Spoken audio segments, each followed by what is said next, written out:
Chapter 1. 001 Sorry, my family tree does not have you under, so don't touch me. The boy didn't look at her, he just carefully wiped his hand touched by her with a tissue and casually threw it in the trash can. His voice was indifferent. Bai Lian leaned against the tree, replaying the scene in her mind over and over. Her wet black hair clung to her pale neck. She wrapped herself in a black coat, yawned lazily, and then reported a number to the elderly man beside her. The elderly man adjusted his glasses on his nose bridge, happy to see that she finally remembered a number, and dialed it on his phone. The call connected quickly. Hello, is this Song Min speaking? Yes. The elderly man was very polite. Okay, Bai Lian fell into the water by accident at the lakeside of Mingtai Villa. Could you come to pick her up? There was silence on the other end for a moment before he recalled who this name belonged to, his tone restrained and annoyed. Don't call me again. The call was disconnected. The elderly man was stunned. He, Bai Lian, still seated on the rock, chimed in. He? My fiancé, I presume. Drenched, one might expect a desolate figure, but there she sat, with her hands crossed over her chest, leaning against a tree. Confusion shimmered in the depths of her dark eyes, like a white tiger that had nodded off in haste and woke up lazy, not knowing where it was. What about your other family members? She pondered for a moment. They are hosting a banquet to celebrate the birthday of a daughter from a concubine. The old man looked at the pretty, well-mannered girl, unsure how to comfort her. It's fine. Bai Lian cocked her head, chuckling lightly. Thank you for saving me, I'll sit here for a while longer. He was busy with other matters, having saved Bai Lian from drowning by chance. He had initially thought the girl was determined to die, yet to his surprise, after her heartbeat stopped for 2 minutes, she woke up. She didn't seem to have any intention of committing suicide again. Don't sit too long, you might catch a cold. He left her his phone number, took one more look at the black coat she wore, and then hurried away to catch his flight. Bai Lian put away the note, watching him disappear into the distance. She stood there for a long while before she tugged at her uniquely styled clothing and reseated herself on the rock, elbow propped on her knee, and the palm loosely supporting her chin. This body was also named Bai Lian. She had looked at her reflection in the water. She looked just like her. Her mother, 2 years ago, upon finding out that her husband not only had a mistress but also had fathered 2 illegitimate children, divorced him and didn't fight for Bai Lian's custody. She left nonchalantly. The original owner of the body was unruly and undisciplined, and this time, was caught cheating during the preliminary exams. While being scolded in the office by her teacher, she saw Song Min delivering homework. On instinct, the original owner grabbed her fiancé's hand, and he responded coldly and disdainfully, pulling away from her, saying that sentence, "Don't touch me." Remembering this, Bai Lian propped her chin on her hand, her fingers with distinct joints lightly resting against her cheek. What was the original owner doing with her pretty face? She tightened the overcoat with a hint of silver grass scent around her. Not strong, a bit chilly. Bai Lian looked at the solar lights shimmering in the distance, her eyes sparkling with bright stars. She just sat there on the stone, quietly observing this amazing world. She didn't know how long had passed before a blinding car light approached. She shielded her eyes with her hand to block the light. Miss, the driver got out of the driver's seat and opened the door to the back seat of the business car. As the door to the business car opened, a graceful-looking girl in an exquisite dress, sitting on the outer side, came into view. After standing up, Bai Lian realized the back seat was not only occupied by Xianxia but also by a haughty young man sitting next to her, looking down at his phone. Oh, Song Min's sister. Xianxia glanced lightly at Bai Lian. She moved to a seat in the front for her and took the last 3-seater row in the back. You sit in the front. The young man, originally looking at his phone, furrowed his eyebrows slightly. Upon seeing Xianxia moving back, he too silently put away his phone and squeezed into the back seat without a word. The driver gave Bai Lian an awkward glance. Each time this scene unfolded, the miss would become as if she were mad. Miss Master Song Bai Lian flicked the hair from her forehead while sorting through her memories. She didn't sit in the back but gestured for the driver to open the passenger door instead. The car headed towards the Bai family home. Min, Xianxia suddenly broke the silence in the back seat. Did you log into my account? You solved that problem using Fourier transformation? That approach won't work, I've tried it. Looking down on me, what if I managed to solve it? She reached for Song Min's phone. Song Min quickly guarded his phone. He would meticulously clean anywhere the original owner touched him, yet he didn't have any aversion to Xianxia. Then I'll help you with your duty roster. Xianxia, duty roster again? Are you complaining? Both of them were in the international class at Xinjiang Preparatory Camp, Key Talents of the Year, and often took various competitive courses together. Bai Xiaoqi was not at all inferior to any boy in the sciences. They spoke as if no one else were present, impossible for others to interject. The driver glanced at Bai Lian sitting quietly and obediently in the passenger seat, feeling a bit embarrassed. He explained to her, "The software Miss and Master Song are discussing is from Jianghu Preparatory Camp. This year there are 10 spots and they..." Halfway through his words, the driver remembered that Bai Lian had cheated for this spot and immediately closed his mouth. The Bai family mansion. Bai Qiming sat on the sofa in the living room, waiting for Bai Xiaoqi and Song Min to return. "Song Min came back with me to get my brother's notebook," Bai Xiaoqi said to Bai Qiming with a smile. Bai Lian ignored their pleasantries and sat down directly on the sofa, tapping the coffee table absent-mindedly with her fingertips to signal the butler to pour her some tea. After the butler served her the tea, she lowered her head and casually blew on it. "You have intense study sessions and also practice the guzheng. Don't overexert yourself." Bai Qiming gently handed the teacher appreciation card to Bai Xiaoqi, speaking gently, "Practice the white robe journey well these next 2 days, Principal Jian is very fond of it." Song Min was clearly surprised. "You know the white robe journey?" Bai Xiaoqi was modest. "I've only learned a little." Bai Lian leaned back on the sofa, gathering her half-dry black hair behind her ear, gazing at the teacher appreciation card for a long while before lazily interrupting their polite chat with a tap on the rim of her cup. "That appreciation card was my birthday gift from 2 years ago." Bai Xiaoqi's voice paused, and she narrowed her eyes at Bai Qiming's teacher appreciation card. Then, with a smirk that was not quite a smile, she said, "Sister also learned to play the Chinese zither?" Upon hearing this, Song Min, who was standing nearby, lowered his head. Everybody in Beijing knows that Bai Lian has no real skills. Bai Qiming cast a reassuring glance at Bai Xiaoqi and then turned his gaze to Bai Lian, his voice turning cold. "Principal Jian is a professor at Jianghu University. She's very strict with her students. You have no musical talent, so it's useless for you to have it. Xiaoqi is more suitable than you are." Bai Lian held the teacup, looking very harmless as she replied, "No musical talent?" She chuckled. "Quite interesting. She had switched bodies. Did I say something wrong?" Bai Qiming's eyes were heavy, but he thought she was being evasive. "You drove away 3 teachers, even fell asleep in Teacher Li's music room, and after studying for a year, tell me, do you even know how many strings a guzheng has?" "So that was it." Bai Xiaoqi withdrew her gaze. "Dad, if sister wants to learn, then let her have it. I'm going upstairs." Lowering her eyes with an openly mocking smile, she touched her sleeve, clearly disgusted by Bai Lian's behavior. It was nothing more than parroting. She went upstairs, not in the best of moods. Seeing her leave, Song Min followed her. He indifferently walked past Bai Lian without sparing her a glance. Song Min had known since childhood that Bai Lian was his fiancée. Others said his fiancée was quite attractive, but to him Bai Lian was just that, a title, a fiancée. In his eyes she had no presence, she had left no impression on him in all these years. He had not the slightest interest in the very attractive Bai Lian spoken of by others. Once the two left, Bai Qiming's face darkened, and he handed the teacher appreciation card he was holding to the butler. He looked at Bai Lian indifferently. "Why did you cheat?" Bai Lian retorted, "I didn't.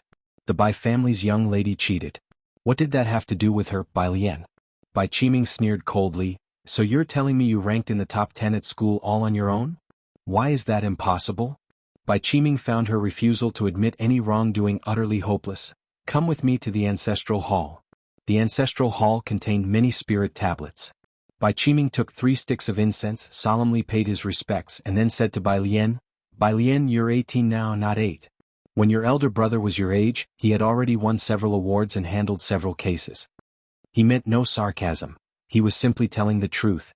When Bai Lian was in her first year of high school, Bai Qiming also put in a lot of effort, especially arranging for her to be in the same class as Song Min to foster affection. But Bai Lian did not keep up with the international class curriculum and fell to the regular class after the first exam.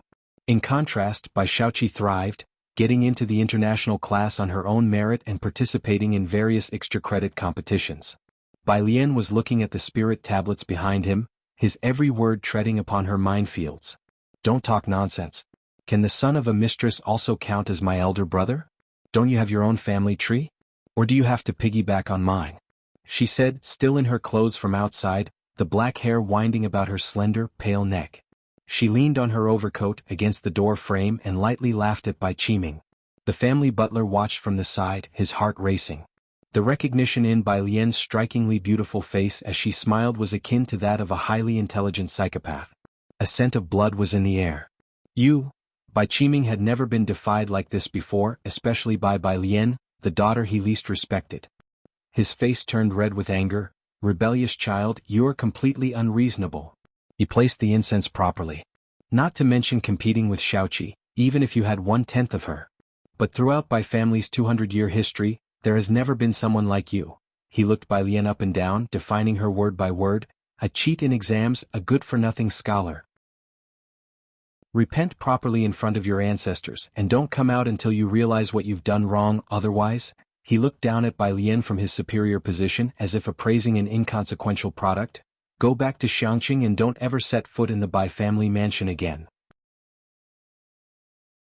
Chapter 2. 002 Did Miss admit her mistake? _1 The ancestral shrine doors were closed.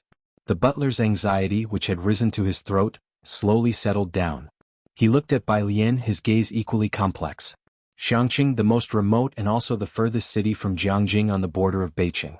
Dirty, chaotic, a haven for crooks and criminals, the most corrupt place in the country, that even lacked a high-speed train station. Bai Lian seemed contemplative as she looked at the Bai family ancestral tablets, with only 200 years of history. With complex emotions she asked the butler, is white clothes still around?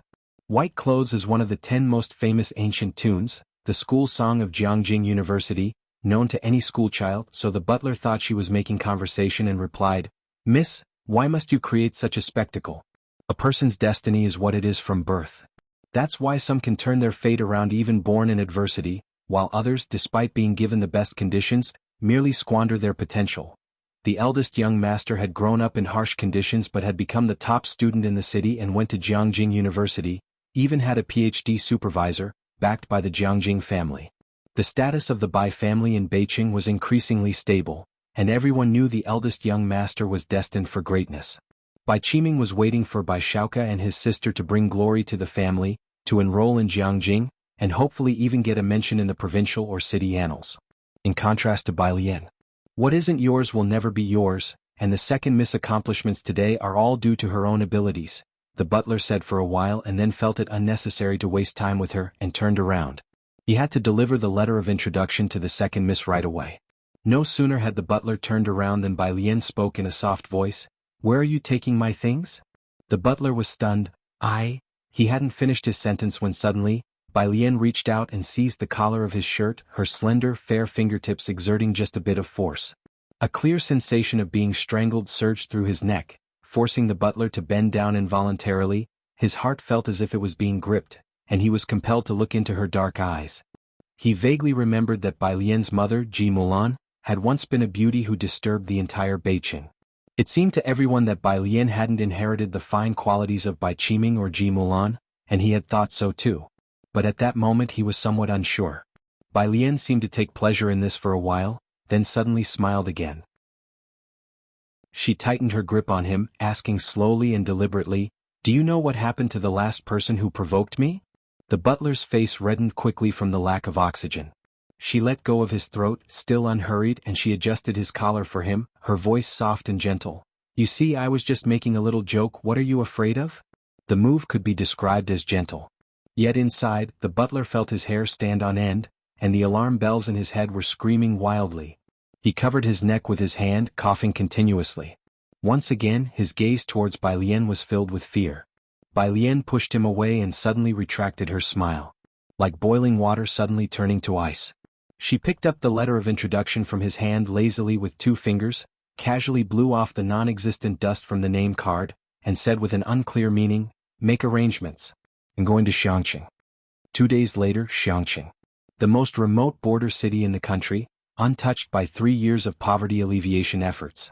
There were no developed transportation systems here, not even many slightly taller buildings. Bai Lian stood beneath the city wall, flipping back the hood of her sweatshirt and looking up. The ancient walls, weathered through thousands of years, collapsed stones, moss thriving in the shaded areas, flanked by rows of languid banyan trees, through whose gaps light and shadow flickered and danced. She held a black backpack in one hand, and beneath her feet 5 sticks of incense burned, their smoke spiraling into the clear sky. A little boy squatting on the ground, fixated on a large water wheel, glanced at her twice and seeing that Bai Lian hadn't moved on, continued to stare at the water wheel. A cell phone ringtone roused Bai Lian from her reverie. "Alien, haven't you arrived yet?" It was the voice of her maternal aunt in Xianxia, tentative and cautious. Bai Lian scooped up her backpack and swung it onto her back. "I'll be right back." In the distance, a drop of water plummeted down, melting into the dust. She watched the incense burn down to stubs before she slapped the hood of her sweatshirt onto her head and walked toward the bus station.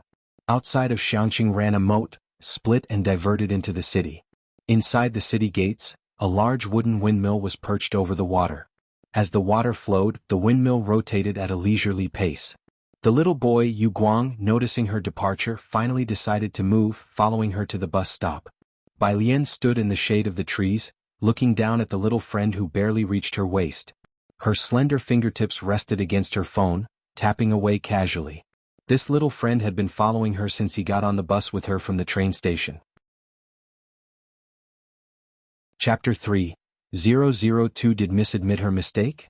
_2 His eyes were dark and bright, with a buzz cut, dressed in a white shirt, with a small blue knitted vest over it and black leather shoes, clean and tidy. Exquisite and beautiful. Everywhere was a sense of dissonance with the rundown town. "Why are you following me?" The child lowered his head, repeatedly unbuttoning and then fastening the cuff button, focusing on it as he said, "This morning my brother gave me half a banana, half. There were no seats at this bus stop, quite simple, not many cars on the road, just a few here and there." Bai Lian leaned lazily against the bus sign, dozing off. "I don't understand." "Oh, I'm waiting for my parents to pick me up and take me to their world," he said, still staring at a red ribbon on Bai Lian's left hand. "My brother can know where I'm at, he just can't be bothered with me." "Ah." Bai Lian tilted his head, suddenly opened his eyes to stare at him for a bit, then reached out to flick his forehead. "Then your brother is pretty cool." "Oh." The child's gaze shifted to a black car slowly approaching from across the street, silently rebelling against her last statement. Across the street, a black business Maybach. The buzz-cut driver rests one hand on the steering wheel, on high alert even in these harmless streets. He breathed a sigh of relief only when he saw the child across the street, pressing his Bluetooth earpiece. "All pull back, turn off the infrared, don't aim at the ordinary crowd." There was only a young man in the back seat, with a notebook in front of him that bore no logo, his white shirt buttoned up to the top button, with light-colored eyes and a pale complexion. He casually swiped the laptop screen, opening files. The email documents showed complex numerical formulas. He glanced over them, his thick eyelashes drooping slightly, typing comments with one hand. "Stop sending me junk." Jianghu casually pressed a few keys, and a voice pop-up window appeared in the lower left corner of the computer, featuring a man in a lab coat who complained, "I say, what did you do to those our country researchers?" "Speak." Jianghu was a man of few words. "Damn." The man laughed uncontrollably as if recalling something amusing. "Today they collectively filed a complaint against you to the Mensa Alliance. You know I can't reach the Alliance threshold, I heard from a teacher. Could this affect you?" The Mensa Alliance, a global alliance of top intellects. The entry requirements were extremely harsh, with only 100 members worldwide. Many countries didn't even have a single individual who could meet the threshold. In our country, only 3 people passed the assessment. Jianghu tapped idly on the tabletop with the tips of his fingers, giving a sharp comment, "Then I wish them success." The man on the other side gave a short laugh. "Okay, I got it." Jianghu turned off the computer screen, his gaze lazily moving to the window, his light-colored phoenix eyes veiling an inherent indifference. The one-way glass provided a clear view outside. The girl wore a white sweater, a bag casually slung over her right shoulder. Her left hand rested on the child's forehead. Her action revealed a glimpse of the wrist and the red ribbon tied around it, a vivid red about an inch wide, loosely wrapped twice around her pale wrist, fluttering gently with the wind. She sensed something and carelessly glanced this way. A fleeting glimpse. Jianghu's fingertips paused on the black flip of the laptop. The bus abruptly entered the disrupted scene. The child looked at the bus wavering exhaust fumes, really wanted to follow Bai Lian onto the bus, but didn't dare. So he stood still. The car opposite was in no rush, content to sit there unhurried. He unbuttoned and rebuttoned his jacket, dawdling for about 10 minutes before finally lifting his foot to walk towards the opposite car. The rear door opened automatically and he climbed in, hands and feet working together. Young Master Jianghu, the crew-cut driver, glanced back and greeted. The little boy took a while before he let out an, "Oh," his reply slow, "Uncle Ming?" Meanwhile, at the Bai family's residence in Beijing. Family conference room. The meeting was drawing to its conclusion. Bai Xiaoqi entered with her test papers in hand. An elder's eyes brightened immediately. He spoke up, "Xiaoqi is back from school, come in quickly, we've just finished the meeting." The others all stood up to greet Bai Xiaoqi in turn. "You're in your senior year now, aren't you?" The elder then said to Bai Qiming. "Qiming, our Bai family clan fully supports you, whatever Xiaoqi needs, just mention it." The Bai family lineage already spanned 200 years, but it was only with the appearance of a scholar in the first generation that their ancestral records began. This scholar was also their founding ancestor. Since then, no one of note had emerged from the Bai lineage. Until Bai Xiaoka appeared. "Thank you, Grand Elder." "Yes, she's in her senior year," Bai Qiming smiled, then shook his head. "However, the competition in her cohort is too fierce." Just from what had heard, there were already 10 individuals contending for the valedictorian title, including Song Min. "Why haven't I seen Alien?" The Grand Elder looked towards the open doorway, puzzled at not seeing Bai Lian. Talk about jinxing the moment. Bai Qiming's mood plummeted, the smile fading from his lips. The conference room fell silent as the others dared not speak. "Let's leave first, Grand Elder." Bai Qiming, now riding high because of Bai Xiaoka, was not someone the others in the clan wanted to irk. With the meeting over, they hastened to pull the Grand Elder out. Once outside the conference room, someone explained to the Grand Elder, Bai Lian was caught cheating on an exam at Beijing High School and might be expelled. Beijing High School was one of the top 10 schools nationwide, not easy to get into. The Bai family had put in great effort to have Bai Lian admitted, only for it to lead to such a scandal. "I originally thought that a genius like Ji Mulan wouldn't have descendants who lagged behind." The Grand Elder's face showed both annoyance and scorn upon hearing the news. He sighed, "It seems that small households truly cannot stand on the same stage as us." Inside the conference room. "You did very well." Bai Qiming took Bai Xiaoqi's test paper, unsurprised to see a perfect score.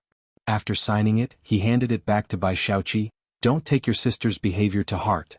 "I know," Bai Xiaoqi nodded indifferently. She never considered Bai Lian as a rival, so there was no question of harboring any grudges. Bai Qiming then comforted his daughter. "Even though competition is fierce in your grade, if you can pass the interview with Principal Jian, and receive her teaching and recommendation, you might still make it into Jianghu. I will do my best." Her expression was proud and ambitious. Bai Xiaoqi had always believed she would not end up like Bai Lian, stuck in place and looking up at others. Bai Qiming naturally believed in her as well. Had raised his children well from a young age, and they had never caused him any worry. He sent Bai Xiaoqi back to her studies. After everyone had left, the butler came in to refill Bai Qiming's teacup. Picking up the cup for a sip, Bai Qiming suddenly thought of Bai Lian, his expression turning cold. "Where is she? Hasn't she admitted her wrongs yet?" The butler knew that she referred to Bai Lian. He dared not speak. Setting down the teacup, Bai Qiming picked up the phone on the desk and said coldly into the receiver, "Tell Bai Lian to come to the conference room to see me." Chapter 4. 003 Grandpa heads to learn liberal arts _1 Bai Qiming finished speaking and hung up the phone. Since ancient times, Jianghu has always been the capital, the economic center of Asia. Most of the country's inherited major families are located in Jianghu. Centering on Jianghu for cities in the southeast, northwest form a clear-cut circle of power and nobility, which to this day remains a chasm that one cannot cross. Almost everyone strives from birth to attend Jianghu University, that emblem of status and identity. And Xianxia, a border town inhabited by all sorts of people, swarming with international fugitives, where countless people go missing each year, and most people earn a fixed salary, their lives set in stone once they enter the city. Naturally, Bai Qiming didn't think Bai Lian would go there. Businessmen prioritize profit, and his love for Ji Mulan had been wearing thin day by day. Accordingly, Bai Lian's status fell day by day. Even ordinary families can't treat everyone equally, let alone a grand household like the Bai family. Otherwise, he wouldn't have been unaware that Bai Lian had left the Bai family long ago. The servants downstairs were also restless upon receiving the call, not understanding Bai Qiming's intention, only exchanging worried glances. Where could they find another young miss to bring back? Shortly after, the servant who answered the phone nervously went upstairs to knock on the study door. "Where is she?" Bai Qiming glanced at him.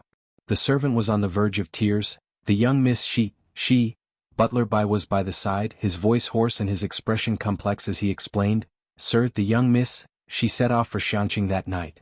As for the ancestral hall, she didn't even give it a glance." The study instantly fell into a cold silence. "Good, very good indeed." Bai Qiming's face was as grim as water, and he said indifferently, "Since she's so determined, let her transfer her household registration out too. From now on, whether she lives or dies, whether she is honored or disgraced, it has nothing to do with the Bai family."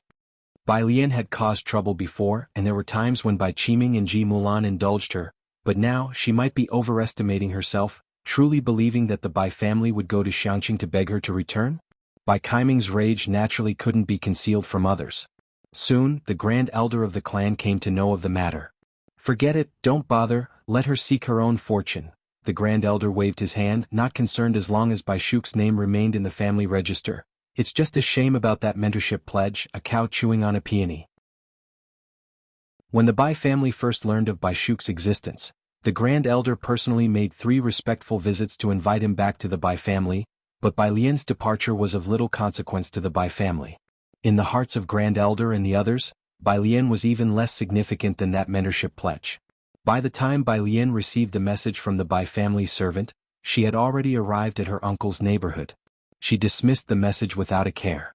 Bai Lian's uncle lived in the old district of Xianxia. Unlike the high-rise buildings in the center of Beijing City, this neighborhood was quite run down. Her uncle's family lived on the 5th floor with no elevator, and the stairwell was dark and unlit. When she knocked on the door and entered, her aunt in a skirt stood up to greet her, her eyes clearly seeking favor as she reached out to take Bai Lian's suitcase. "Alien is here, why didn't you call so I could help you with your luggage?" Bai Lian didn't hand it over and her aunt chuckled awkwardly, stepping back. Bai Lian looked up. "Hello." A face that was languid, yet strikingly distinctive. Ji Auntie instantly felt that the shabby 100-square-meter home and the dim stairwell were utterly mismatched with her niece. "Let's eat first, Alien. This is your grandfather, you probably haven't met him before. Your uncle is still teaching students to paint. He won't be back until the evening. Do you remember your eldest uncle?" Ji Auntie was very enthusiastic and she introduced Bai Lian to her grandfather sitting on the couch. Bai Lian's gaze settled on her grandfather. Her grandfather Jiheng.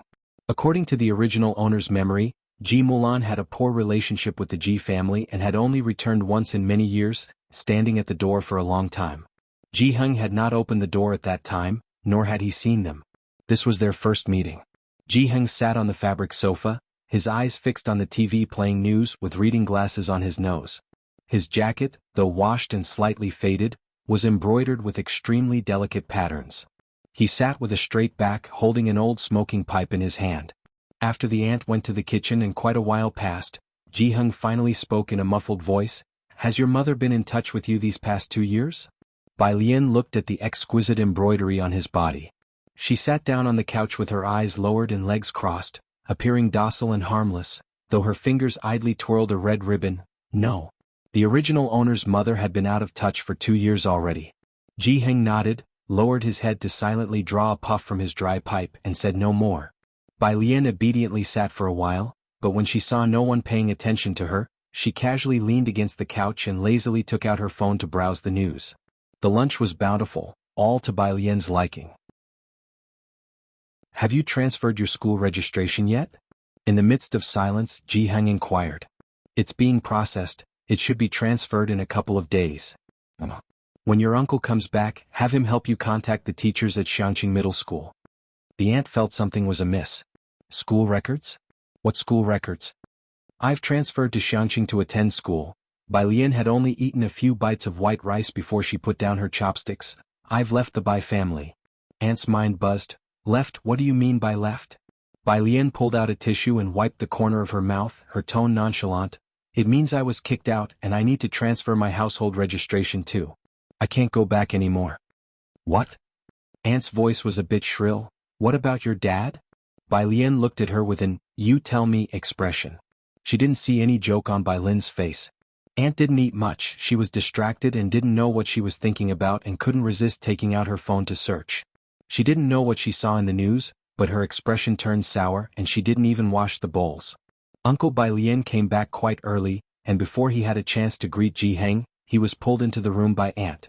The soundproofing wasn't very good, and from the room came the muffled voice of Aunt. Ji Xiaojun, did you already know she would be staying here and had me prepare a room for her? Keep your voice down, Uncle Jay's voice was low. Dad and Alien are outside, but did you see the size of our house? Before long the two came out. All right. Jiheng picked up the pipe that was set aside, knocked it on the table making a loud noise. His wrinkled face showed no expression. He bowed his head to light it, and the smoke blurred his features. Alien, come to my place. Ji Xiaojun looked toward his father, opened his mouth, but knew once Jiheng decided something, no one could change his mind. Aunt paused for a moment. Then, smiling, she touched her hair. Dad, why don't you stay for dinner? No. Jiheng exhaled a ring of smoke, looking over at Bai Lian. Come back with me. Ji Xiaojun was a step behind Jiheng, waiting for him to leave first, then he turned to his wife. Xinqing, listen to yourself, what did you just say? Alien just got back today, is it appropriate to say those things? After many years of marriage, his wife wasn't without emotional intelligence. He didn't understand why she intentionally made Jiheng and Bai Lian hear those things. I made it a point to let your dad hear it. Everyone in your family acts the same. If I don't talk straight, your dad won't understand a word. Xinqing picked up a rag, her voice tinged with sarcasm. She was boiling with irritation. She knew all too well the kind of person her niece was, getting into fights, drag racing, bar hopping, she didn't miss a beat. Ji Mulan had a falling out with Jiheng when she was 18, and nobody in the Ji family knew she had married into a wealthy family. Xinqing had secretly seen it on Ji Xian's phone before. The Bai family had never acknowledged the Ji family as their poor relations. They hadn't visited Xianxia once. She had hoped that with Bai Lian's return to Xianxia, there might be a chance for her to socialize with the Bai family. Who could have known that Bai Lian was just like Ji Mulan, falling out with her wealthy father as well? I'm asking you, isn't she a senior like Wan Xian? Are we going to continue supporting her if she doesn't get into university next year? One Ji Mulan, one Ji Xiaorong, you won't let them lend a hand, yet you're cleaning up after her?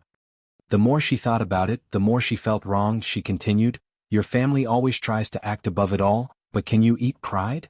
No wonder the Bai family favors that illegitimate child. This isn't about pride, it's about principles, Ji Xiaojun said as he opened the front door, glancing at Xinqing before going downstairs, and don't compare that illegitimate child with Alien. Xinqing stood there, her face cold, tossing the rag into the sink. Had she said anything wrong? Even Bai Lian's own mother abandoned her like an old shoe. She was just lucky to be born into a family with some protection. How could she compare to the highly intelligent illegitimate child of the Bai family? She didn't understand what were Jiheng and Ji Xiaojun holding on to. Outside. Ji Xiaojun quickly caught up to the two others, silently going to pick up Bai Lian's suitcase. Bai Lian paused, she looked at Ji Xiaojun for about 10 seconds before letting go. Ji Xiaojun hoisted the suitcase. Bai Lian watched his retreating figure for a long while before buckling her hat. She followed behind, leisurely searching on her phone for something that interested her. A new message popped up from one of the original owner's rowdy friends and she replied. The original owner didn't have many friends, mostly rich kids with nothing better to do. This was the only one who had contacted her in the past couple of days. Rowdy friend, what's with your fiancé? As she spoke, she sent a screenshot. Bai Lian clicked on the image, revealing a WeChat Moments screenshot. Bai Xiaoqi, this is the price you pay for underestimating others, playful. Image? The photo showed her distinguished fiancé sideways holding a rag and wiping a window. It was apparent that Bai Xiaoqi was well liked, with lots of responses, likes and comments beneath the photo. In Beijing City, who wouldn't recognize Song Min, the third young master of the Song family? Delightful to see, our young master Song has descended to the mortal realm. Only you could do this, goddess. Haha, insider here. Song Min always defies fate, but doesn't he forget that Xiaoqi is Bai Kaiming's little sister, right? He must think Xiaoqi is that young lady who couldn't last a day in our international class, did too poorly in sciences, and then was booted out to study liberal arts by our homeroom teacher in frustration. Chapter 5. 004 Purist Street Tyrant, How It's Made _1. What? She used to be in the international class? Confused face, how did she get in there? Listen to me, Class 2 is the real victim here, being dragged down by an aircraft carrier. Class 2 class representative, it's so annoying. Our humanities class grades were dragged down by her, and this time it's even better, she scored 0, she cheated alone and our whole class has to face the ridicule. Bai Xiaoqi replied to Class 2 class representative. Sister has already gone to Xianxia. This is the entire content of the screenshot. The original owner didn't add Bai Xiaoqi on WeChat, nor did they add Song Min. The friend then messaged Bai Lian.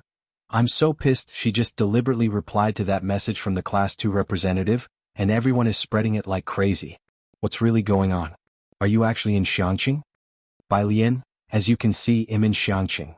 The friend, are you a fucking idiot for going to that back of beyond place? The friend? Bai Lian, smile, the friend, you send me a smile? Miss Bai isn't too familiar with modern people's smiles.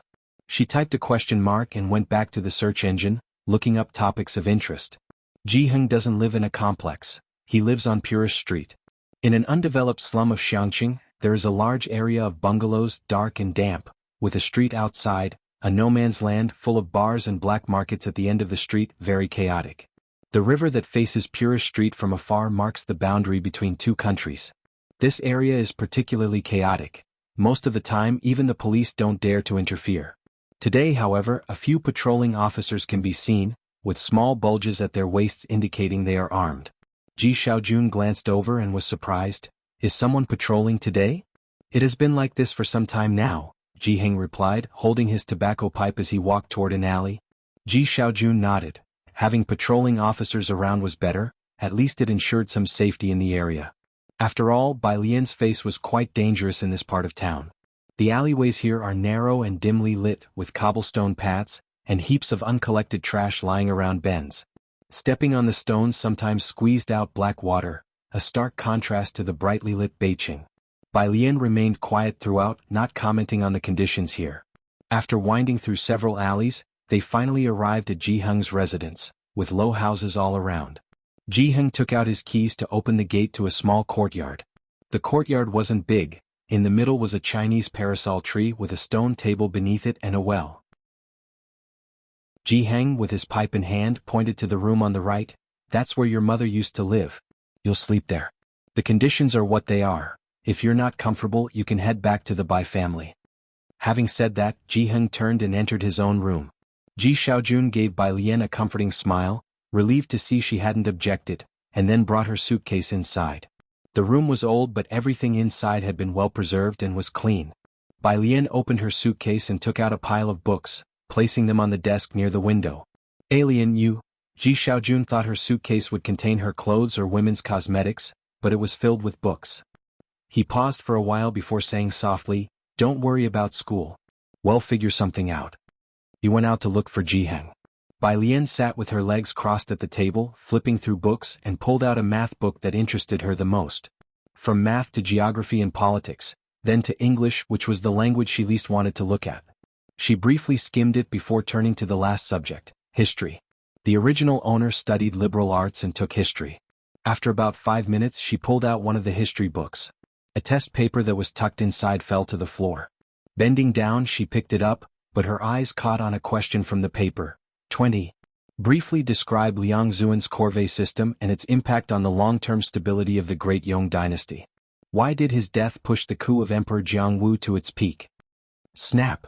Bai Lian suddenly tucked the test paper back into the history book. Her breathing became rapid, her fingertips deforming the book with their grip, the rounded edges of her nails turning white as her long eyelashes lowered, covering her trembling eyes.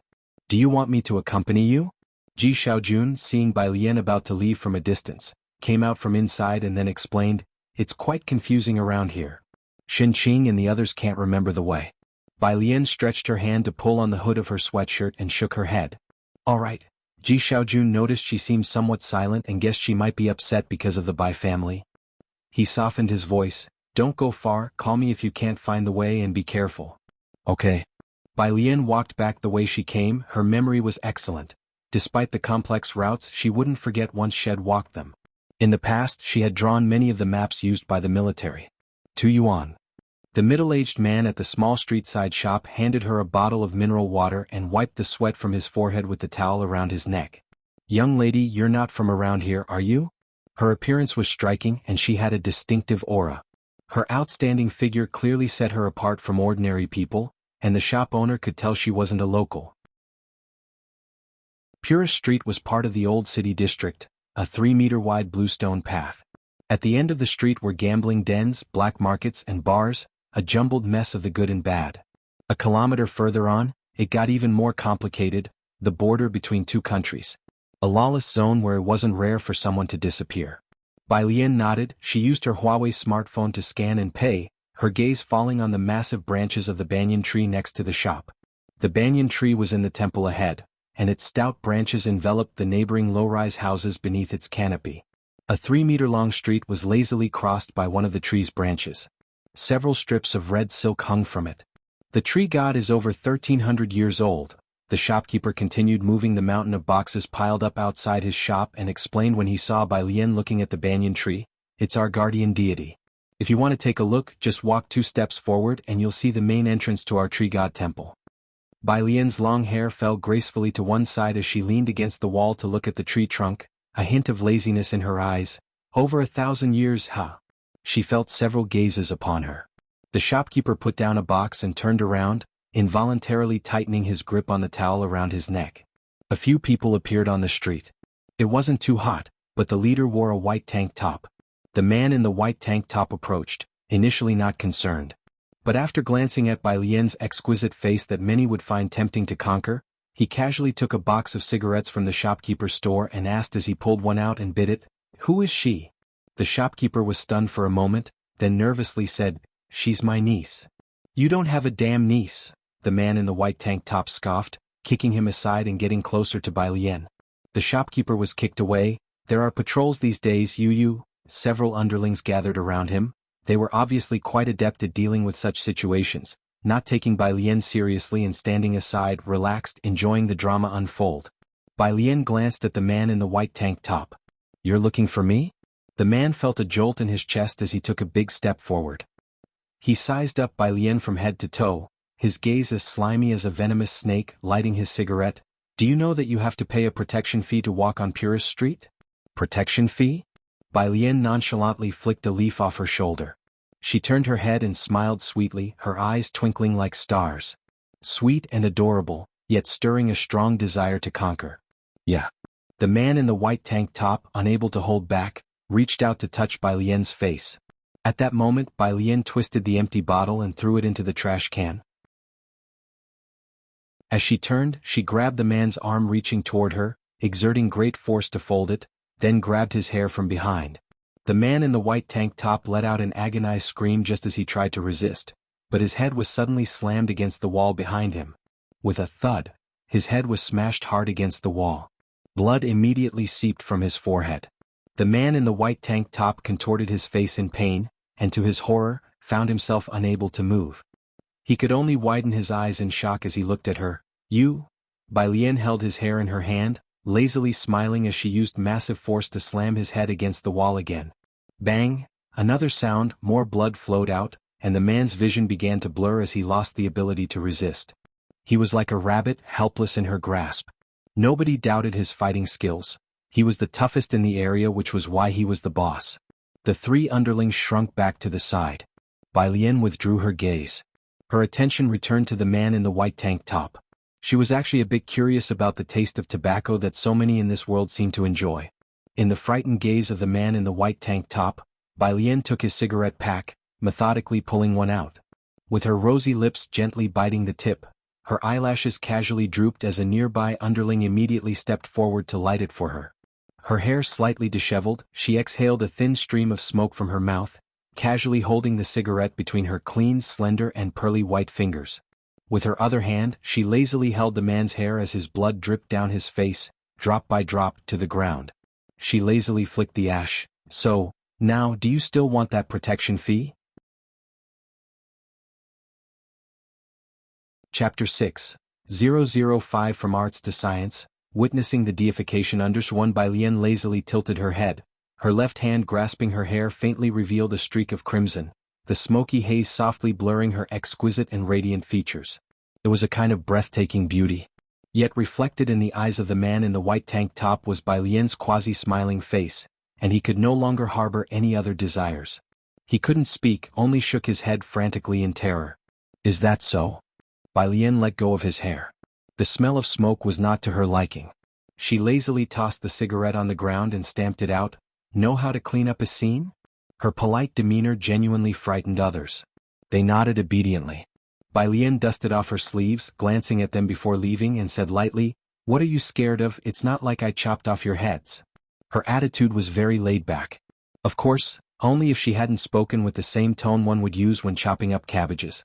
Only after she left did the man in the white tank top slump against the corner of the wall, fearfully moving his numb fingertips. It took his younger brother a long time before he dared to quietly move over, squatting at his feet, and lighting a cigarette to quell the shock. "Why did you provoke her?" The man in the white tank top. 15 minutes later. When two patrollers came back around, they stared dumbfounded at the entrance of the small store on Purist Street. The rather troublesome gang leader with some backing was nursing an injury, diligently helping the shopkeeper sweep the floor, move objects around. The other lackeys were also busily engaged in work. "What are you looking at?" The man in the white tank top, clutching a cigarette, glanced at the two officers and grumbled irritably, "Damned cops." After cursing, he continued moving boxes. The shopkeeper standing nearby, trembling with fear, was just about to lend a hand. The man in the white tank top returned the money he owed the shopkeeper for cigarettes, looking fierce and menacing. "Did I ask you to clean up?" He continued unloading the goods, unable to understand even after a puff on another cigarette. What, is she crazy? How can she smile so sweetly and fight so savagely? The man in the white tank top thought expressionlessly. She even wanted to chop off his head. Not far away. "Hello, Captain." The young officer watched the small shop warily, took out his walkie-talkie with a grave expression. "Yes, request a thorough check on the owner of the small store at 112 Purist Street. No, I'm not joking." It wasn't yet dark when Bai Lian got back. Ji Xiaojun was just stepping out to look for her. He noticed that after a short outing, Bai Lian seemed to be in a better mood again. Ji Xiaojun felt a bit more at ease. Knowing life in Xianxia Beiqing varied greatly, he truly feared Bai Lian might struggle to adjust. Bai Lian sat at the stone table, her hand lazily propping up her chin, watching Ji Xiaojun make several trips to fill the home's water tanks, then suddenly spoke up, "Uncle." Ji Xiaojun set the water bucket next to the well. Startled by Bai Lian's voice, he paused. Bai Lian had only visited Xianxia twice with Ji Mulan before, and this was the first time she had called him uncle. "Yes," his voice suddenly rose. "What is it?" Bai Lian blinked her large eyes, looking very docile. "I want to switch to science." "She didn't say I think. She said I want." "Ah." Ji Xiaojun picked up the rope for drawing water, his thoughts turning over. "Can you tell your uncle why?" He knew Bai Lian was studying liberal arts. The gap between the liberal arts and science courses was vast. Science was especially brutal with logical reasoning and clearly defined difficulties, where not knowing one thing meant not knowing it entirely. Bai Lian smiled. Ji Xiaojun and Ji Heng did not talk much, but in their treatment of Bai Lian, there was a distinct sense of caution and probing.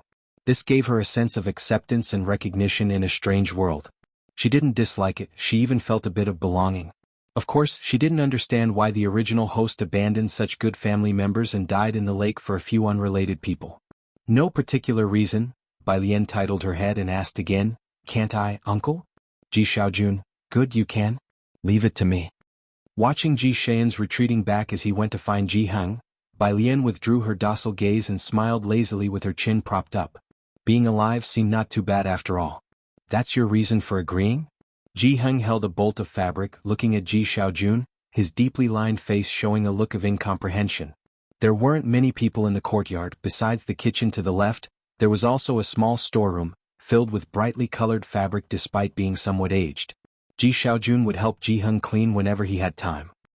He let out a sheepish laugh, adjusted a dust cover and muttered quietly, "But she called me uncle." "Nonsense."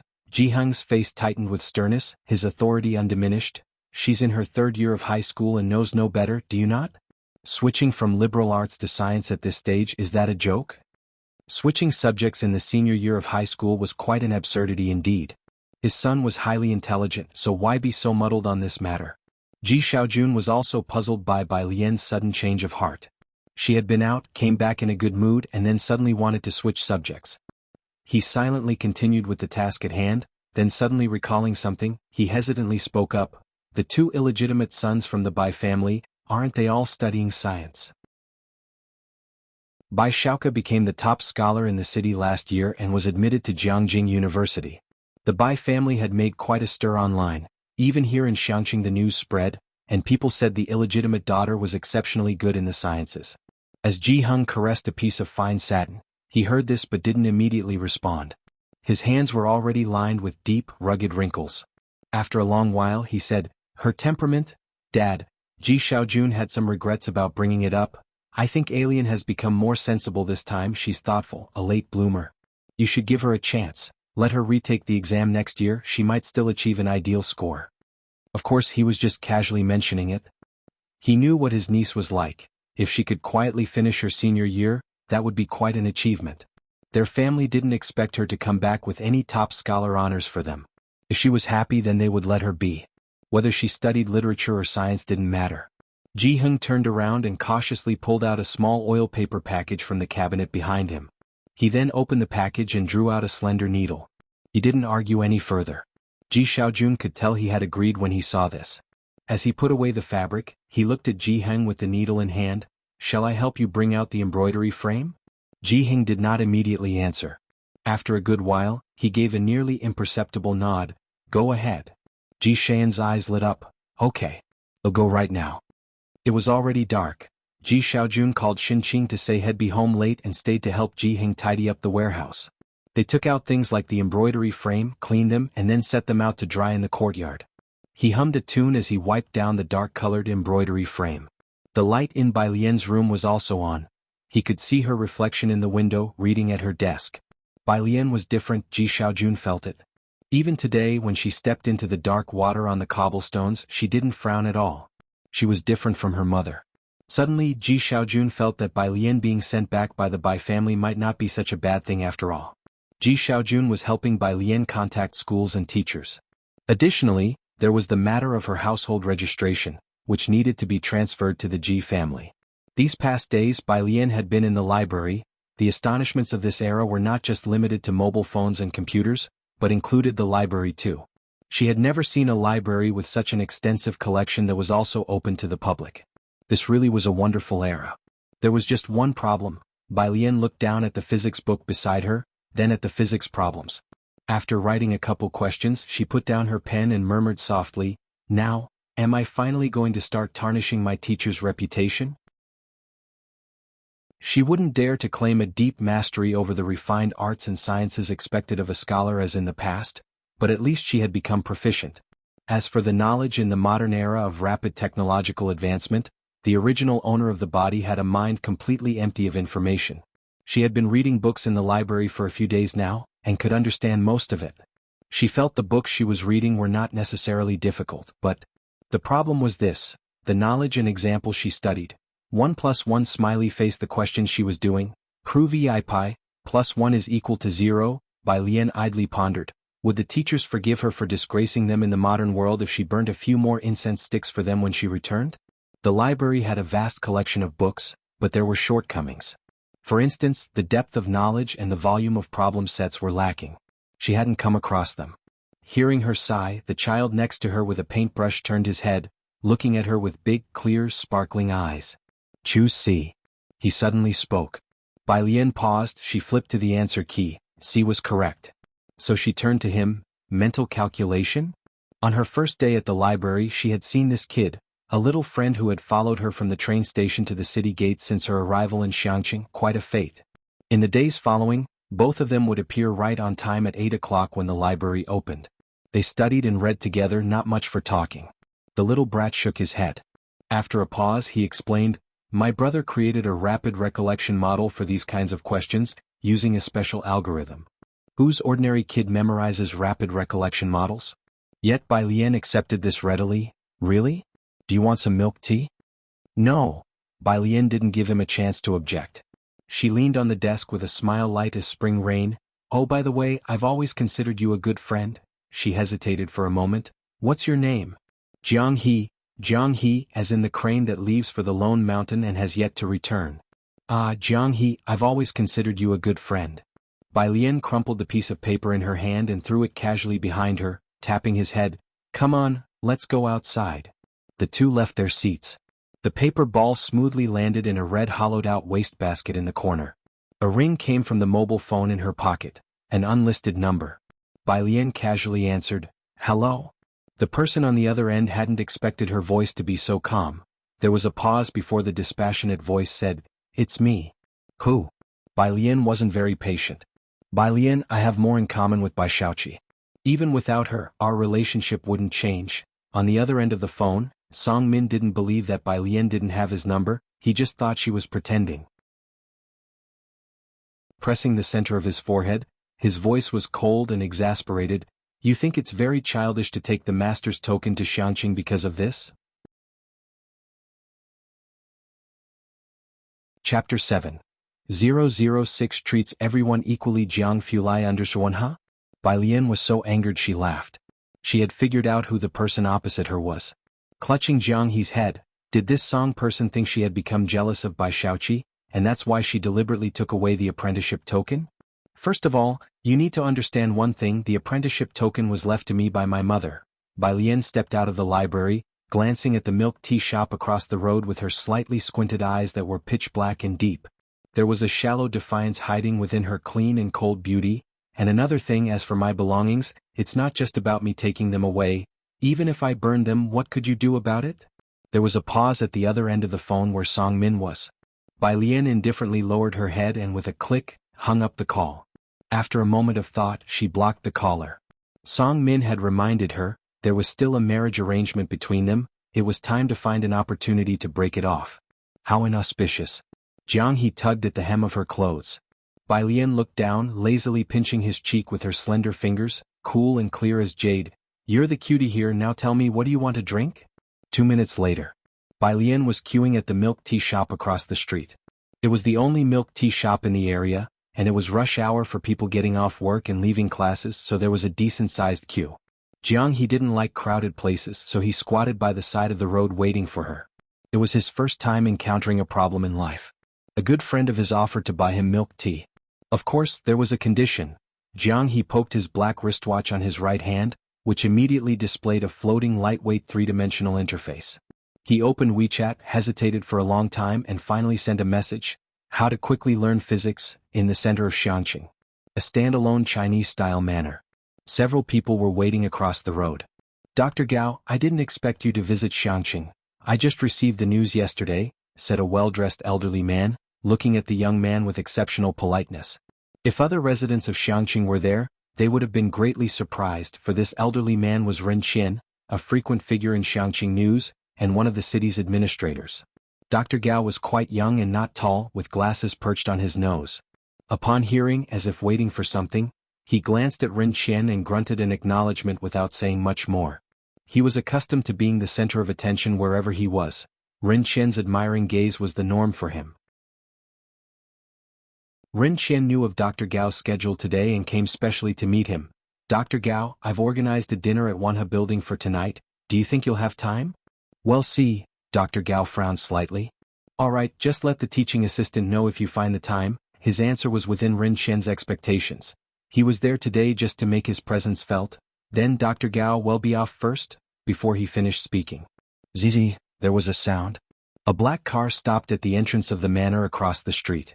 Seeing the young man in a black t-shirt stepping down from the car, Dr. Gao suddenly perked up, stood up straight and strode towards the other side. Seeing Dr. Gao's reaction, Ren Qian was taken aback and looked over. Who could make Dr. Gao wait here for 2 hours? On the other side, Dr. Gao was wearing his lab coat, squeezing his way to the entrance of the manor. Following the young man in the black t-shirt inside, he carried with him the pride of his age. "Mr. Jiang, you accepted other countries into Heiress but rejected our country, merely because you dislike its people. Don't you think it frivolous to let personal feelings interfere with international cooperation?" As the assistant handed over the letter to Jianghu Lai, he was shocked at the forthright challenge. Jianghu Lai took the letter, ignoring him. Continuing to walk, bodyguards blocked Dr. Gao. Dr. Gao took advantage of a momentary lapse in the guard's attention to break free. As he opened his mouth wide, the assistant, sensing danger, was about to intervene. However, Dr. Gao's next words were already out, tinged with scorn and anger. "Have you forgotten our university's motto that before scientific research there are no borders? You've long forgotten your original aspiration." There was a dead silence. The atmosphere was as if they had suddenly been plunged into a snowy mountain at 6,000 meters above sea level, the pressure heavy, the icy wind howling and piercing. Jianghu Lai finally stopped, raising his hand to stop his subordinates and looked down at the other man with an unflappable air. "Who are you?" he asked. Dr. Gao had been a genius from a young age, skipping grades and returning from studies in our country at 26, participating in several global research projects. Just last year, his teacher was elected an academician. Describing him as a top-tier academic force was not an exaggeration. His resume at Jianghu University was well regarded, and all the deans paid him some respect. Yet in front of Jianghu he was nameless. Opening his mouth, almost humiliated, he said, "Gao Zhechen." "Gao Zhechen," Jianghu nodded. He had particularly pale eyes that emitted a cool mist, and his lips were also pale. He asked calmly in return, "And why would you think I need to explain myself to you?" Chapter 8, 006 treats everyone equally. Jianghu under? Gao Zhechen swallowed, taken aback as he who had always been the center of attention stammered in confusion. "But you, it's hard for me to trust you like this." Jianghu cut him off. "Do you think your trust means a lot to me?" Gao Zhechen was stunned, completely unprepared for this side of the legendary Jianghu. But you do have a point. Discriminating against them alone is not right." Jianghu methodically folded the letter in his hand and then bent down to elegantly slip it into Gao Zhechen's pocket, his eyes slightly downcast, cool and detached. "The envelope has the International Alliance's contact information. Feel free to lodge a complaint." He stood up straight. His black clothes gave him a lonely and unapproachable air as he strode back into the house. "Take down his name. He's permanently blacklisted from my projects from now on." The cell phone in his pocket rang. Jianghu lowered his gaze. It was a message from someone who never texts him. "How to learn physics quickly." Jianghu casually sent back an image and turned his head. "What is Jianghu up to?" His subordinate, who was always informed of Jianghu's whereabouts, said, "The young master is in the library with Mr. Ming following him."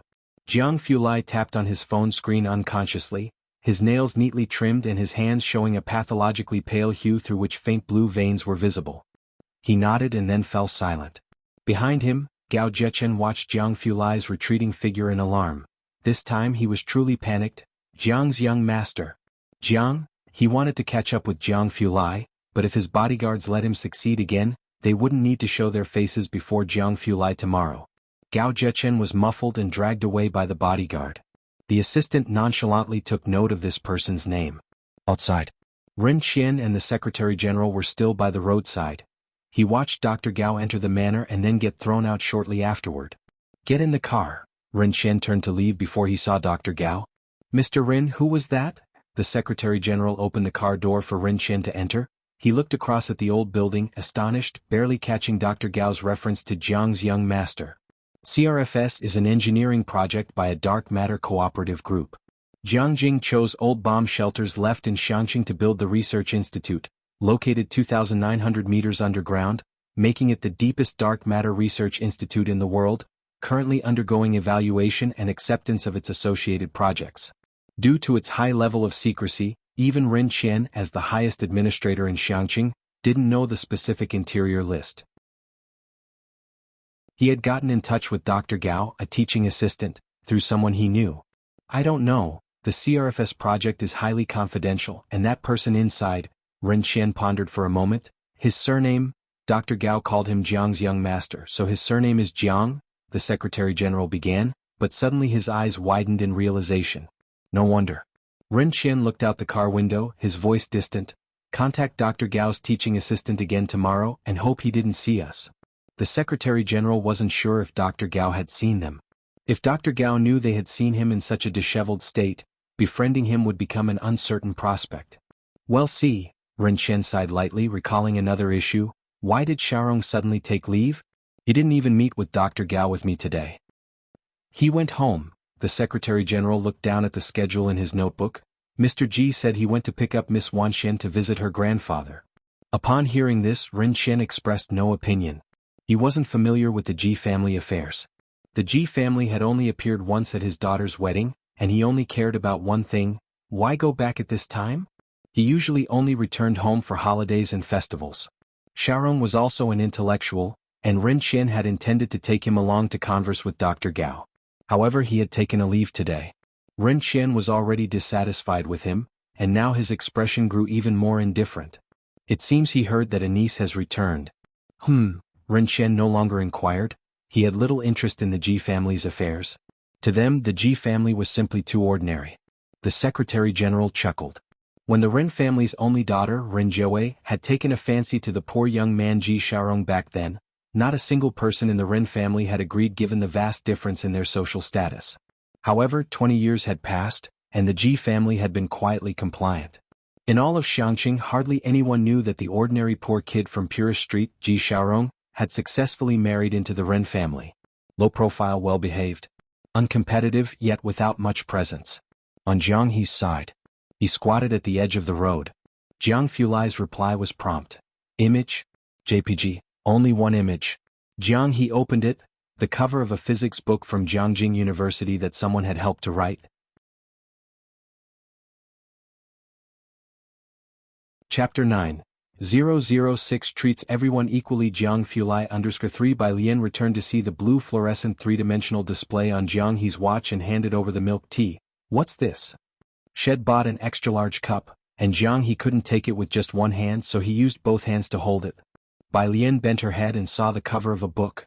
Physics at Jianghu University. This book, Jianghu said slowly, his expression somewhat reluctant, is quite amazing.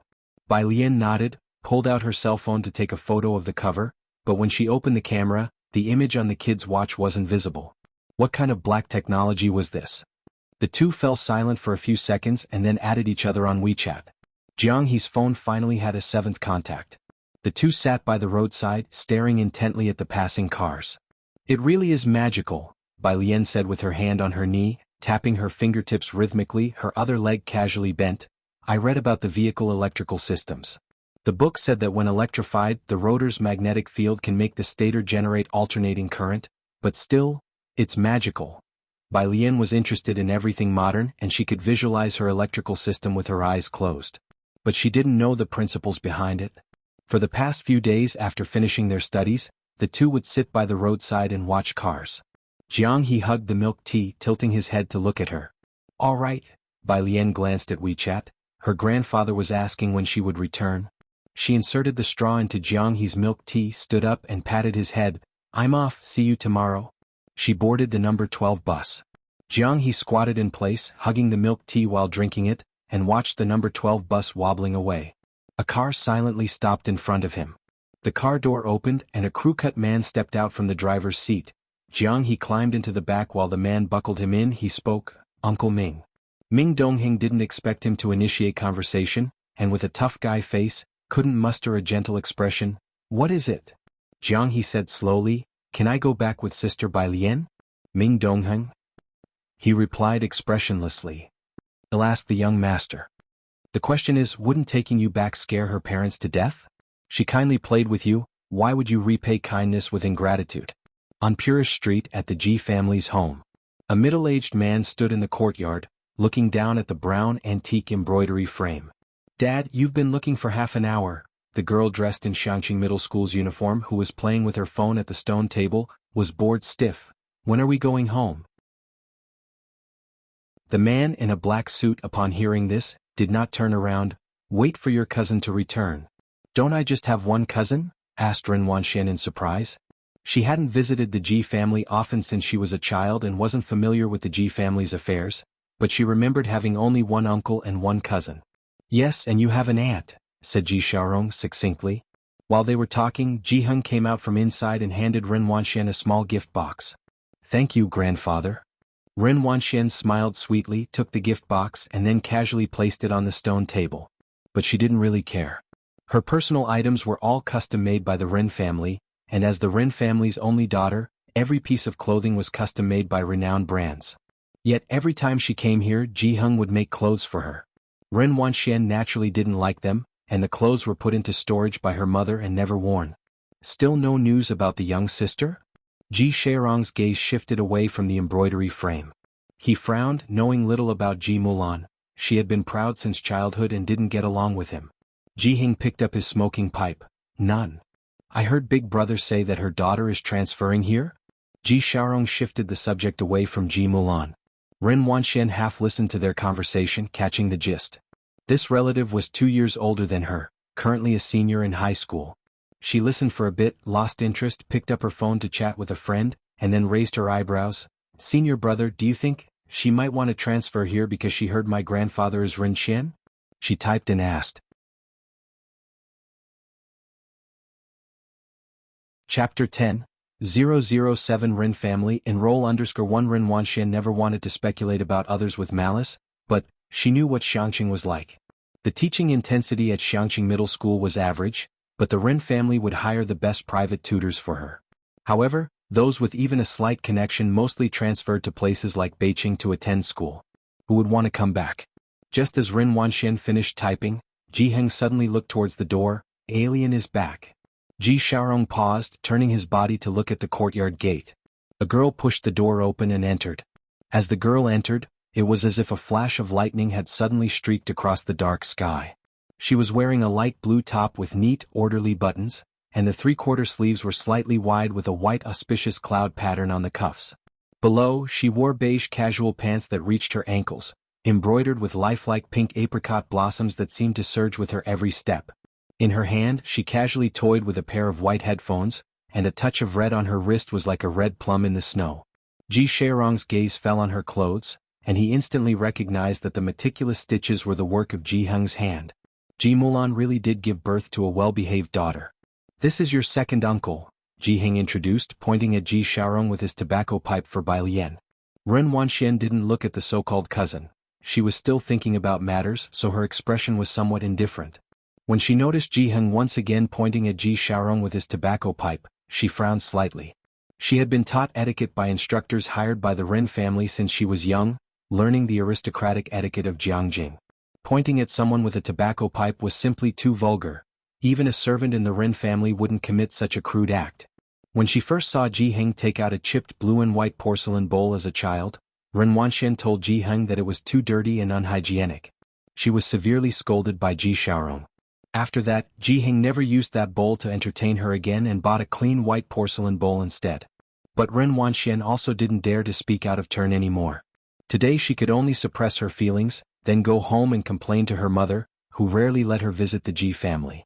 Bai Lian clasped her headphones, glanced at the second uncle Jianghu had mentioned, and curved her lips into a smile, brimming with amiability. Hello. She didn't call him second uncle. Her voice was like the clear and spirited tone of a gently pressed piano key, and Ren Wanxian subconsciously turned her head. She saw a pair of extremely beautiful eyes, clear and sharply contrasted between the black and white. Looking further down at the vintage clothing, Ren Wanxian had not thought before seeing her that such outdated fashion could look so attractive on someone, even if Ren Wanxian didn't want to admit it. She clenched her phone. It's rare for you to come back, Jianghu said, not one for many words. He broke the silence, telling Ji Xiaorong, dinner here tonight. Ren Wanxian took her gaze back. She stood up, her behavior very cultured. Dad, I still have a private tutor class and can't be home too late. She glanced at the well in the courtyard from the corner of her eye. The Ji family used water from here. Though the well looked clean, she really didn't want to touch the water from this place. So every visit was brief, and she never drank the water Jianghu offered her. Though Xianxia was off the beaten path, most of the area close to Xianxia had been replanned long ago, and the community had been equipped with sterilized tap water. Meanwhile, Purish Street remained the same year after year with no construction, and the residents still used well water. Ren Wanxian had never seen people using well water in this day and age. Ji Xiaorong glanced at her. Then you go back first, the driver is still waiting for you outside. Oh, by the way, Ji Xiaorong seemed to remember something. Xianxia, this is your cousin. She's also in her senior year and is about to switch from arts to sciences. You two should exchange contact information. Saying this, he looked towards Bai Lian. Alien, Xianxia is also studying science and her grades are excellent. You can ask her if you have any questions. Bai Lian lowered her head, studying the headphones. She decided she would take them apart to see how they worked as soon as she got back to her room. After being called out, she lifted her head to look at Ren Wanxian and slowly attempted to take out her phone from her pocket. Ren Wanxian pinched her phone, holding the power button down to turn it off.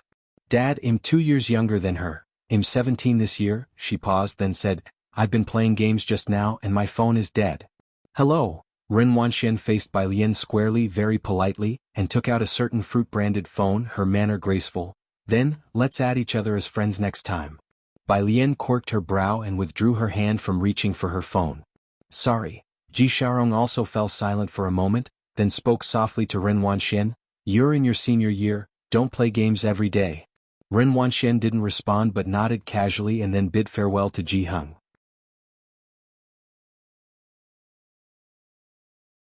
Chapter 11.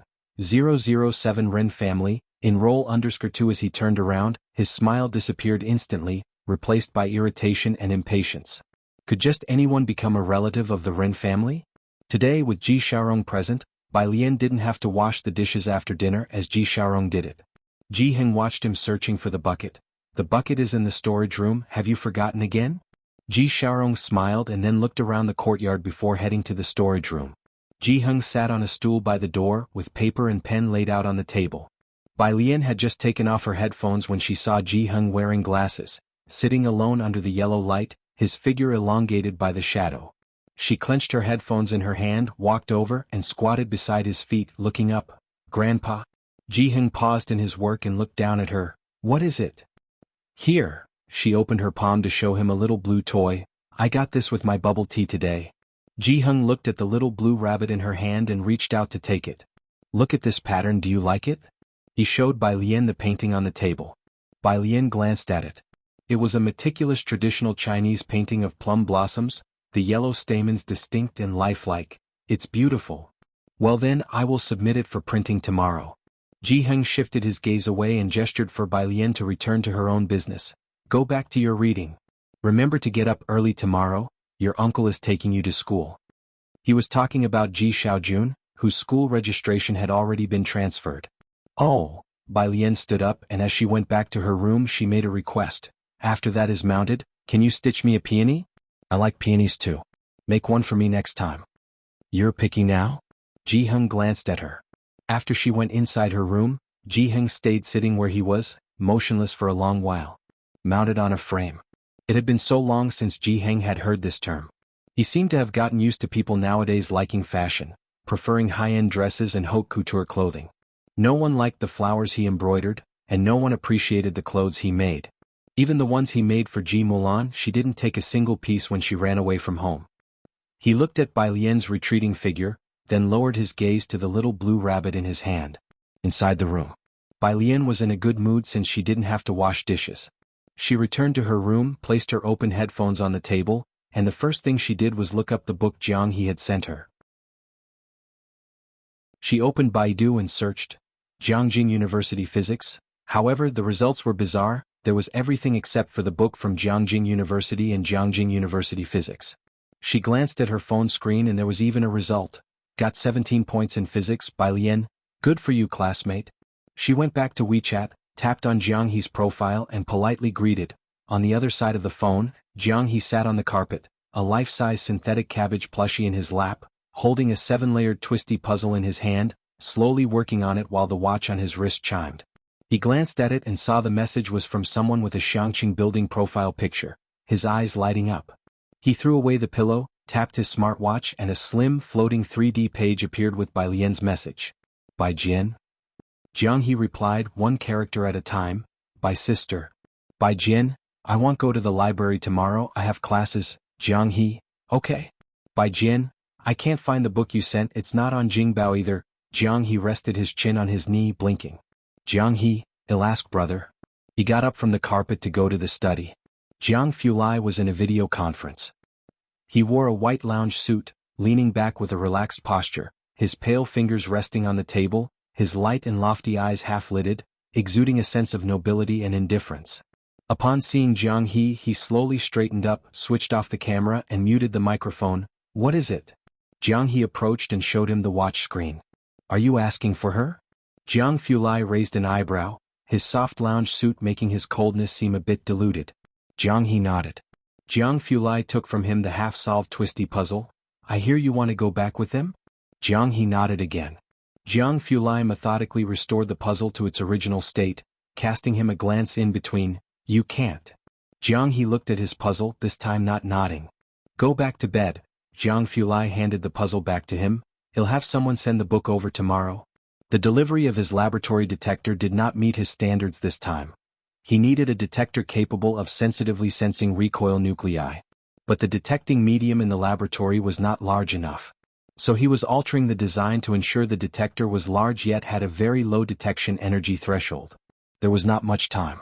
Conveniently, Jianghu had recently found a playmate, so he didn't need to be distracted by looking after him.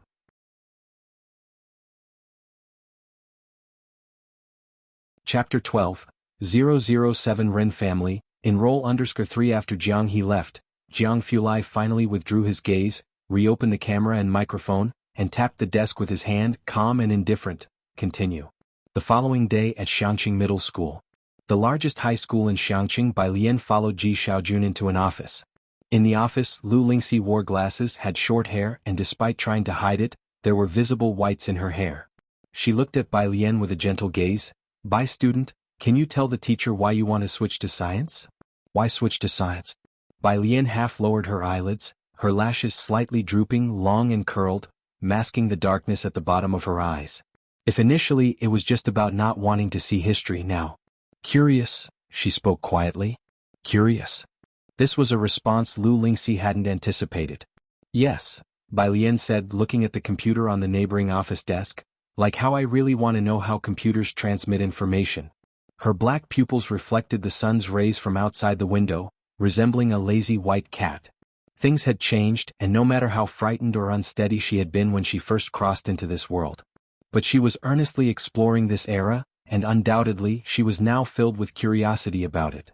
Ji Xiaojun was hearing Bai Lian's reason for the first time, and he couldn't help but tilt his head, looking at the serious expression on his well-behaved niece's face. After a moment of silence, he remembered how she had answered him last time. Oh, so what? Had giving him the runaround? Good. Lu Lingxi looked at Bai Lian calmly, seeing her seriousness. How about you do a set of comprehensive science papers for me to look at? She found a comprehensive science exam paper on the desk. Bai Lian took 20 minutes to complete it and returned it to Lu Lingxi. Lu Lingxi was a language teacher. She took the paper and handed it to a physics teacher in the same office, asking him to help review the exam. Then she said warmly to Bai Lian, "Let's go, I'll take you to our class. There are a total of 20 classes in Senior 3, and we are in Class 15. Ji Xiaojun followed as well. Senior 3 had its own building with a total of 5 floors from top to bottom, 4 classrooms per floor, 2 stairways and offices in the middle. Teacher Lu's office was on the 2nd floor, and Class 15 was in the middle of the 3rd floor. As they passed a stairway, there was a girl in a school uniform coming upstairs with a composition book in her arms. Teacher Lu. Ren student. Lu Lingxi adjusted her glasses and stopped, her voice tender. Leave your homework book on my desk, wait for me a moment, I have something to tell you. Okay. Ren Wanxian looked up, but her gaze fell on Ji Xiaojun. She hadn't seen Ji Xiaojun many times, but he looked similar to her father, so she could recognize him. However, at that moment her attention was on the person beside Ji Xiaojun. It was her, Bai Lian. Ren Wanxian paused, her mind racing with thoughts. Had she really transferred to this school? Did the Ji family ever mention the Ren family to her? Ji Xiaojun saw Ren Wanxian, and from her look alone, he knew what she was thinking. He calmly shifted his gaze away. He used to be kind to Ren Wanxian. Once when he had a matter and wanted to ask Ji Xiaorong for help, he went through great lengths to get through the Ren family's doors. Then in the Ren family's trash can, he saw the drawing he had gifted to Ren Wanxian. Since then he had never visited the Ren family again. Lu Lingxi then explained in a low, smiling voice to Bai Lian and Ji Xiaojun, sighing, "That's Ren Wanxian. She's really very smart, skipped 2 grades in middle school. By student you'll get to know her after 2 days in school. If there's a chance you could ask her for some study tips." Ren Wanxian did not care about Ji Xiaojun. She smiled at Lu Lingxi, retracted her gaze and headed to the office. After placing her homework book on the desk, she noticed a set of comprehensive science exam papers there.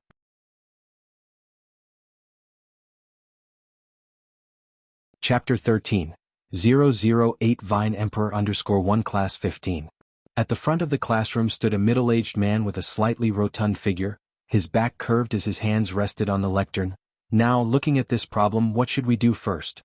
We set the coordinates for this moving point M, using trigonometric substitution and the trigonometric identity, right? And what's the next step? Write down the coordinates of the other points as well. Then it becomes pretty obvious they're all collinear. Can we not determine the coordinates of point P? Isn't the slope of PQ now evident? Isn't it quite simple, right? The students in the class were dozing off, responding intermittently. Lu Lingxi knocked on the door. Mr. Xia, I've brought a new student.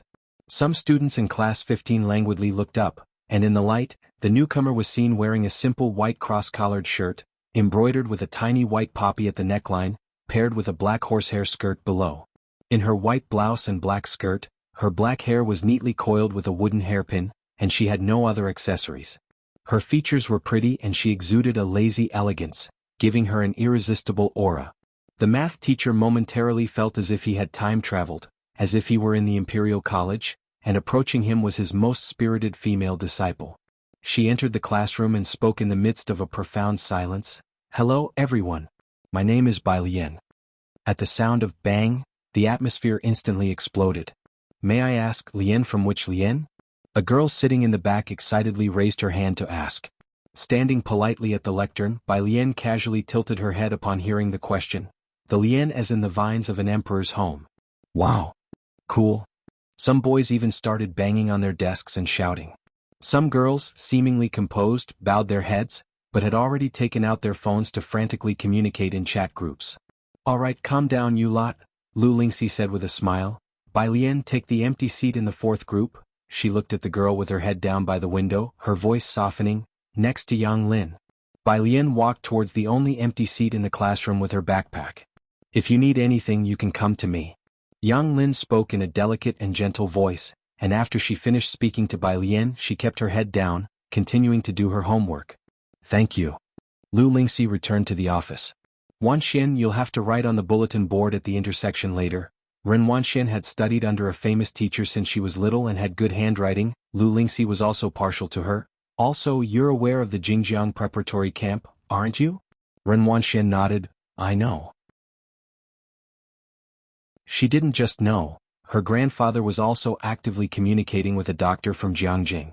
Some schools use software from the preparatory camp to drill their top students with questions.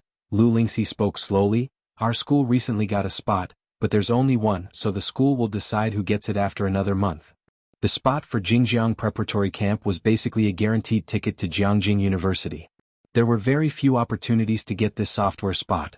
Ren Wanxian remembered that even Beiqing High School only had 10 such spots. She was surprised that Xianxia School actually had a spot. Ren Wanxian was quite taken aback. I understand, Ms. Lu. Stay a bit later after school. There's a training session targeted at those of you who can compete for the spot. That's it, you can go back, Lu Lingxi said with a smile, sending her off. Lu Lingxi was not only the homeroom teacher of class 15 but also taught Chinese to 3 classes, concurrently holding the position of grade director. She was in charge of all the significant issues of the senior year. Ms. Lu, I've placed the transfer student's test paper on your desk, the physics teacher reminded Lu Lingxi. Lu Lingxi quickly put on her glasses and picked up the exam paper. Let me take a look. The first thing she noticed was the handwriting on the paper. This handwriting. Upon hearing this, Ren Wanxian slowed her steps. So that test paper belonged to Bai Lian? The physics teacher, holding his teacup, said with a smile. 85 points, the paper is simple, the score is a bit on the low side, but the fundamental knowledge is well learned. Ren Wanxian paused at the door, a hint of mockery in her eyes. She closed the door, thinking nonchalantly, what a refined way the physics teacher phrased it. How is that a bit on the low side? In Xianxia's initial exams, the science comprehensive is very simple, consisting entirely of basic questions with a total score of 300 points, and in their class, there's no one below 150. In the office, however, Lu Lingxi was quite surprised. 85, that's also enough, Lu Lingxi said, holding the exam paper and smiling. You don't know, but Bai Lian switched from liberal arts to science. I thought if she could score 50, I wouldn't persuade her to go back to arts. She didn't have high expectations for Bai Lian, especially since she had switched from literature to science. She hadn't expected Bai Lian to score as high as 200. Lu Lingxi wasn't pursuing graduation rates either.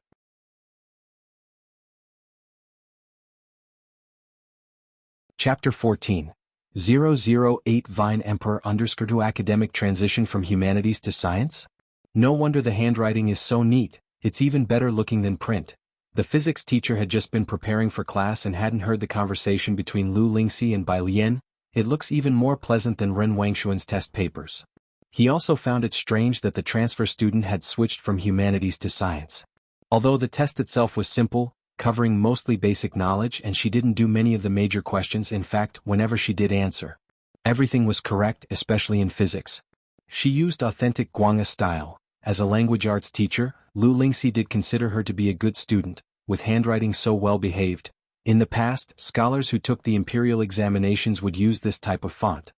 Previous top scholars knew several styles of calligraphy, but would all use Guanga style during the palace examination.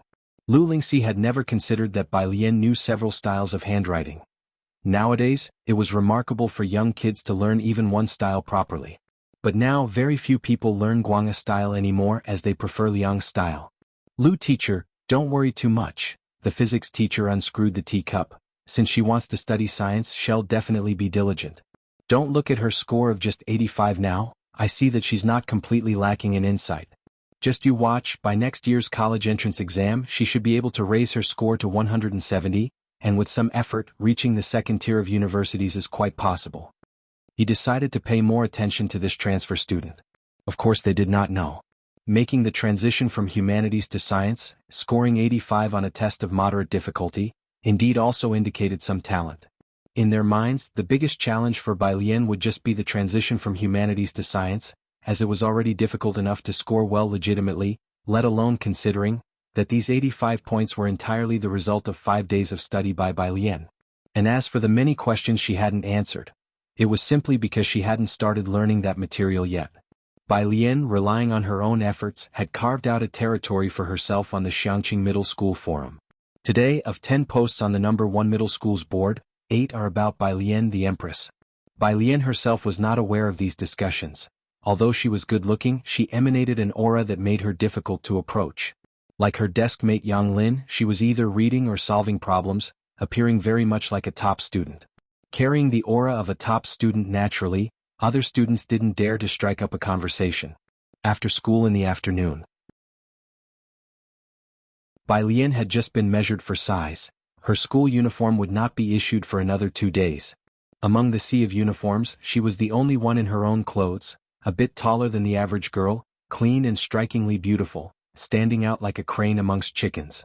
Jianghu was squatting on the street corner opposite, and he spotted Bai Lian shining brightly amidst the crowd in a glance. "Why are you alone?" Bai Lian didn't see the others who had been following Jianghu around, so she took him to the milk tea shop around the corner. "My brother is picking me up later." The milk tea shop was crowded just after school let out, but they waited a few minutes for people to leave. Bai Lian found a quiet table and sat down with Jianghu. "Bai student." The clerk served Bai Lian 2 cups of cherry fruit tea. "Your milk tea is ready, straws are on the left, help yourself." Bai Lian recognized that this was her desk mate Yang Lin. Bai Lian looked at the milk tea, which clearly had more fruit pieces than others, and smiled with her eyes, the expression shining and vibrant. "Thank you." She took out 2 straws, while Yu Guang noticed that Yang Lin's exposed arm seemed to have a purple bruise. "What's that?" Bai Lian took her eyes off it and went back to handing Jianghu his milk tea. The other person took out a colorful spherical object. Jianghu took a sip lightly, a 7-layered, 5-colored magic cube. He had already managed to restore the center colors but was not familiar with the rest. Last night, after watching Jiang Fulai's speed cubing restoration formulas, he was trying hard to replicate them. Bai Lian opened her backpack and took out a large lump, having never seen a Rubik's Cube before. "Are you restoring the colors of this sphere?" Jianghu nodded, discontent with his own speed. "My brother can solve it very quickly, but I need 2 hours. A guy who had just come in with a basketball spat out his lemon tea. "No way, little bro." The guy spun on his foot and turned sideways, wearing the school uniform, his features handsome and sunny, and kindly suggested to him in a heartfelt tone, "Don't talk about it so calmly, have some sympathy for the average high school student." Jianghu glanced at him and said nothing. "Boy, what's with that look?" "What look?" "Hey." The boy got choked up for a moment but then greeted Bai Lian, introducing himself. "Bai classmate, I am your Xianxia." Bai Lian recognized him. He was the guy who sat behind her. She had remembered everyone who introduced themselves to her. Xianxia scratched his head. "Oh, so you did hear us talking. Luma said that if you ever need anything just ask me. I'm the sports committee member." They called Lu Lingxi Luma in their class. As Zhang Xi's was talking, he saw the object that Bai Lian took out. It looked like a motor. Bai Lian inserted the straw with one hand and played with the coils of the motor with the other. "What's wrong?" Zhang Xi's, Who carries this kind of stuff in their backpack? He said goodbye to Bai Lian with an incredulous face and left the milk tea shop. The group of boys waiting for him outside asked if he got the new transfer student's contact info, implying that the new student was so pretty that they could only admire her from afar. "I'll ask tomorrow." Xianxia put his arm around his buddy's shoulder, exclaiming with a sense of brotherhood, "With you guys in the world I can rest easy." The brothers were just about to be moved. Xianxia, hee, it's great to have more than one useless person. As darkness gradually fell at the school gate, students who had been staying late for the honor student training had just finished their classes. Ren Wanxian was picked up and dropped off by a personal driver every day. She was on the phone with the driver. "I finished my tutoring class, come to." Her eyes caught sight of a girl sitting under the street light at the corner of the crossroad, apparently waiting for something. How come she kept running into Bai Lian at this huge school? Could it really be such a coincidence? Ren Wanxian suddenly felt an irritation. Observing the other's silhouette, she pondered for a while and then instructed her driver, "Take the car to the back gate, I'll wait for you there." "What's wrong?" the boy next to her asked her. "Nothing." Ren Wanxian shook her head, not wanting to mention Bai Lian at all. "Let's go to the back gate." She turned coldly, re-entering through the school gate.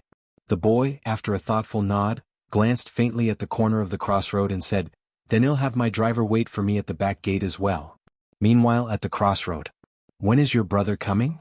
Bai Lian sat beside Jianghu by the roadside, watching the passing traffic. The streetlights lit up one by one. Jianghu reluctantly lit up his watch. "Another 10 minutes. Okay." Bai Lian leaned lazily against the lamp post, taking out the coils again to play with. When Jiang Fulai came to pick up Jianghu, what he saw was this scene. The girl sat casually by the roadside. Her ink-black hair was casually held up by a brown wooden hairpin. She elegantly manipulated the motor in her hands, making the rough motor seem more like a piece of art. Her facial features were strikingly attractive, and her droopy eyes conveyed a lazy demeanor. For a moment, it was as if the moonlight too favored her, casting a hazy glow as if moisturized by the moon's radiance. Suddenly he thought of a phrase, tender yet lethal.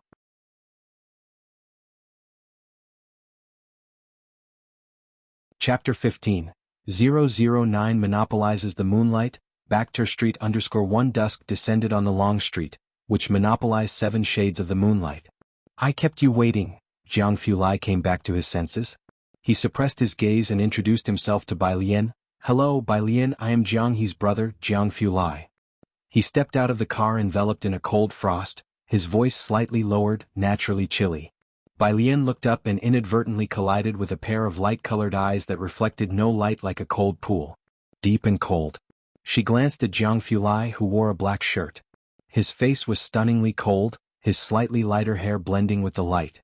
Their first gaze, or perhaps another glance. It was surely quiet and lonely. Yet it felt deafening. After a moment, Bai Lian slowly spoke, "Give me a reason not to shark you." Jiang Fulai rarely showed his true emotions in front of others. This was the first time he was caught off guard in public. Jianghu looked up, contemptuous. "Her name is Bai Lian." Jiang Fulai, "Firstly, do you want to see what you noted down?" "Sorry." Realizing what had happened, Jiang Fulai lightly chuckled. A rare smile tinged his usually indifferent and ice-cold phoenix eyes. Jianghu is sensitive to numbers, but he never went to kindergarten, so... He paused, then simply assessed, he is semi-illiterate. Bai Lian swept a cold glance toward Jianghu. Jianghu, who had an autism spectrum disorder and exhibited extraordinary intelligence only in numbers and geometry.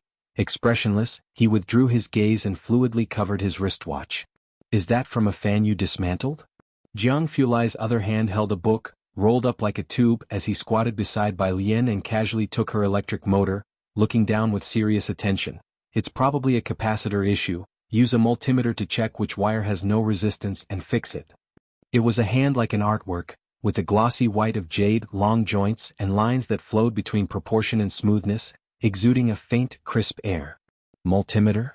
Bai Lian withdrew her death stare from Jianghu and rested her chin on her knees, tilting her head lazily. "I thought about buying one, but my grandfather wouldn't let me dismantle the house. I stole this one from his room." There was no other emotion on her face, her black pupils reflecting the streetlight above, lazy and beautiful. She just wanted to stealthily dismantle an electric fan. One could imagine her cutely stealing and dismantling her family's things, and perhaps the elder would helplessly indulge her, turning a blind eye. "I have one, I'll bring it to you in a few days." The mere thought of the scene made Jianghu feel like a big cat was stretching out lazily to scratch him. I have a physics lab. It's well equipped for experiments, very convenient. Jianghu rarely felt close to people, even going silent for 7 days at a time. Bai Lian was a peculiar existence to Jianghu. Now seeing her in the flesh, he thought he might understand why Jianghu wanted to go home with her. Bai Lian blinked. A large lab, there must be a particle collider there. The glances from the people around grew more intense. Jianghu casually picked up Jianghu by his collar and stood up. Get in the car first. They'll drive you home. There were few streetlights on Purest Street. Bai Lian had Jianghu's car stop at the intersection. This is the book you wanted. Jianghu got out of the car with her and handed her the book in his hand. In the twilight, his eyes and brows seemed to soften as if steeped in ice and snow. Physics is not difficult, it's interesting. You can ask me if you have any questions. Thank you. Bai Lian took the book. This was a book that she couldn't find anywhere. I should be thanking you. Jianghu looked towards Jianghu and said softly, Jianghu always thinks he's an alien wanting to return to his own planet. You're his first human friend. But Bai Lian simply said, he's cute. Jianghu turned to look at her for a moment and chuckled lightly, yeah. Bai Lian waved at him and left. Jianghu watched her enter a small store with a police patrol not far away. His slightly furrowed brow relaxed a little as he got back into the car. This place hasn't been demolished?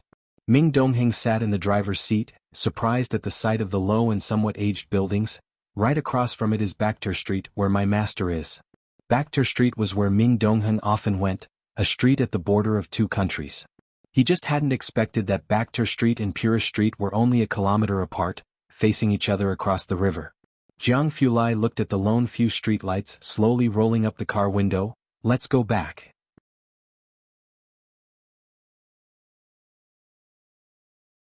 Chapter 16.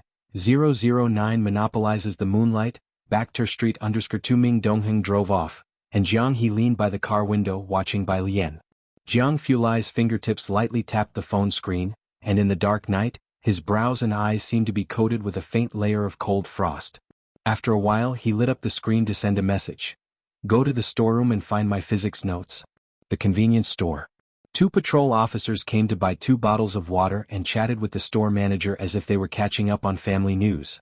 The store manager answered, puzzled. Today before leaving, Bai Lian had asked the store manager to bring her some electric cables. The manager handed them to her, along with a lollipop, covering the QR code and refusing to let her transfer the money. Hurry back home, it's already dark. Oh, Bai Lian put away the cables. The patrol officers didn't find out anything and left to finish their shift. Once they were gone, a neighbor dared to come over. What did you do? Went across the river to steal something? Why are the police always watching you? But I am a law-abiding citizen. The store manager opened his mouth in grievance. He was also confused. I can't figure out what I've done wrong.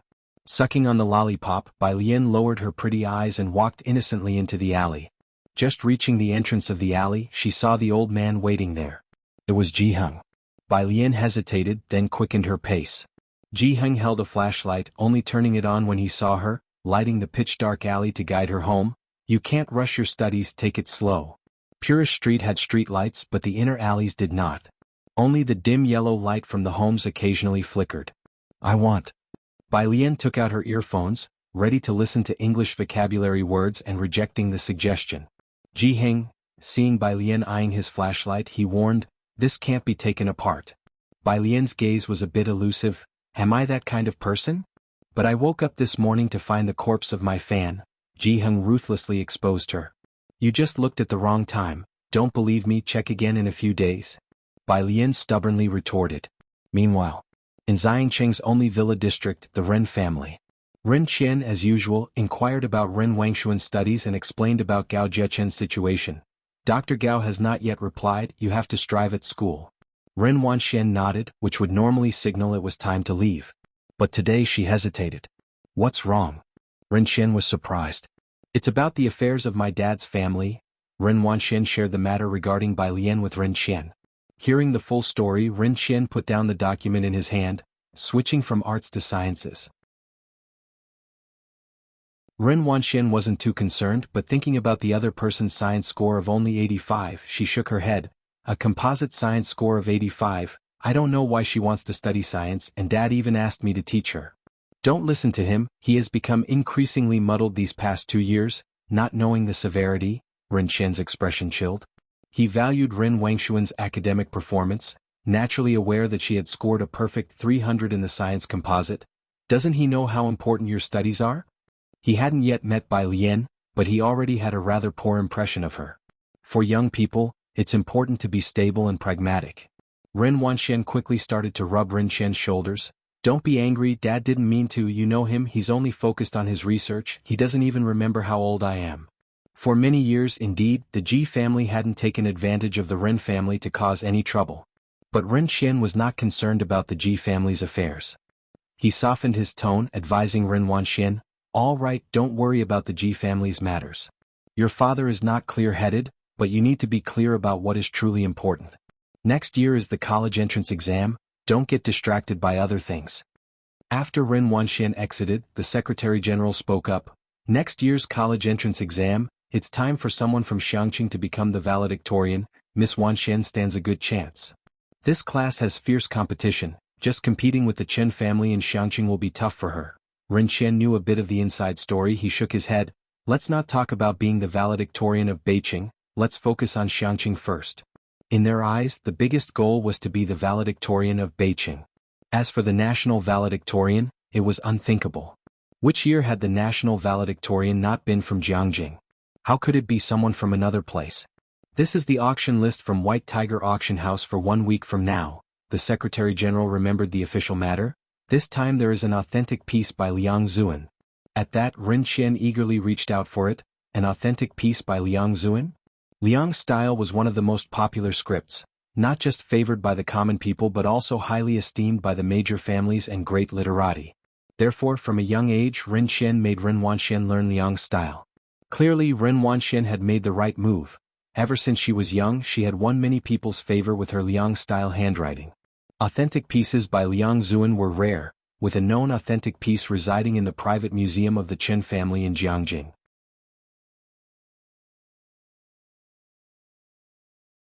Chapter 17, 009 Monopolizes the Moonlight, Bakhtur Street _3 This genuine piece coming up for auction is bound to attract a crowd from all over the country. No one would doubt its authenticity, after all, it's the largest auction house in Asia, and nobody dares to cause trouble at an auction on Bakhtur Street. Find a way to get an invitation to the auction, Ren Qian said. The next day, Bai Lian didn't linger in the library because Jiang Fulai had someone send her the multi-tester. She planned to go home and show her grandfather what bad timing really meant. Bus 12 came to a stop on Purist Street, and when Bai Lian got off with her black backpack, she saw a crowd gathered around the convenience store from a distance. As Bai Lian approached, the onlookers outside in white tank tops trembled with excitement. With a clatter, a cigarette fell to the ground. Officer Zhang, ask them if I've broken any law? The middle-aged man in black attire said casually, exhaling a ring of smoke while pointing at a vendor selling chilled mung bean jelly. Dare you say I've transgressed? The vendor, in fear, shook his head as he picked up his knocked-over stall. No. I knocked it over myself. Oh, is that so? The middle-aged man took 2 more steps forward, pointing at someone selling hand-carved items. The person sat on the ground, frantically waving their hands in negation. He stepped on an embroidered shoe and finally stopped in front of Jiheng. How about you? Do you dare? Jiheng looked at the stall on the ground and shook his head. See. The middle-aged man then leisurely turned to Officer Zhang, his voice arrogant. I told you I haven't done anything, Officer Zhang. You wouldn't arrest a good person, would you?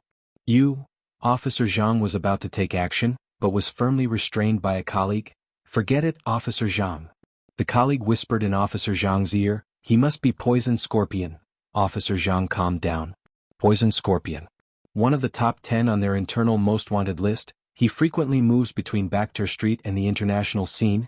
Many of his men are ex-mercenaries, protected by a bar on Bakhtur Street, and even the FBI is said to be unable to touch him. His power was immense. Poison Scorpion had long anticipated this scenario. He looked at Officer Zhang with disdain, carelessly dropping his cigarette on the ground and stepping on it. It seems, Officer Zhang, if you desire to catch me, you'll have to find another way. No one present dared to speak. Poison Scorpion then arrogantly left the convenience store with all the cigarettes and casually left Purist Street. Only after he had left did Officer Zhang silently help the vendors straighten their stalls, whispering an apology to them. The people from the bar on Bakhtur Street at the junction between two nations, those people. Without evidence, Officer Zhang truly had no recourse. Even if the Qin family of Xianxia was present today, they too would suffer silently. Bai Lian stood not far away, watching the scene with an unperturbed gaze. The man in the white tank top, feeling the chill of her gaze on his back, shivered and quickly set about helping the vendors pick up their goods. Clearly he was also one of the formidable convention people, and seeing him lending a hand, Officer Zhang gave him a glance, his gaze then shifting to the store owner not far away. As the crowd slowly dispersed, such incidents were not uncommon on Purist Street. Alien? Jianghu, having tidied up his belongings, saw Bai Lian standing at the street corner. The neighbors liked the trinkets made by Jianghu, who would set up his stall every few days. Bai Lian usually studied late in the library, so this was the first time she saw him vending. Bai Lian answered calmly, taking Jianghu's items from his hand. It's all right, grandfather's used to it. Jianghu spoke more today than usual, holding a tobacco pipe. These things don't happen often. He's from the opposite side and doesn't come here often. You should be more careful when you go out. It's better for ordinary folks like us to avoid provoking them if we can. He comforted Bai Lian. Bai Lian hummed in agreement once more, but the chill in her pitch-black eyes grew colder. Jianghu was at ease with her. 11 o'clock at night. The lights in Jianghu's room went out, and in Bai Lian's room she tightened the last screw on the electric fan. Then, taking her mobile phone, she quietly closed her room door behind her and left. Crossing the bridge at the end of Purist Street, a street stretched out in front of her, resplendent with golden light. Although it was 10 o'clock at night, it was as bright as day. The entrance bore the name in 2 languages, Bakhtur Street. The man in the white tank top had been waiting here. He looked up to see the girl in the flowing moon-white dress so out of place in this street. Sis, the man in the white tank top approached, handing Bai Lian a cigarette and lighting it for her. With a slender cigarette grasped between her fingers, Bai Lian appeared utterly nonchalant. As the flames sparked and smoke began to curl up, she lazily tilted her head. Where is he?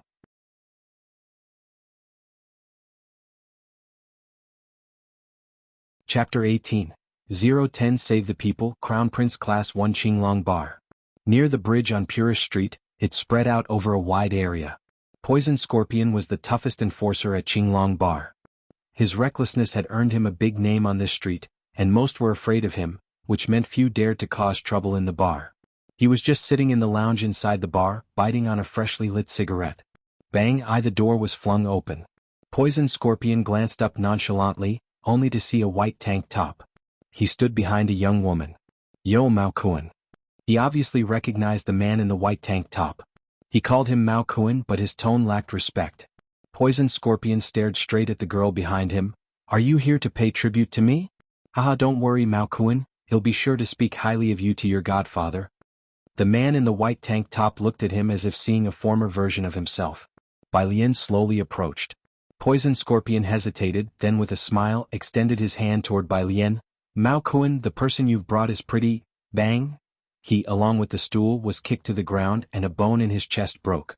Poison Scorpion's eyes turned fierce as he endured the pain and scrambled up, throwing a fierce punch at Bai Lian's face. Bai Lian didn't even move her feet, simply raising her hand leisurely to catch his punch under his astonished gaze. The hem of her moon-white dress fluttered gently. Crack! The sound of finger joints breaking echoed.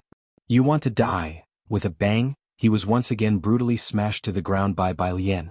Poison Scorpion had never seen such a twisted scene before and looked at Bai Lian in terror. The borderlands between two countries were complex, and no one without some abilities could survive there. His skills were quite impressive. In fact, few people knew that even the FBI had been unable to handle him when he was notorious internationally, which was why the bar owner had taken notice of him. As Qinglong Bar's top enforcer, even the #1 fighter in the ring would have a hard time laying a hand on him. Poison Scorpion was breathing more out than in. He lay on the ground, unable to get up. Have I offended you? He was clever indeed. To be this arrogant and still alive for so long was because he had only offended nobodies. The girl in front of him, who could crush him as easily as pinching a steamed bun, was certainly no nobody. He had no idea how he had managed to provoke her. Bai Lian still had a slender cigarette pinched between her fingers, and the smoky haze swirled around her face. She walked unhurriedly to Poison Scorpion's side, wearing gray embroidered shoes with a faint footprint on them. The embroidery was of pink peonies, layered and sumptuous. With the shoe bearing the footprint, she stepped on Poison Scorpion's right hand and asked softly, "Is the embroidery nice?" So prim and proper. Poison Scorpion, who had been so arrogant before, now lay at Bai Lian's feet. Even as every breath caused pain in his chest, he still struggled to wipe the dust from her embroidered shoe. Smiling ingratiatingly, he looked up at her. "Good, very good. The embroidery is excellent." Bai Lian looked down, the shadows cast by her eyelashes hiding the tumult within her eyes. She lifted her foot. "Indeed it's good." Bang, another kick. She kicked Poison Scorpion hard in the chest. Poison Scorpion was slammed against the wall. Bai Lian leisurely straightened her sleeves. Withdrawing her gaze, she said coldly, "But it's gotten dirty." The man in the white tank top knelt beside Poison Scorpion, kindly reminding him, "You had to mess with her grandfather's business of all things. And you even asked if the old man dared to. Do you think he dares? Remember to respect your elders and love the young." The bar was deafening with noise. A group of men in black waited at the doorway. The leader, seeing Poison Scorpion paralyzed and gasping against the wall, twitched his mouth. "God, you're asking a vicious man to respect the elderly and love the young." They looked at Bai Lian warily, then told the man in the white tank top, "Mao Kuan, the boss wants you in the conference room." "I'll talk to my godfather." The man in the white tank top nodded casually. Bai Lian leaned against the bar, lazily tapping her fingers on the countertop. "Xiaoba." The man in the white tank top immediately stepped forward, pouring her a drink. "Sister, my surname is Mao." "Oh, Xiao Mao." Bai Lian nodded sluggishly. "Thanks for today, but I don't drink. I'm heading back." "Sister, won't you stay a little longer?" Bai Lian took out a wooden hairpin, slowly gathered her hair, and her low, soft eyes were languorous. "No, I have class at 8 in the morning tomorrow." "Niao Kuan no Xiao Mao." At his side, a younger brother seeing Bai Lian for the first time blushed. Xiao Mao upon seeing this snapped at him, smacking his head hard. "What are you looking at?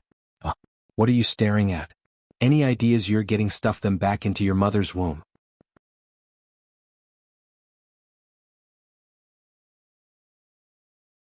Chapter 19. 010 Save the People, Crown Prince Class 2 Purist Street. The night was dark and the wind was high. Bai Lian took out her earphones to memorize English vocabulary. It was nearly 1 in the morning, and faint sounds of a scuffle were coming from the narrow, dark alley ahead. Ordinary people would have taken a Bai Lian wore her earphones, halfway through her vocabulary listening, when her phone rang. It was Mao Kuan, she answered and calmly walked past them. There were 3 men with blonde hair and blue eyes. Because of the girl's excessive calm, they were clearly stunned for a moment. The next second, one of them came to his senses and reached out to grab Bai Lian's neck. Bai Lian tilted her head sideways, grasped the man's hand. "Sister," Mao Kuan's voice came through. Bai Lian looked at the blue-eyed man, then glanced down at the person lying in the corner. "Wait a moment," she told Mao Kuan, then stuffed her phone back into her pocket. Then she suddenly yanked the blue-eyed man in front of her. The breeze from her punch parted the strands of hair scattered on either side of her, revealing her cool gaze. Bai Lian didn't retreat. With her other hand balled into a fist, she powerfully slammed into another who tried to make a move on her. In less than 3 minutes, 3 men were lying at her feet. Only then did Bai Lian take her phone out of her pocket, leaning lazily against the wall. "Speak." "Oh." Mao Kuan, on the other end of the phone, wiped his face. "There's an auction here in a couple of days. Do you want to come play?" "No thanks." Bai Lian hung up, her eyelashes drooping down. She put her earphones back on and dug out her English vocabulary list. "Hey!" The bloodied person lying in the corner spoke to her, shaking as he fetched a pack of cigarettes from his pocket and tried to find a cigarette to bite on. "Thank you, can I have your contact information?" Bai Lian glanced down at him. His leg was still bleeding nonstop. Her gaze settled on the gold-framed calligraphy next to him. When the man saw her looking, he moved his right hand but inadvertently triggered a wound, causing him to hiss in pain. "Do you want this? It's an original by Liang Zuan. It's valuable but not as precious as I am. Take it if you want. As for other requests, I can manage anything as long as you don't ask to live on the moon." Bai Lian, unsure which word moved her, squatted down, flipped on her phone's flashlight, and shone it on the calligraphy beside the man.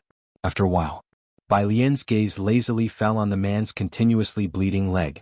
She slightly lowered her head and reached out to fumble with the man's injured leg. "What are you doing?" The man was taken aback and quickly said, It's a gunshot wound. My private doctor will be here any moment. Don't touch it randomly, I don't want to be crippled just yet. While he spoke, his leg suddenly stopped bleeding. Even the pain was greatly reduced. Only then did Bai Lian stand up, reopened her English vocabulary page and started walking back. Hey, the man snapped out of it and saw that she hadn't taken the calligraphy. He couldn't help but call out to her, don't you want Liang Zuan's original work? The girl who didn't pay him much attention stopped. The gentle moonlight bathed her as she finished memorizing a word before tilting her head. Who told you this is an original? The man was taken aback. This has been authenticated by experts. The girl took her gaze back, disappearing around the corner.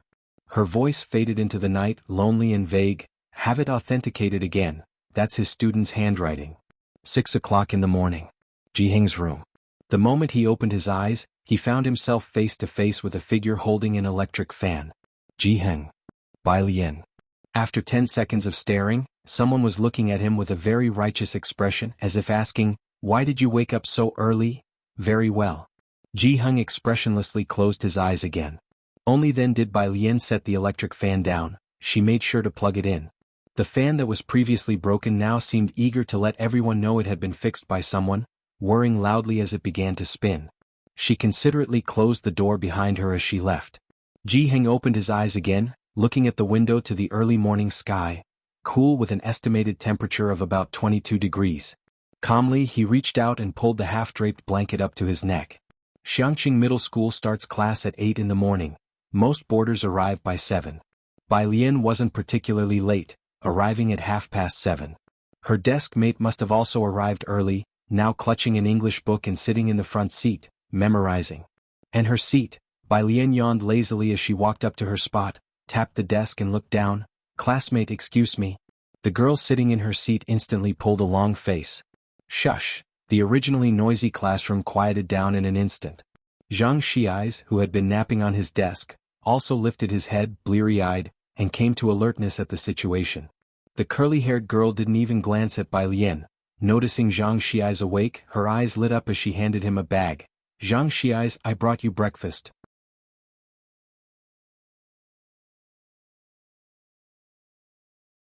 Chapter 20, 010 Save the People, Crown Prince Class _3 Meanwhile Yang Lin gently tugged at Bai Lian's sleeve, gesturing with her eyes towards Bai Lian.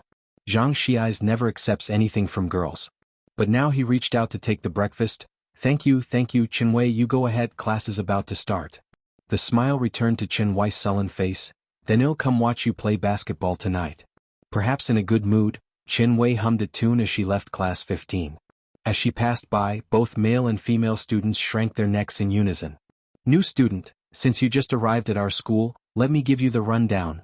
The girl in front turned around and heaved a sigh of relief before speaking to Bai Lian. That was Chenwei from the second year.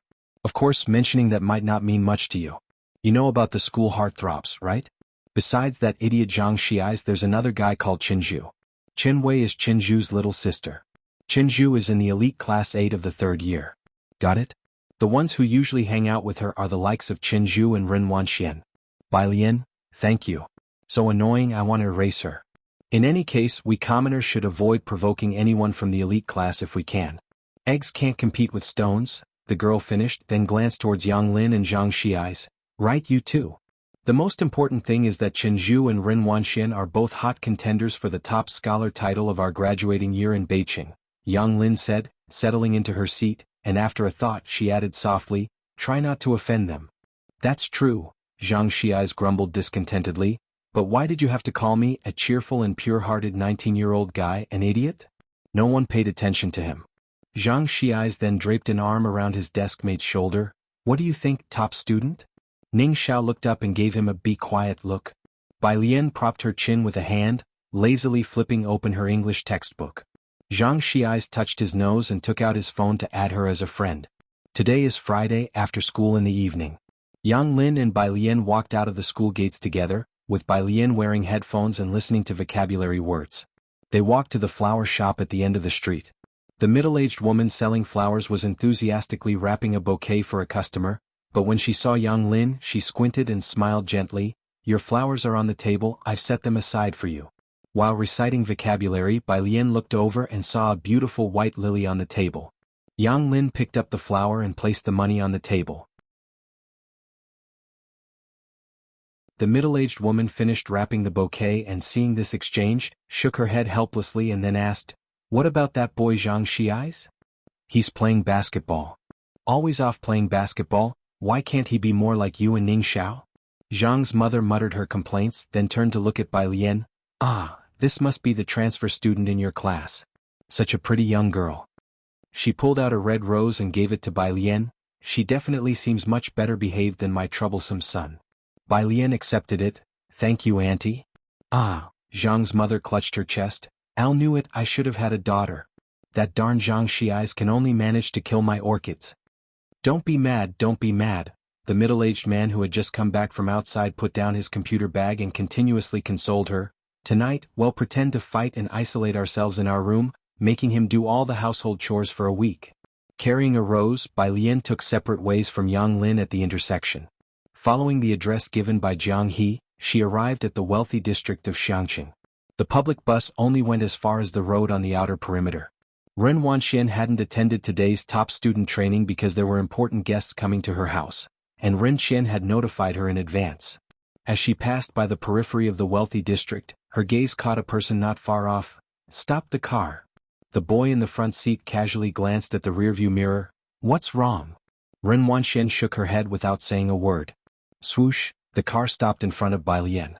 The window rolled down, revealing Ren Wangshuan's face brimming with irritation. She looked at Bai Lian with a mocking expression as if she had already seen through her. "What are you waiting for here?"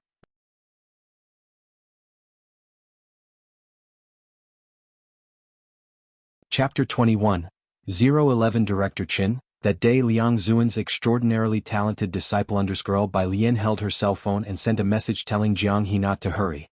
She was still in a moon-white long dress, her eyes clear and tranquil, reciting vocabulary in a calm and unruffled manner. Upon hearing a voice she looked up. "Waiting for your ancestor." No matter whether it was at school, at the Ren family home or anywhere else, Ren Wanxian was always the center of attention, always pampered and worshipped by everyone. Even Qin Wei had to make some superficial effort in front of her. As for the Ji family, even though she was very polite to Ji Heng, deep down she still looked down on the Ji family members. Ren Wanxian looked at the long dress on Bai Lian, plain and unadorned, without any logo, clearly something made casually by Ji Heng. In her eyes, Bai Lian was indeed the least noticeable among them. When encountering her, one should at least be cautious and respectful, not so arrogant. But she didn't expect that someone she least cared about would speak to her so rudely. The driver in the car couldn't help but take another look at Bai Lian, and Ren Wanxian noticed that the boys nearby were also looking their way. She was shocked that Bai Lian dared to speak to her like that. What are you talking about? Can't hear clearly?" Bai Lian, looking at the next word, said indifferently, "Then I can carve it on your tombstone." The driver wished he could cover his ears, trying hard to pretend he didn't hear anything. But Ren Wanxian, with her sense of entitlement, didn't get out of the car, only haughtily rolled down the window so everyone in the car could hear Bai Lian's words. Even if the driver showed no reaction, Ren Wanxian still felt that everything about her was being challenged by Bai Lian at this moment. She was rendered speechless by the retort, and only managed to pull at her lips before angrily rolling up the window and demanding, "Aren't we leaving yet?" The car started. The boy in the front seat glanced at Bai Lian by the roadside through the rearview mirror. The look was as if he were observing a leaf, only for a moment before he withdrew his gaze. "You know her?" Ren Wangshuan's voice was cold with disdain. "Who knows which relative from the Ji family that is?" She didn't understand how Bai Lian could be so entitled when she was merely living in a slum that hadn't been developed yet, one that still used well water. Chen Zhu nodded, uninterested, and didn't ask any further. The car drove on for a while when another black car slowly approached. Chen Zhu, who had been sitting relaxed, straightened up, his gaze fixed on the rearview mirror, watching the black car grow more distant, until it disappeared. As dusk approached, the black car that vanished in the rearview mirror seemed to grow more mysterious. In the back seat, Ren Wanxian had temporarily forgotten about Bai Lian, watching the direction the black car had disappeared in, and asked softly, "Was that the people my grandfather mentioned?" Although in her final year of high school and focused on her studies, it didn't mean she wasn't aware of other matters. She knew about the recent changes in Xianxia. They had always thought that the manor behind them, which had been vacant, belonged to the government. Now that it had been occupied, the major families of Xianxia had all received a clear message not to disturb it. Jianghu only casually said, "I've never seen that make of car." The one who came to pick up Bai Lian was Ming Dongheng. Bai Lian had been memorizing words all the way, and when she arrived at the entrance of the manor, she saw Jianghu squatting at the door, eagerly waiting. The man in the gray suit waiting in the garden, seeing the carefree and lazy girl behind Jianghu, was quite surprised. Then, he watched as Jianghu walked to the adjacent laboratory, adeptly keyed in the password and entered. "Mr. Ming, who is that?" The man turned to Ming Dongheng, inquiring about the girl's identity. Despite his many years in Jianghu, he had never heard of such a person. Ming Dongheng only warned, "Don't overstep." Chen Wei felt a chill down his back and remembered who resided in this place, no longer daring to ask any more. He secretly committed to memory the fleeting glimpse of the girl's face. With that striking face, he definitely wouldn't forget her if he saw her again. The laboratory. Most of the devices there were unfamiliar to Bai Lian, and Jianghu took her to a small table to show her a miniature perpetual motion machine on it. A metal sphere the size of a soybean slid down through the hole on the top layer into a track, then bounced back up. Both squatted on the spot, staring intently at it for 10 minutes. According to the law of conservation of energy, Bai Lian concluded, this is a fake perpetual motion machine. As she spoke, she flipped over the base and indeed saw magnets underneath. Jianghu nodded and then secretly told Bai Lian, "Uncle Ming has always thought it was a perpetual motion machine." There were many instruments in the laboratory, but Bai Lian and Jianghu only looked at the toroidal collider. Jianghu squatted on one side and tried several times with Bai Lian, continuously adding fluid.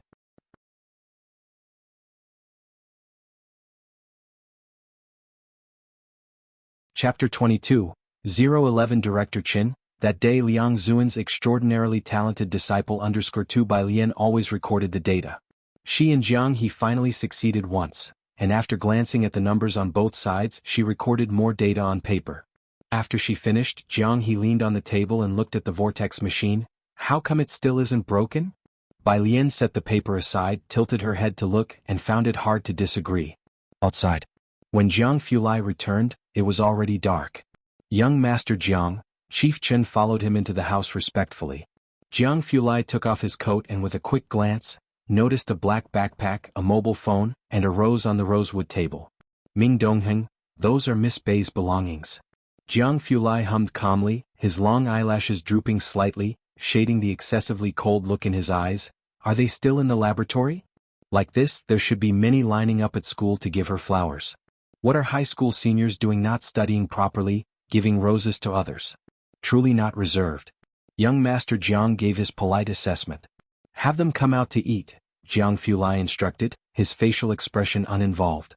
When Bai Lian came out, Jiang Fulai was speaking with Chief Chen.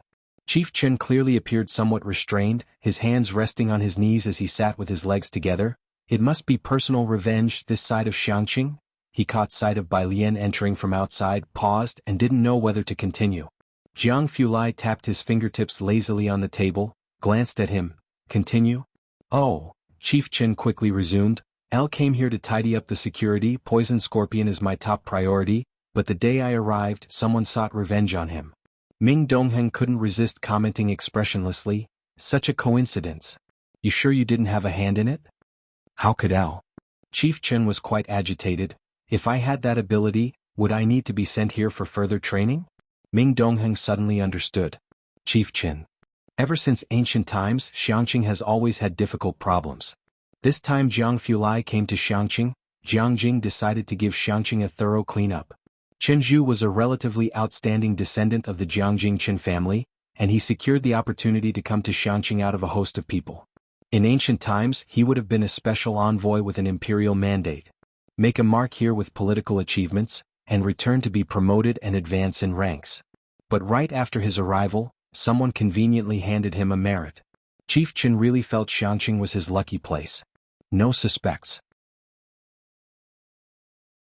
Jiang Fulai rolled up his sleeves twice, casually poured 2 cups of tea, and pushed one each to Bai Lian and Jianghu. Jianghu stared at the cup as if it were poisoned. Chief Chen spoke with a serious expression. "There's one, the boss of Purist Street number 112. I've already deployed extra personnel to keep watch over him. Is there no mistake? Ming Dongheng remembered Purist Street and expressed doubt. Could it be that he's not in trouble for messing with Dawson's cake or offending the mercenary mafia? Don't know, but I have top secret information. Chief Chen lowered his voice. It said that Poison Scorpion took 2 cigarettes from the boss. Although he found it ridiculous, Xianxia had listed a pile of evidence. Otherwise, how could the boss have his cigarettes taken in the evening and be destroyed the same night? At the side, Bai Lian held her teacup and took a light sip. Genuine old Banjiang tea, her eyes brightened slightly. Upon hearing the voice, she put down the teacup, lowered her dark eyes, her jade-like fingers touching the edge of the rosewood table, her expression lazily concurring with Chief Chen. That man is really bad. Only then did Chief Chen dare to look at her. The young lady didn't seem to be much of a presence, and Chief Chen softened his tone, comforting her with a kind voice. Don't worry, the bad guy has already received some punishment. Don't be afraid. That's good. Bai Lian finished her tea.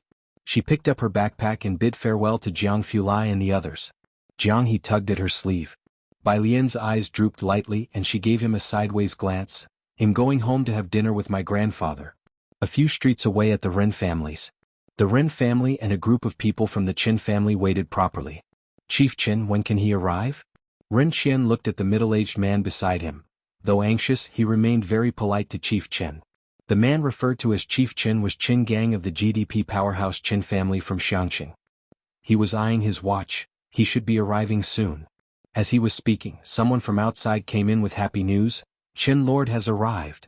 Ren Qian and Qin Gang both stood up swiftly to welcome the guest at the entrance. Ren Wanxian and Qin Zhu also got up, exchanging glances. Qin Lord, Qin Gang accompanied by Ren Qian respectfully ushered the person in, and then introduced Ren Qian. This is Xianxia's current highest administrator, the elderly Mr. Ren Qian. If Bai Lian were here, she would recognize this man as the Chief Chen she had just met.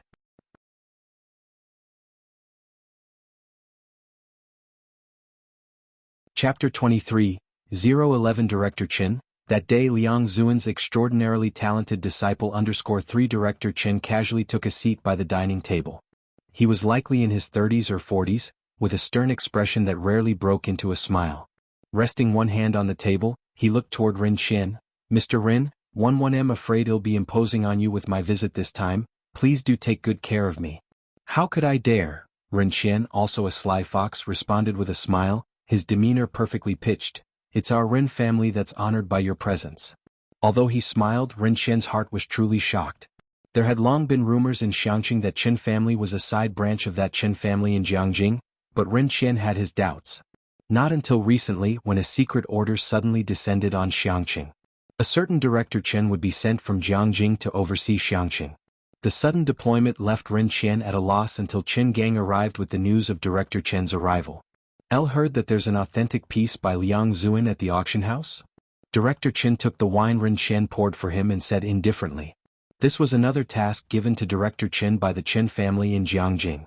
Indeed, but the auction house issued a notice in the past few days, Ren Qian explained. Rumors suggest the handwriting may not be his own. Director Chen frowned.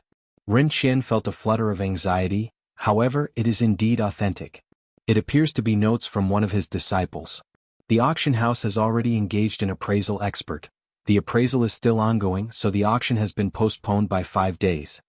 Really? Director Chen sat up straight. The appraisal is still underway. Beside him, Qin Gang quickly added, I will keep a close eye on this matter. As everyone knows, Liang Zuan, the illustrious prime minister from ancient times, in his life took only 2 disciples besides Emperor Jiangwen. And they were the exceptionally talented siblings from the Bai family. Emperor Jiangwen naturally wouldn't use the same handwriting as Elder Liang. Thus, if it was someone else's, it could only be one of the siblings from the Bai family. It seems that not all unofficial histories are groundless. The Qin family in Jianghu, untouchable and revered through the ages, has always been a staunch fan of the Bai family. The majority of the private museum's collection belongs to the Bai family, and generation after generation the Qin family reverently enshrines the Bai family's ancestral tablets. For the Qin family, this was more attractive than an authentic piece by Liang Zuan. Ren Qian only exchanged a glance with the Secretary General. Clearly, they had to find a way to get an invitation to the White Tiger auction house. Meanwhile, Ming Dongheng watched with unease as the bus wobbled away. He was tempted to follow the bus in his car. But Bai Lian wouldn't allow it. He had no choice but to wait for her to get on the bus before driving back to the manor. Jianghu was dining with Jianghe at the table, both of them speaking seldom as they always did during meals. Silence and tranquility reigned. Ming Dongheng sat down and began to eat slowly as well. Setting his bowl down, Jianghu suddenly remembered something. Who sent over the tea? Everything delivered here was hand-picked by Su Nanjing. Ming Dongheng swallowed a mouthful of food. Su Nanjing. Jianghu drew a disinfectant tissue, meticulously wiped his hands clean while looking at his lap, his tone casual. From now on, everything follows this standard. Ming Dongheng nodded. Jianghu stood up, taking the documents on the table with him to the laboratory. The experiment on dark matter had a long schedule, and he had recreated his Jiangjing laboratory in Xianxia in its entirety, which is why there was a corner reserved for Jianghe's stuff. A table no taller than 70 centimeters, a stool merely 20 centimeters, even the experimental apparatus were a size smaller. Jianghu walked up to the long laboratory bench, about to place his own documents down, when he caught sight of a piece of paper not far away. His laboratory was always clean and tidy. This paper must have been left by the other two. He approached, casually picking up the paper. There were 7 sets of data from top to bottom. He was initially just curious about what the other two had been up to until his eyes fell on the 4th set. He froze.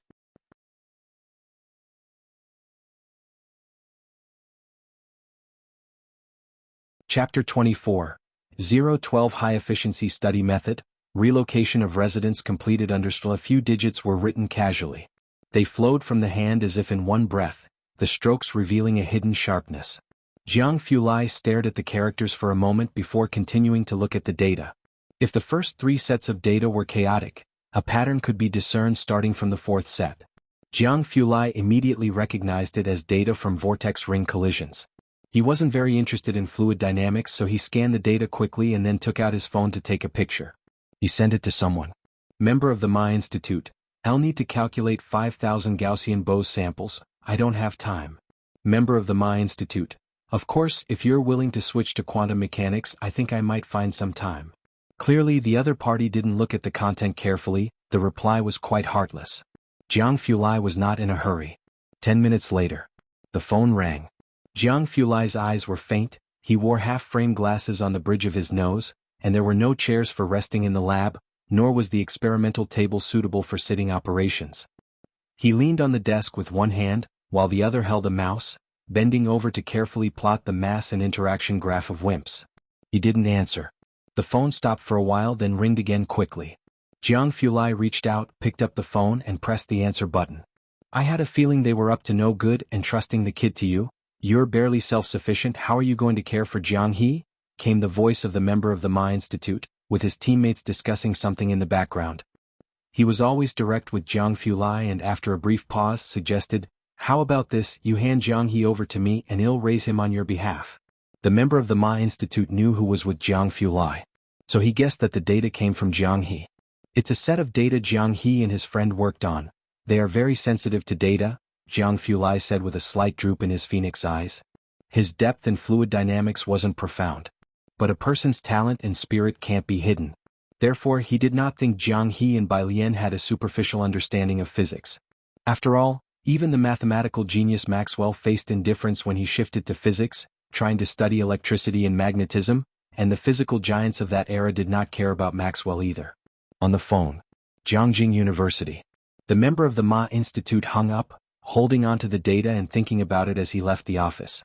While going downstairs, he instructed his assistant, we're aiming to match the school in Xianxia this year, right? Help me look someone up. The assistant noted it down in the schedule. Almost everyone in the school knew the member of the Ma Institute. Upon seeing him leave the office, a boy passing by the lab building couldn't help his excitement and took a photo, then grabbing his friend's arm, unable to contain himself. Xiaoku, that's the member of the Ma Institute. Did you see? My teacher once had the privilege of being in his team. Bai Lian had just gotten off the bus when she saw Mao Kuan squatting at the bus stop waiting for her. Upon seeing her, Mao Kuan immediately stomped out his cigarette. Then he picked up the cigarette butt and threw it into the trash can.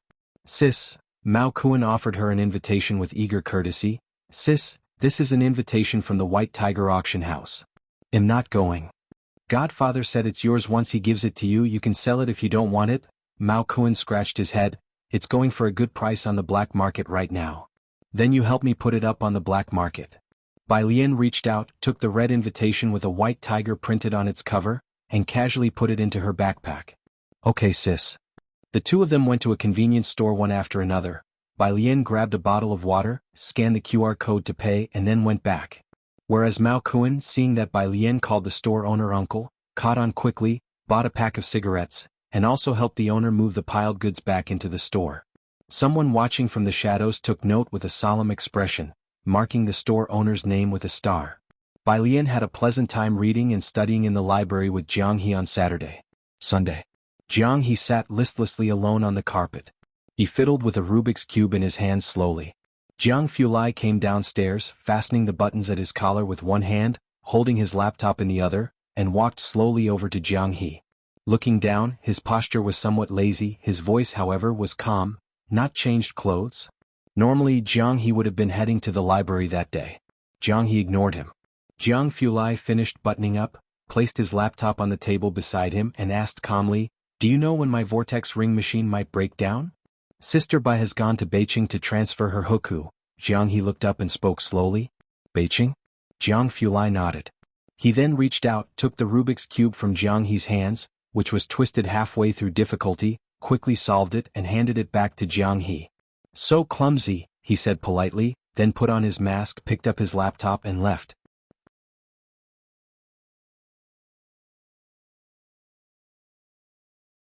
Chapter 25.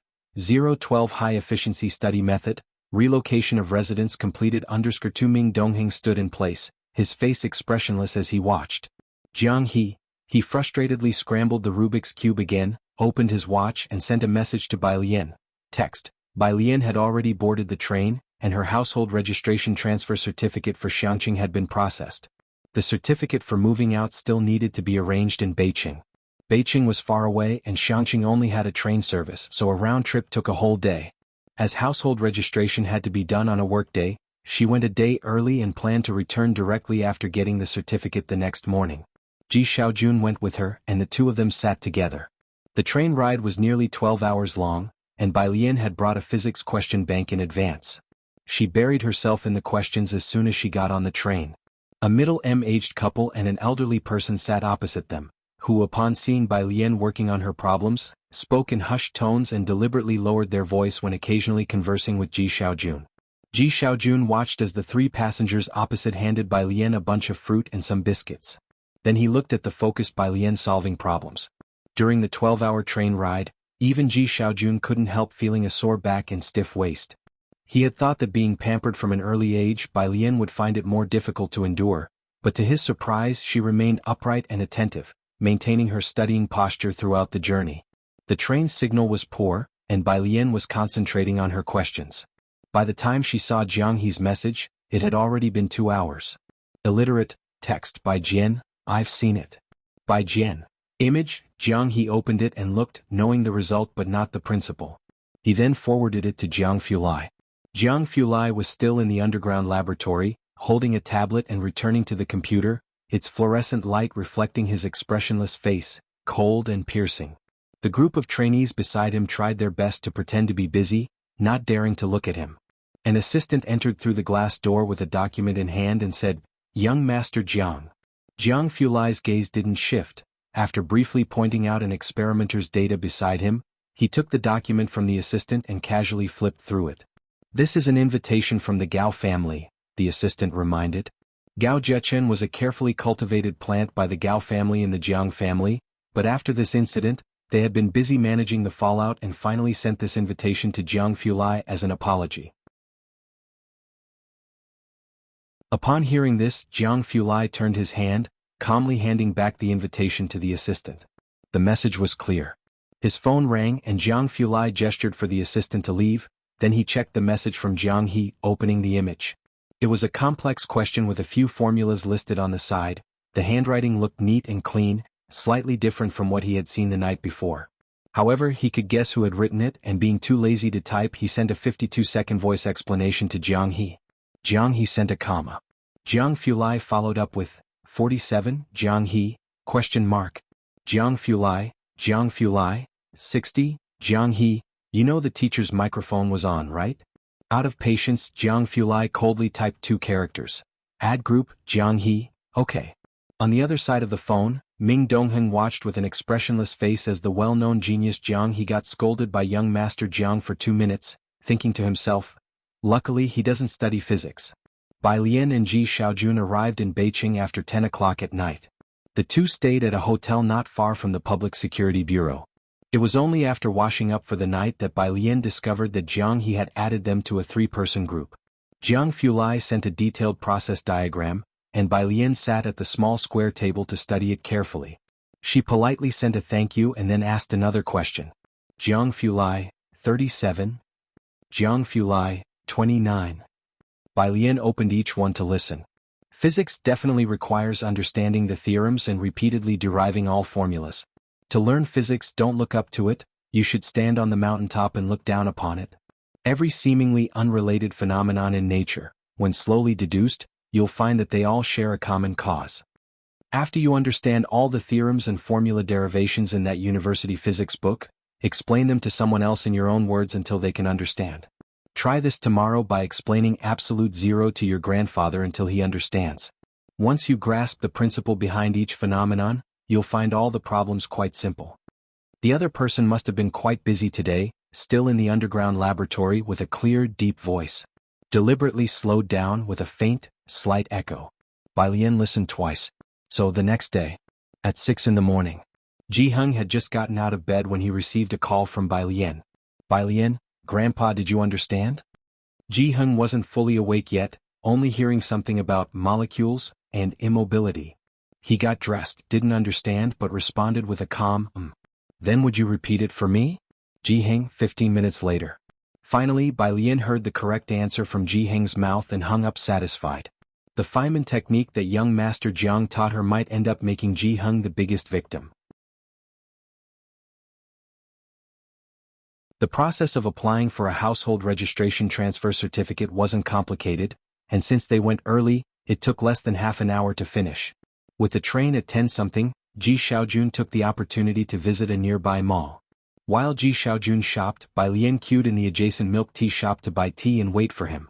What Madame Song saw as she passed by was this scene. The tall girl dressed in simple white clothes and black pants, the white garment without embellishment save for a few poppies at the neckline, which rendered it exquisitely simple. She held a fruit tea in one hand, leaning casually against a column at the entrance of the mall. Countless passers-by turned their heads. You're back in Beijing? Madame Song got out of the car, the driver following behind her. Her eyebrows and eyes were warm, and her tone bore a bit of surprise. Bai Lian bit her straw and looked up. She thought for 10 seconds before she could recall who the woman was from the original owner's memory. It was her, Song Min's mother. Auntie Song, Bai Lian spoke up. This person was more pleasing to the eye than Song Min, so Bai Lian politely explained that she was back to process her household registration transfer. Bai Lian, listen to me, said Madame Song with a serious demeanor after hearing her out, looking at Bai Lian. I'll know you think your father is unfair and you don't like Xiaoqi and the others. I can understand all of this. But after all, you're a family, you can't be childish. To be honest, Xiaoqi is smarter than most of the young nobles I've seen in Jiangjing. Your father's favor is not without reason. Besides, you need to understand that in the future the Bai family will definitely be centered around Xiaoqi. His prospects, I dare say, are absolutely clear. You should look to the long term. Staying with the Bai family for protection will give you the best development. Madame Song's maternal family was from Jiangjing, hence her extensive knowledge about it. She felt a subtle pity for Bai Lian and thus offered this piece of advice. Some things she left unsaid. For instance, she knew about the incident with the Bai Tia's written pledge and that Bai Lian and Bai Xiaoqi were at odds because of her son. But she thought that now was not the right time for Bai Lian to hold a grudge against Bai Xiaoqi. Instead, it was most important to maintain a good relationship with her. Bai Lian listened carefully. She finished her last sip of fruit tea, crushed the bottle. I've never thought of relying on the Bai family. What? Madame Song was taken aback. The driver behind her glanced at Bai Lian. He naturally recognized the young miss of the Bai family, who often came to the Songs to find Song Min. On hearing this, he sneered internally. Not rely on the Bai family? What else could you rely on? Your trivial youthful pride? Or the confidence from being expelled by Beijing High School?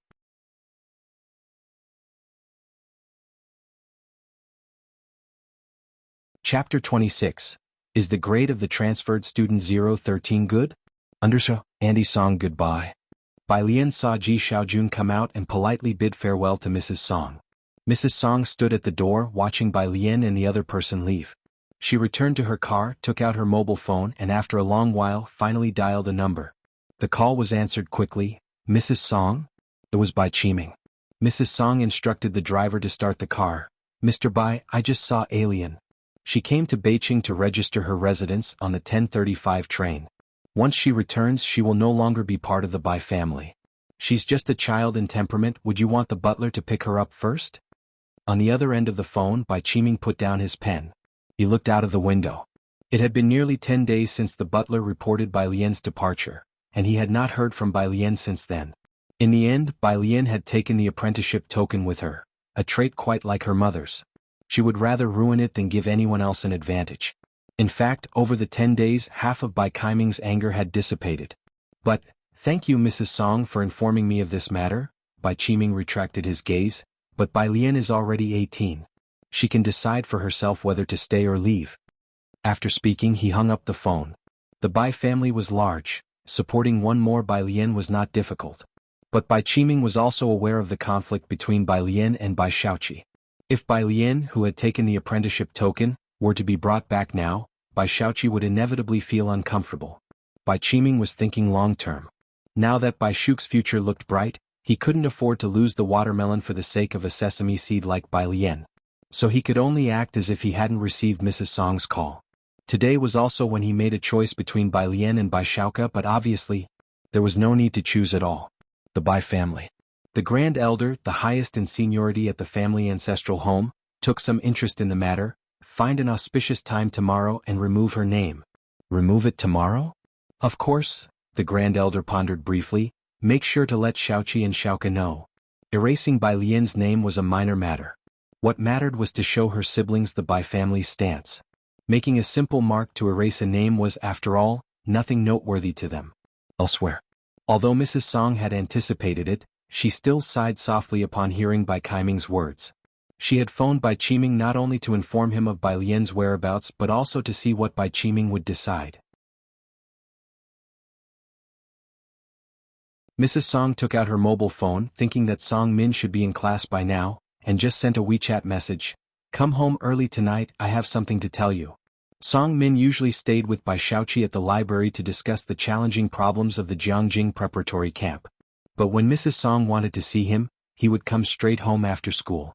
When he returned, Mrs. Song, pruning her flowers, slowly began, Hal wanted to talk to you about Bai Lian.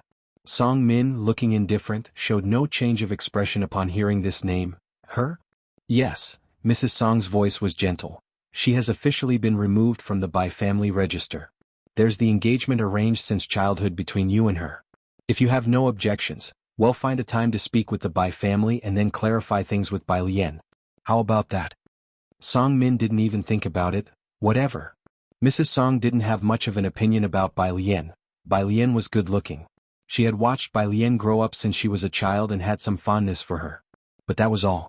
Compared to Bai Xiaoqi and Bai Xiaoqi, this fondness seemed insignificant. Mrs. Song snipped off an excess branch.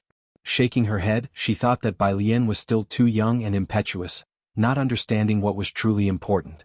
On the train, Bai Lian was also in a very good mood.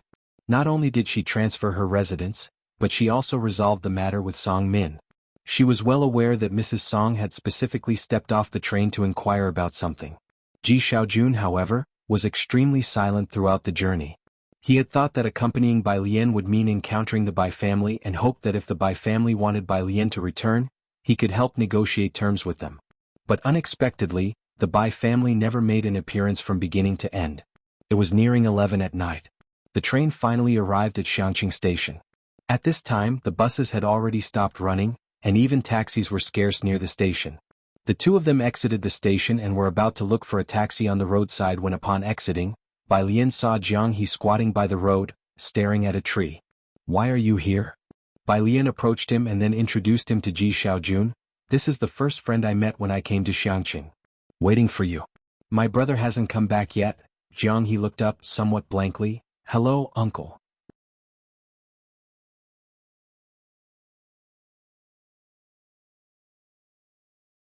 Chapter 27. Is Transfer Student 013 performing well in their grades?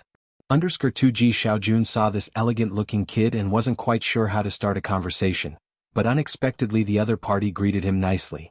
He was somewhat at a loss for what to do, so he just stuffed all the snacks he had collected for Bai Lian into Jianghu's hands. Ming Dongheng stood coolly on the side. After sending Bai Lian and Ji Xiaojun back to Purist Street, Jianghu still clung to Bai Lian's hem without letting go. Ming Dongheng was used to it. Jianghu's behavior was always quirky. He reported to Jianghu Lai. Jianghu received a message on his watch and finally let go of Bai Lian's hem. By the time Jianghu Lai arrived, Bai Lian had already left. He had just come out of the lab and hadn't changed his clothes, lethargically reaching out to knock on Jianghu's car window. Jianghu held grudges and ignored him. Still lying on the car window. Jianghu Lai was calm. One saw an MTS report last time. It said that kids who stay up late don't grow tall.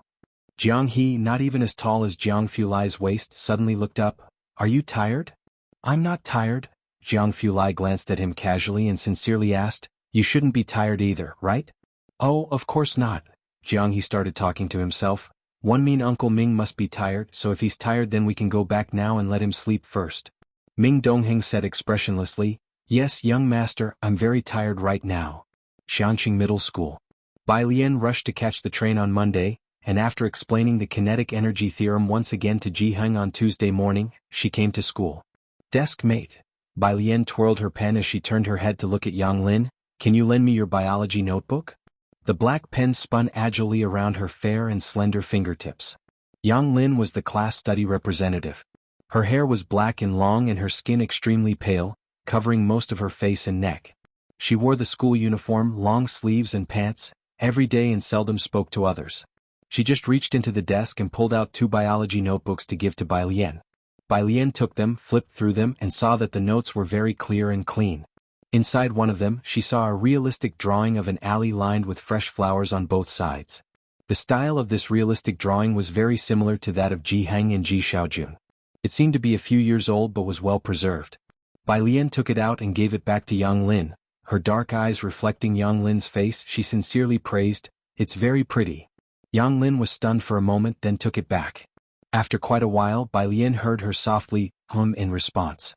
The first class in the morning was Chinese. When Bai Lian's classmate behind her, Xianxia, arrived, Lu Lingxi had already finished analyzing an ancient poem. Report. Xianxia ran to the entrance of the class, not even having had the time to zip up his school jacket. Lu Lingxi stood by the lectern, one hand resting on it, looking at Xianxia and with the other hand pointing at the clock on the wall. Xianxia, it's already our senior year, and yet you're still so lax. Class starts at 8. Look, open your eyes wide and see what time it is now. Xianxia looked at the clock hanging on the wall behind him, his expression serious. 7 hours 70 minutes. Lu Lingxi, pfft. The classmates suddenly burst into laughter energetically. Lu Lingxi was also beside herself with a mixture of laughter and exasperation, scolding with a smile, Get in here. Xianxia touched his nose dejectedly and returned to his seat. Last night he stayed up late squatting to snatch Yan Lu's photo book, so he got up late this morning. Seeing that his mother was still angry with his father, he helped his mother cut some flower branches until he realized he was going to be late.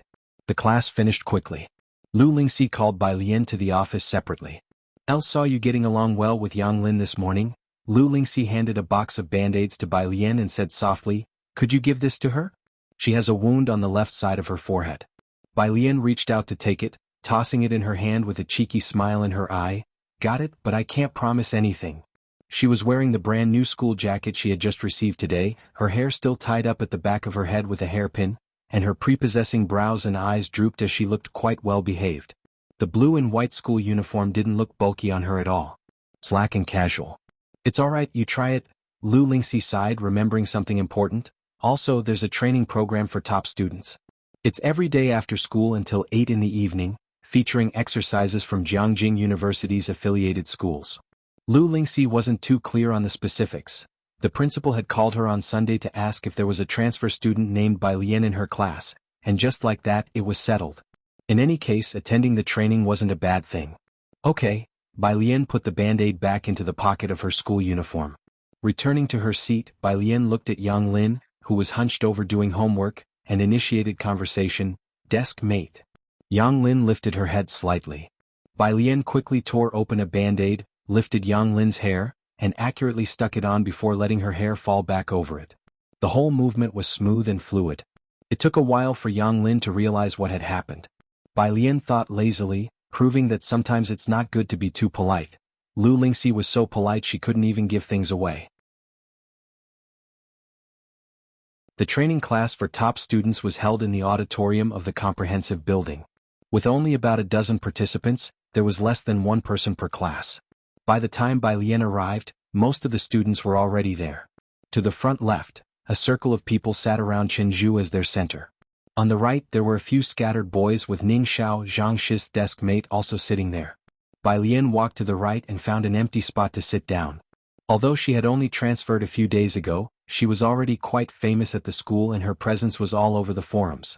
Someone noticed her as soon as she arrived. "It's Bai Lian." Ren Wanxian, sitting to the left of Jianghu with a boy behind her, was surprised. "That transfer student, huh? Damn, is her academic performance actually that good?" The school was rife with rumors about Bai Lian being a top student because she was always seen reading books or solving problems. But no one had expected her to show up for this training class. As Ren Wanxian was working through the test papers distributed in the training class, she caught Bai Lian's name from the surrounding discussion and momentarily wondered if she had heard wrong. "Who did you say?" she asked. "There." The girl in front of Ren Wanxian, Shi Yutong, her chief lackey, gestured with her chin toward the right. "Her, Bai Lian, the pretty transfer student." Ren Wanxian glanced over reflexively and saw Bai Lian settling into her seat not far away, her school jacket casually slung aside, with eyes as lazy as a beautiful cat's. Murmurs about Bai Lian buzzed around her. It seemed she was the center of attention.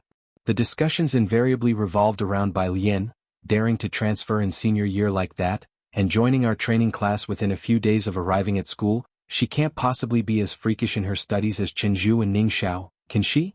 The people here had known each other since first year when they started taking competition classes together in Xianxia. They were all very familiar with each other. Hearing his name linked with Ning Xiao's, Jianghu looked up. Jianghu was the pride of the Qin family's generation. Unlike Qin Wei, he always kept away from trouble at school, focusing solely on his studies and regularly competing with Ning Xiao for the top spot in their grade. So, despite Ning Xiao's gloomy and reserved demeanor, avoiding interaction and rather reclusive, Jianghu recognized his name. There were whispers that someone had scores close to Ning Xiao in the combined sciences. For the first time he spoke up. "What transfer student?" Seeing Jianghu asking, Shi Yutong hurriedly glanced his way, half in admiration as she began. "That's Bai Lian. To be in this program, her grades. With people all around discussing Bai Lian and even Jianghu asking about her, Ren Wanxian cut in. She scoffed, almost mockingly, looking away. The others immediately sensed something unusual as the boy behind pressed. "Ren, do you know her?" Most people turned to look her way. On the first term exam her combined sciences score was 85. Ren Wanxian picked up her pen again, the tone almost scornful. "As for why she's here, she almost didn't even have to think about why. The school must have learned Bai Lian was a relative of the Ren family."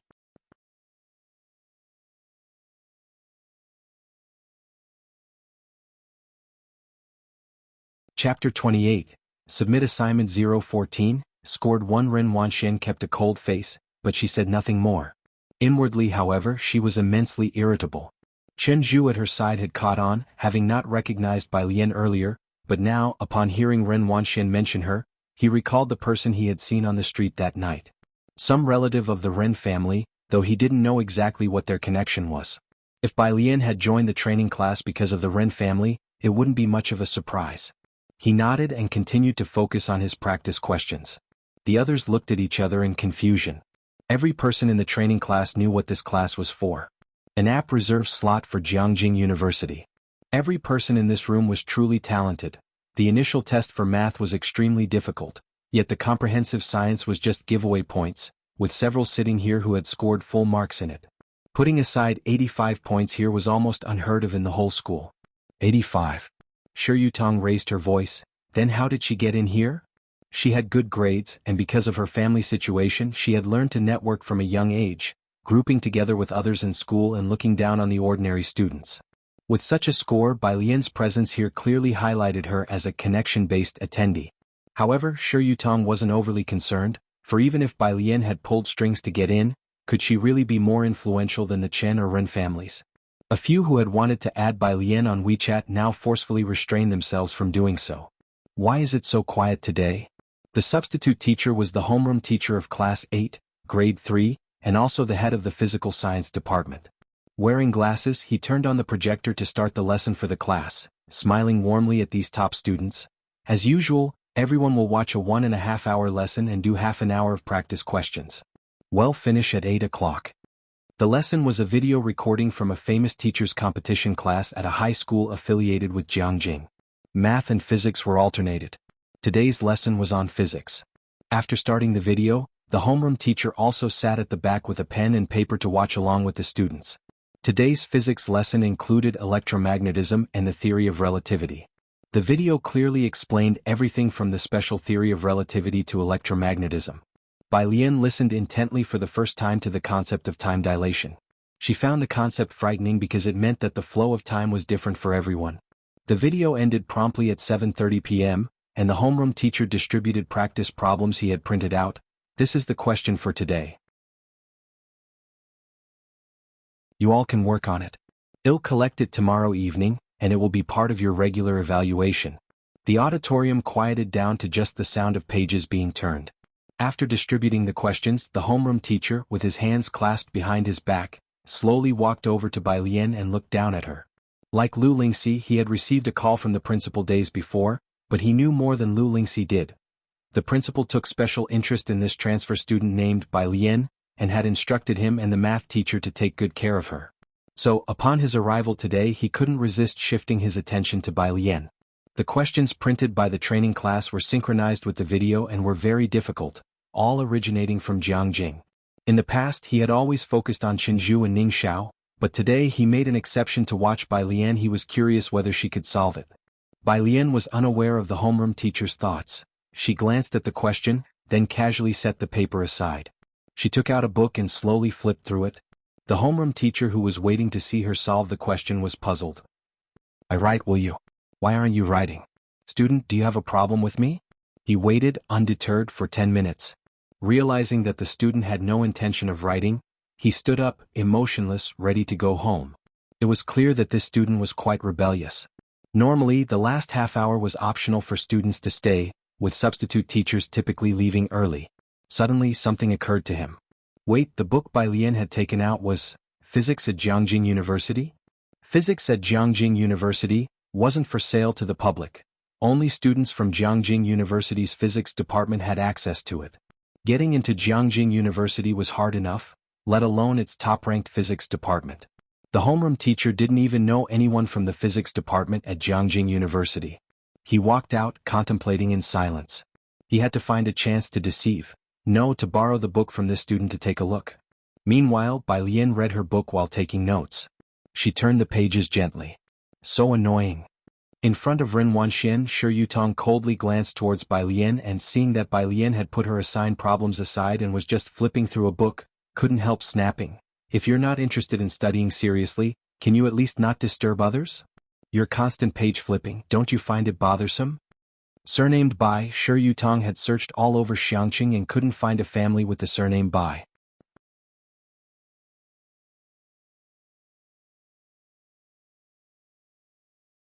Chapter 29. Submit Assignment 014, scored _2. Her father is in the Department of Education and knows the students' files. While others at school don't know, she is crystal clear about it. Qinzhu's Chen Wei's family is the richest in Xianxia, and Ren Wangshuan's family is even more incredible.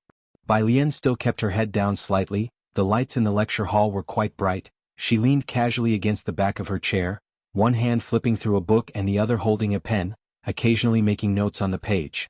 She paid no attention to Shi Yutong. Although Shi Yutong couldn't compare with Chen Wei or Ren Wanxian, she wasn't invisible at school either, with good grades and a respectable family background. She couldn't let go of her dignity being snubbed like this. Bai Lian, are you deaf? Ah. Bai Lian finally looked up, glancing at Shi Yutong as if she had just realized someone was calling her, a strand of black hair falling onto her cheek. Are you hollering at me? Her use of the word hollering made it seem like she was referring to the barking of a dog. Shi Yutong's face darkened. You better stop flipping, I'll insist on flipping. Bai Lian interrupted Shi Yutong, appearing like any other ordinary student, but her posture was upright, her arm casually resting on the table, yet when she turned to the side, her gaze was overwhelmingly haughty. She lazily flipped another page of her book and smiled at Shi Yutong. "Why don't you call the police?" Shi Yutong could swear she heard a few suppressed chuckles. Ren Wanxian had experienced Bai Lian's sharp-wittedness before. She could not comprehend how someone who got into the tutoring class through the Ren family connections could be so confident. However, Ren Wanxian didn't want more people at school to know about her relationship with Bai Lian, so she didn't clarify. She hoped that Bai Lian would have the self-awareness not to stick to her. Ren Wanxian looked at Shi Yutong. "Take a seat." Shi Yutong sat down. She glared at Bai Lian with a dark expression. She had never faced embarrassment in front of others, let alone by a transfer student whose background was a mystery. Half an hour quickly passed. One by one, those who couldn't solve the problem in the lecture hall stopped trying, packed up their things and went home. Ren Wanxian looked at Chen Zhu beside her. "Did you figure it out?" Chen Zhu shook his head and then glanced at Ning Xiao's seat. Ning Xiao was preparing to leave, but it was unclear if he had solved it. "Shall we go back?" Ren Wanxian hadn't found the correct answer either. "Do you have news about the invitation?" Chen Zhu was also putting away his pen and upon hearing this, turned his head. "Where did you get the news from?" "My dear." As Ren Wanxian started to speak, she noticed Bai Lian was still there and dropped the subject, giving Chen Zhu and the others a look. "Let's talk outside."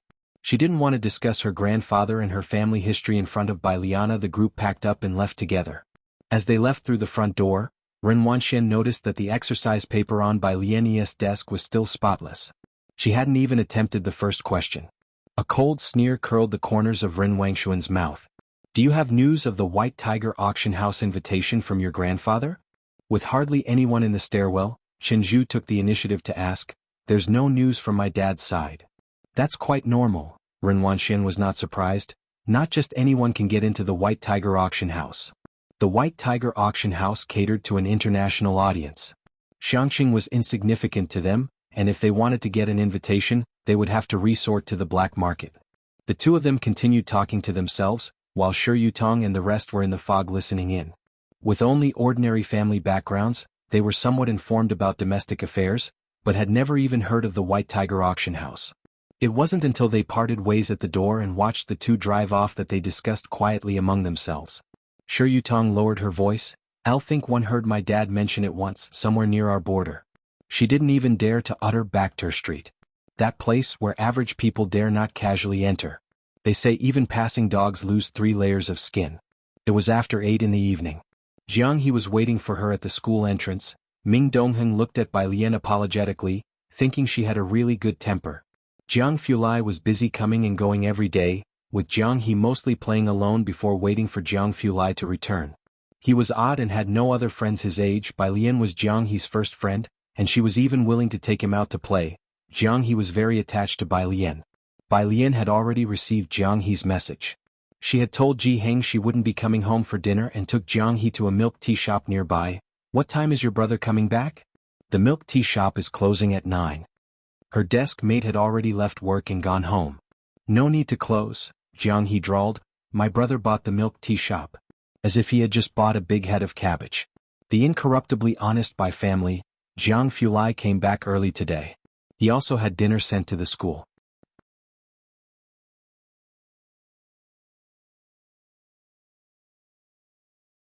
Chapter 30. Submit Assignment 014, scored _3. When he got out of the car, the milk tea shop was no longer open to the public, with only one incandescent light on by the window. Bai Lian was doing her homework with her head down. It was a bit cold that night, so she had put on her school uniform jacket, without zipping it up, revealing the white embroidered collar inside. She rested her chin on one hand in a lazy manner while holding a pen in the other, her eyelashes half lowered. People passing by would frequently turn their heads for another look. Jianghu sat beside her, engrossed in twisting a Rubik's cube. The wind chime at the door rang, and Bai Lian and Jianghu both lifted their heads simultaneously to see who was coming in. Jianghu Lai always had a cold and noble look in his eyes, restrained in his elegance.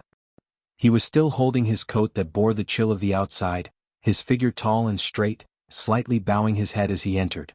Seeing the two of them look up at him, his steps halted curiously for a second. Why did he take in Jianghu? Perhaps because seeing 3-year-old Jianghu waiting alone at home for parents who would never return, he could relate. Jianghu was a loner, spoke little but hardly ever caused trouble. These past few days had been the most spirited he had ever been. Jianghu Lai felt an illusion that it was as if Bai Lian and Jianghu were waiting for him. The assistant arranged the meals neatly, including Bai Lian's share.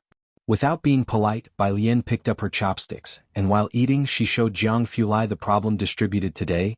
The teacher had me attend a tutorial class. I can understand the lecture but the problems are really… She paused, makes me want to fight them. Jianghu Lai found it a bit funny. Don't rush into a fight just yet, he said with his clear, light voice, reaching out to take it. The printout bore the Jianghu University logo, and he skimmed it to understand the gist. It's not your problem. This person's way of setting questions is just like this, simple. After we eat, I'll explain it to you. The problem that no one in Xianxia Middle School could solve, he casually passed off with 2 light simples. During the meal, Jianghu Lai earnestly sent a message to Maxwell, suggesting, the PhDSU mentor can't set problems properly. I could teach them. Bai Lian had attended many classes these last 2 days, including the recorded lessons from a famous teacher tonight. It's only after listening to others that one can make comparisons. Jianghu Lai was much clearer than they were, straightforward, easy to understand and detailed, even softening his voice a bit. Bai Lian watched him intently, her pair of dark eyes filled with a strong desire for knowledge. So, is the constancy of the speed of light derived or proven? Maxwell's equations. Jianghu Lai reached for a pen, his fingers elegant, clean and long. He wrote a set of beautiful equations on the back. Jianghu was drinking milk nearby, looking at Jianghu Lai with an expressionless face. Last month he had asked Jianghu Lai a similar question. The other man pointed at a folder and said indifferently, there's a paper I published in Nature 2 years ago on the topic, find it yourself. Are these words said by a human being? Jianghu Lai was very clear, and since Bai Lian's main focus of study recently was electromagnetism, she could almost understand the problem. The next day at school she completed the problem based on her understanding. Tonight's tutorial class was on mathematics. The homeroom teacher of Class 8 collected yesterday's practice problems and distributed the newly printed solutions to everyone before starting today's video. The students watched the video. After returning to his desk, the homeroom teacher took out his usual grading book and 2 pens, and started correcting the submitted practice problems. Most students hadn't completed them. After reviewing each student's work, he made a note in their regular grades. All of this would be part of the assessment in a month's time. The problem was excessively difficult. The Class 8 teacher had almost stayed up all night to fully understand the answer after receiving it.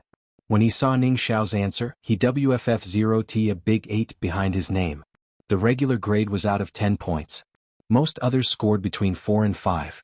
Ren Wangshuan's answer was a bit higher, 6 points. Chen Zhu didn't cover as many aspects as Ning Xiao did, 7 points. A bunch of science students with wildly scribbled writing, he spent years searching for twisted answers in various cracks. Not until turning to the last page did the words arranged neatly, stroke by stroke, catch his eye, even neater and more beautiful than the printed problems. The homeroom teacher's eyes lit up. He focused on the content, becoming serious at the first question, but when he reached the second one, his pupils contracted.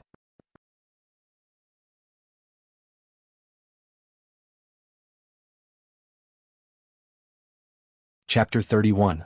015 Must you disgust me? _1 The head teacher of Class 8 hurriedly found his glasses and put them on. He then compared the answers given by Jiang with those of this student. The ones he held were loose and ordinary, in the most regular and unadorned method. Students from the training class all followed these steps. He himself was no exception. However, the answer sheet in his hand was different. He looked at it without blinking, not missing a single punctuation mark, and upon finishing he even had an epiphany. So this is what the question meant. The head teacher's gaze moved to the name section, unsurprisingly 2 neatly written characters, Bai Lian. He gave a big wave of his hand and marked an unprecedented 10 on her usual score. 9 o'clock in the evening. The underground laboratory. The energy threshold is low. Jianghu Lai looked up, took off his glasses, one hand propped on the table, the other hand pointing to an energy diagram he had just drawn. But the kinetic energy before and after the quark collision does not match. WPMPs have taken some of the energy away. He stood upright, methodically analyzing the results he had just detected. The pencil lightly drew a graph that could be compared to computer-generated ones. The slightly dim lab lights shone upon his smooth profile, his careful strokes seemed deliberately sketched, long and dense lashes slightly lowered, casting a soft shadow. The team members beside him hurriedly took down notes with their pens and paper, capturing his words. "Let's stop here for today." Jianghu put away his pen and casually clipped it to his collar, slender fingers pulling a black mask out of his pocket, concealing his tall nose bridge. He was tall, and the black jacket made him look somewhat thin. Everyone watched his retreating back. A male student calmly put away his recording pen, confidently opening his mouth. "Something's off." The others nodded in agreement. It was well known that Jianghu's team was the most competitive in the country. It was common for Lord Jiang to stay in the lab until midnight every day, hardly ever returning home at night for months on end. Once a team member heard the Jiang family on the phone over a trivial matter, he was scolded in the office for 5 minutes. Latterly, the Jiang family dared not come to him casually. However, for the last 2 days, he had been returning home punctually at 9 o'clock every evening. "Ha!" The female student next to the male sneered as she fished his recording pen out of his pocket. "So you've been secretly recording us behind our backs, huh? No wonder you're always so quick to answer young Master Jiang's questions. When you're really asking for it." Male student. In the car. Jianghu was sitting in the back seat. The laptop was put away on the table, and when his phone rang, he glanced at the screen and answered. On the other end came a male voice. "Why reject the Gao family? Just sneaking someone in, not making them join the Jiang family. I knew it as soon as your mother died. You stopped considering me your uncle." But Jianghu stopped listening to the rest. The car slowed to a stop, and the assistant got out to fetch Jianghu's dinner from the trunk. Jianghu looked out the window through the glass. He could see that Jianghu and Bai Lian were still sitting in the same spot at the milk tea shop, a small white lamp lighting up above their heads. Jianghu detached himself from his emotions, methodically and with cool detachment, because it's pointless. "What I'm saying," Jianghu said with a light gaze, calm as a deep pool, his voice holding back a chill as he took a black notebook and stepped out of the car, "is I don't accept trash." He hung up and walked closer. Bai Lian was tackling a physics paper, leaning over the table filling out the sheet just handed out by her physics teacher that day. Seeing Jianghu, she lifted her eyes and continued resting her chin on her arm, greeting him languidly. "Teacher Jiang. Haven't finished your homework yet?" Jianghu pulled out the chair opposite her. "Do high school seniors nowadays have this much homework?" "Almost done." Bai Lian wrote down the last line, her gaze drifting towards the black notebook in his hand. "This," Jianghu said nonchalantly as he pushed the notebook towards her, his delicate brows and eyes as cold and indifferent as ever, even his voice seemingly careless, "is my old physics notebook." Bai Lian perked up, her eyes on the notebook reflecting the light overhead. "Stunningly beautiful, thank you." Jianghu was just by the side watching Jianghu intently. Because she had to go to the training class in the evening, Bai Lian did not wait for Jianghu to have dinner together. She ate in the cafeteria in the evening, hung out with Jianghu at the milk tea shop for a while before going back. Jianghu would wait at the alley entrance for Bai Lian to return home every night, and tonight was no exception. It was nearly 10 o'clock. Bai Lian suddenly remembered about time dilation. "Grandfather, are you sleepy?" Jianghu, holding a flashlight, was about to say he wasn't sleepy, but recalling what Bai Lian had been doing the past few days, he cautiously said, "A little."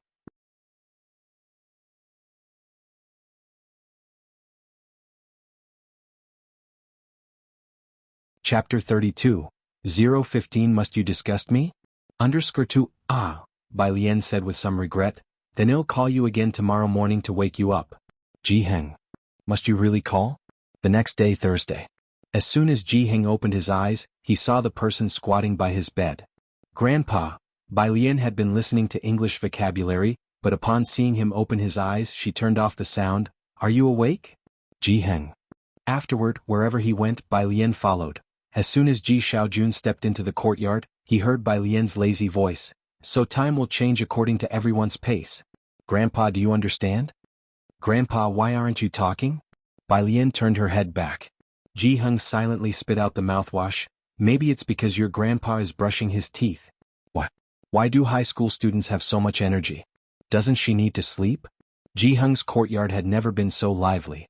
Ji Xiaojun smiled as he watched Bai Lian follow Jianghu from the kitchen to the courtyard, then to the storage room. Breakfast was something Bai Lian went to Pura Street to buy early in the morning.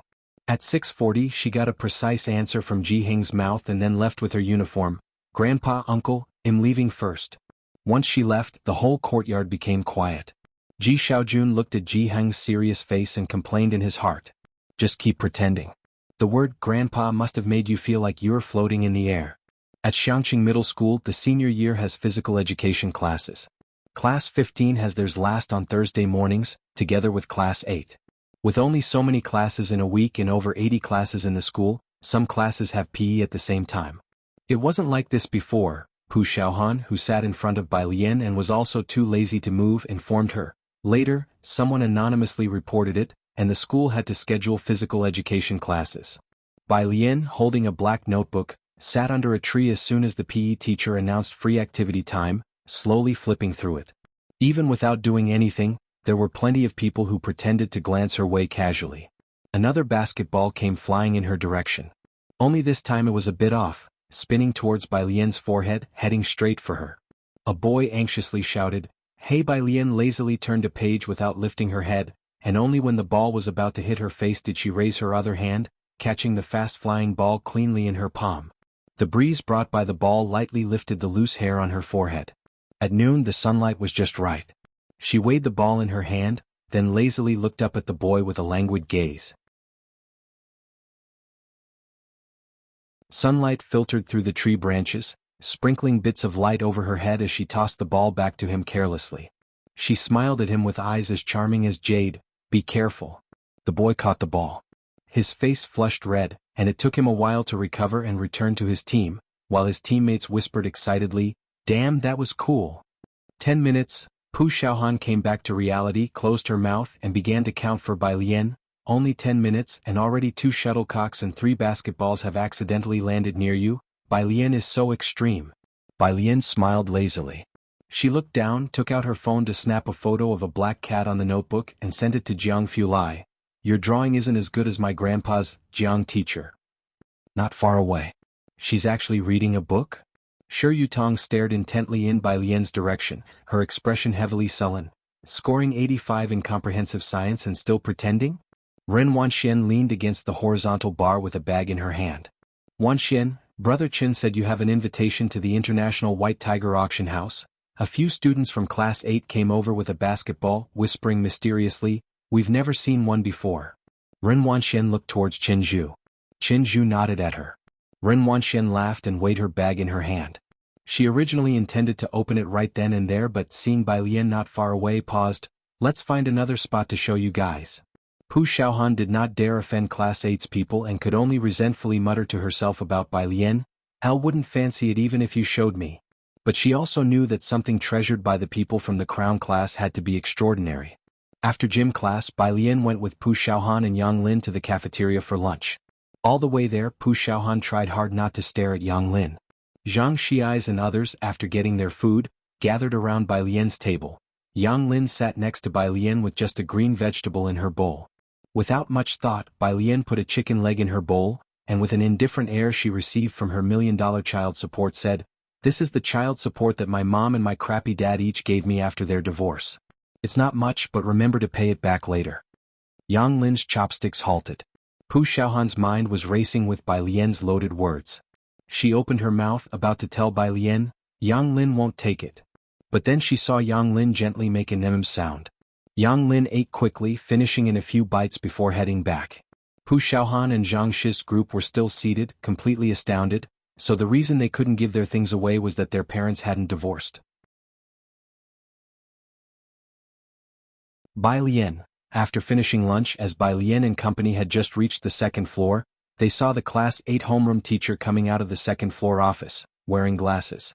As the homeroom teacher of the crown class, Zhang Xiais and others naturally recognized him. Several students, scared at the sight of a teacher, went clambering up to the third floor, leaving Bai Lian by herself. "Your work on last time's questions was very good." The Class 8 homeroom teacher stood in the hallway, expressing his admiration before his tone turned discontent. "Why did you go off to study literature before?" "That's just nonsense." Bai Lian hid her feelings behind her eyes, quite honestly admitting, "Teacher, yesterday's questions were taught to me by someone else." "That has nothing to do with teaching," he laughed. "From your steps, I can understand your whole problem-solving thought process." If you can understand that question, the answer. Even if I were to use it in a tutoring class, only a few people would comprehend it. Bai Lian really wanted to explain to the teacher. If Jianghu explained it to them once, they could write it out too. It's just a matter of whether the teacher would believe it or not. She touched her nose and collected the compliment before heading back to the third floor. Of course, she didn't know Jianghu would find it decent enough if he didn't curse them out. Explain a question? Class 8. Chen Zhu and company never ate at the school cafeteria, preferring to eat at a small private restaurant outside before returning. Ren Wanxian returned to her seat. Because she was going out for lunch and others still wanted to look at the invitation, she asked Shi Yutong to take her bag back to class after they were done. As soon as she came back, she opened her bag. What's wrong? Noticing Ren Wangshuan's expression change, Chen Zhu stood up. Ren Wangshuan's face chilled over, scanning around the class. Who came to our class at lunchtime? That expression made it clear. Something was missing. The people of Class 8 were all prominent figures of Xianxia and internally aware of Ren Wangshuan's identity. They would not commit such an act. That left only one possibility: someone from another class. Couldn't be that, right? The worried class president quickly stood, referring to the invitation. Today the whole class had been queuing up to view her invitation. Seeing Ren Wangshuan's dark expression, the class president knew he had guessed correctly. Damn it, he smacked the table hard, scanning the room. Who came to our class at noon? No one dared to speak out in the dead silent room. After a long silence, a girl in the corner hesitantly raised her hand and spoke. At noon, I think I saw that transfer student from class 15 on the second floor. Ren Wanxian had never been this angry before. She had lived a life of privilege since childhood. In school, others only looked up to her. No one would dare touch not just what she kept in her bag, even her discarded items. Hearing the girl's words, Ren Wanxian grit her teeth. Bai Lian, isn't it? She threw her bag onto the floor and headed directly towards class 15. As she walked, she took out her phone and sent a message to her dad. Do you have to bring your relative to our school to disgust me?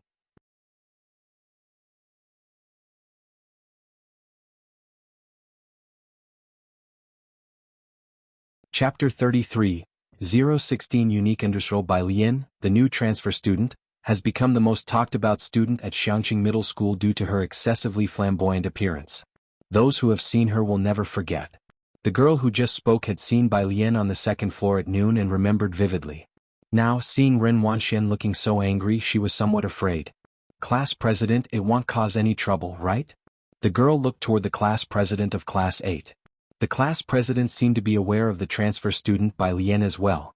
He shook his head, indicating he didn't know. He'll go take a look.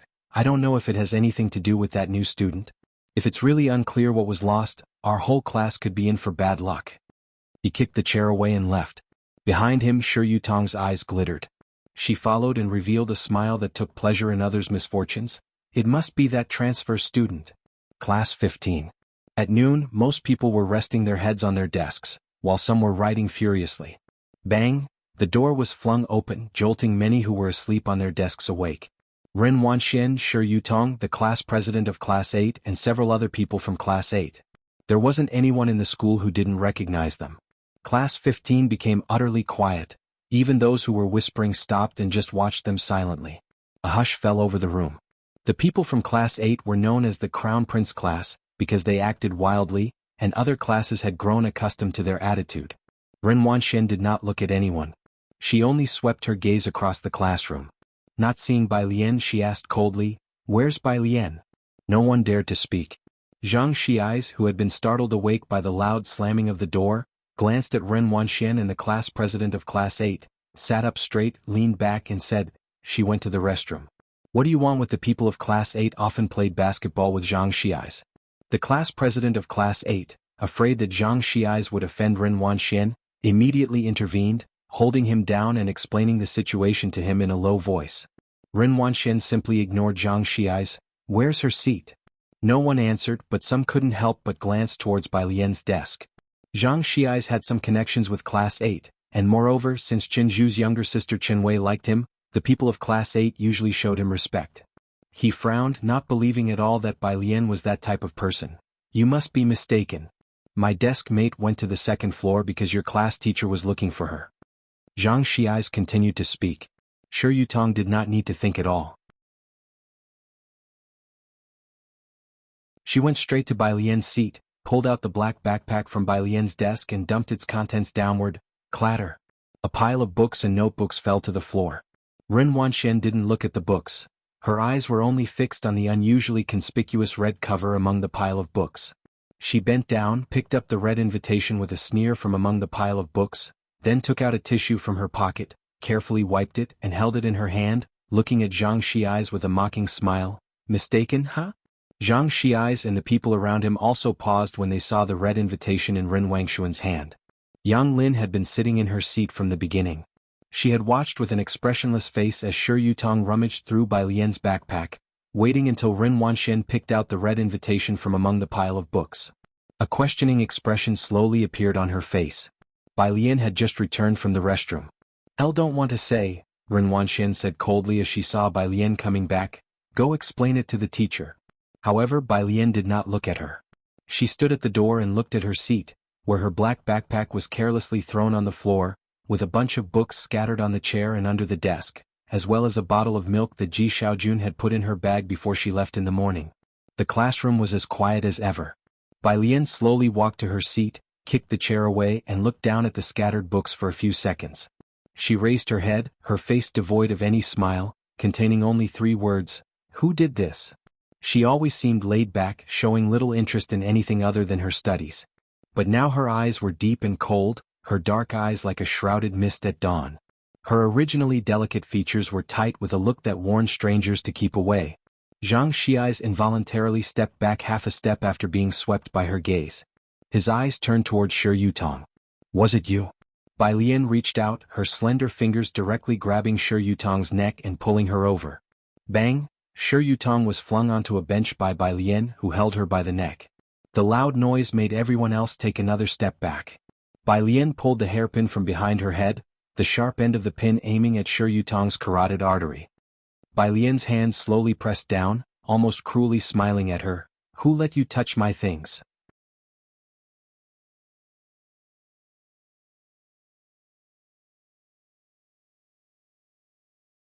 Chapter 34. 016 Unique _2 Shi Yutong's neck was so red it was almost bleeding. What happened? At the classroom doorway, Lu Lingxi hurried over. Lu Lingxi's voice was gentle yet powerful. People from Class 15 had gone to find Lu Lingxi as soon as the students from Class 8 arrived. Bai Lian. Zhang Xi's also reacted, grabbing the hairpin in Bai Lian's hand. Bai Lian calmly stared at Shi Yutong for a few seconds. You can't be serious. Lu Lingxi said these are all flowers of our country's future. But this person was like magnetic flux. Since she was like magnetic flux, she decided to let it go. Bai Lian thought for a few seconds before deliberately withdrawing her hairpin. Cough cough. Shi Yutong quickly scrambled up, her eyes filled with terror as she looked at Bai Lian. Before moving Bai Lian's desk, she never expected the person in front of her to be insane. Ren Wangshuan's belongings were stolen and eventually found in Class 15. This was no trivial matter. As soon as the vice principal heard it was Ren Wangshuan's issue, he put aside his work and came to the senior high building. There's no need to call the parents. Holding the invitation, Ren Wanxian cut off Ji Shairong's call, and addressed Lu Lingxi and the school leaders. Just call the police directly. Calling the parents would be exactly what Bai Lian wanted, wouldn't it? In the end, not only would it become an internal matter for the Ren family, but the whole school would also learn that this freshman was from the Ren family. Ren Wanxian had no doubt that this was done by Bai Lian. Apart from her, Ren Wanxian couldn't imagine who else would be so foolish as to commit such an act that harmed the enemy 1,000 and themselves 800. Considering calling the parents and blowing things up, only to be forced by public opinion in the end for the Ren family to drop the matter. But Ren Wanxian refused to comply with her wishes. Ren student, Lu Lingxi didn't think the matter was done by Bai Lian, but no matter who did it, she didn't agree with calling the police. This is an internal school matter. Calling the police would have too great an impact on a student's life. Beside her, the vice principal nodded frequently. Not calling the police? Handling it lightly, Ren Wanxian looked at the people in the office. If you don't realize this invitation has no market value, you can ask Chen Zhu. Next to her, Chen Zhu pondered for a moment. Teacher, this is an invitation from White Tiger Auction House. Except for special channels, it truly is unavailable for purchase. The teachers had no idea what the White Tiger Auction House was. But hearing Chen Zhu and Ren Wangshuan's words, they knew the situation was serious. Lu Lingxi and the vice principal exchanged glances.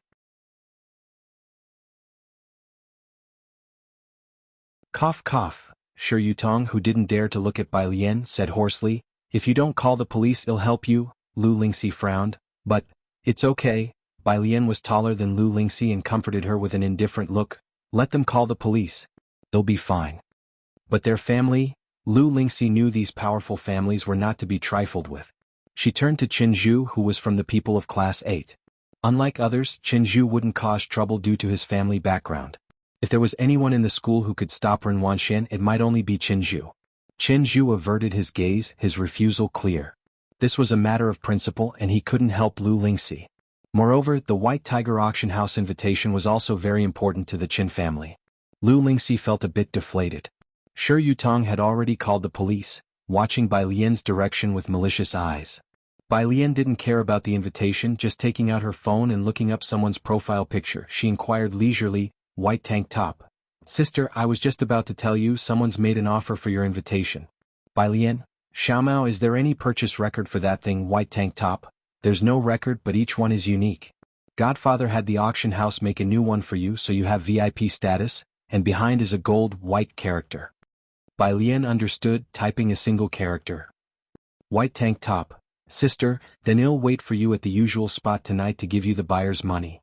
Bai Lian, "1, white tank top. All right, sister."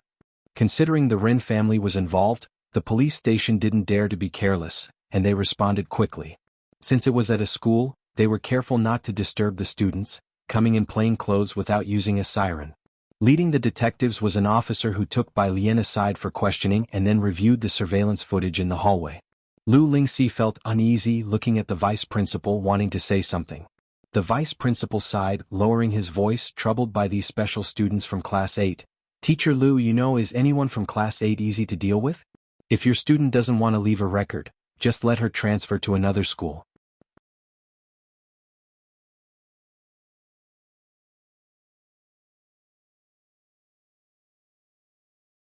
Chapter 35. 016 Unique Underscore 3. Although he was the vice principal, he could only tremble in fear in front of the Ren family and the Chen family. The entire interrogation appeared very simple. It took less than 3 minutes before the officer next door came out with Bai Lian. As soon as the two emerged, all eyes turned towards them. Lu Lingxi even stood up directly. Her eyes were full of inquiry. "Miss Ren," the policeman, who had already been briefed on Ren Wangshuan's identity, began politely, "May I see the invitation card in your hand, please?" Ren Wanxian frowned slightly. But still, she handed over the invitation card to the officer. Unlike the general public, the police, who maintain law and order in Xianxia all year round, are naturally aware of Bakhtur Street and White Tiger Auction House. When he saw the lifelike white tiger on the red invitation card, he was very cautious.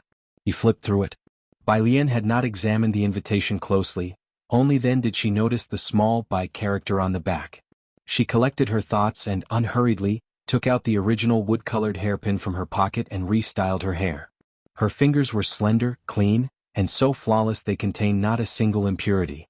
It was hard to imagine how such hands, akin to a work of art, had previously been wrapped around Shi Yutong's neck. She looked towards the police officer, her eyes clear and unequivocal, her demeanor graceful and obedient. "Can I leave now? I haven't finished my homework yet." The two policemen, who had never seen such a beautiful, well-behaved student who also loved to study, felt paternal affection and hurriedly said, "You may go and do your homework." Bai Lian nodded and began to unzip her school uniform as she walked towards the exit. Remembering something, she turned back with a look of grievance. "Teacher, she just pushed my desk," she complained to Lu Lingxi.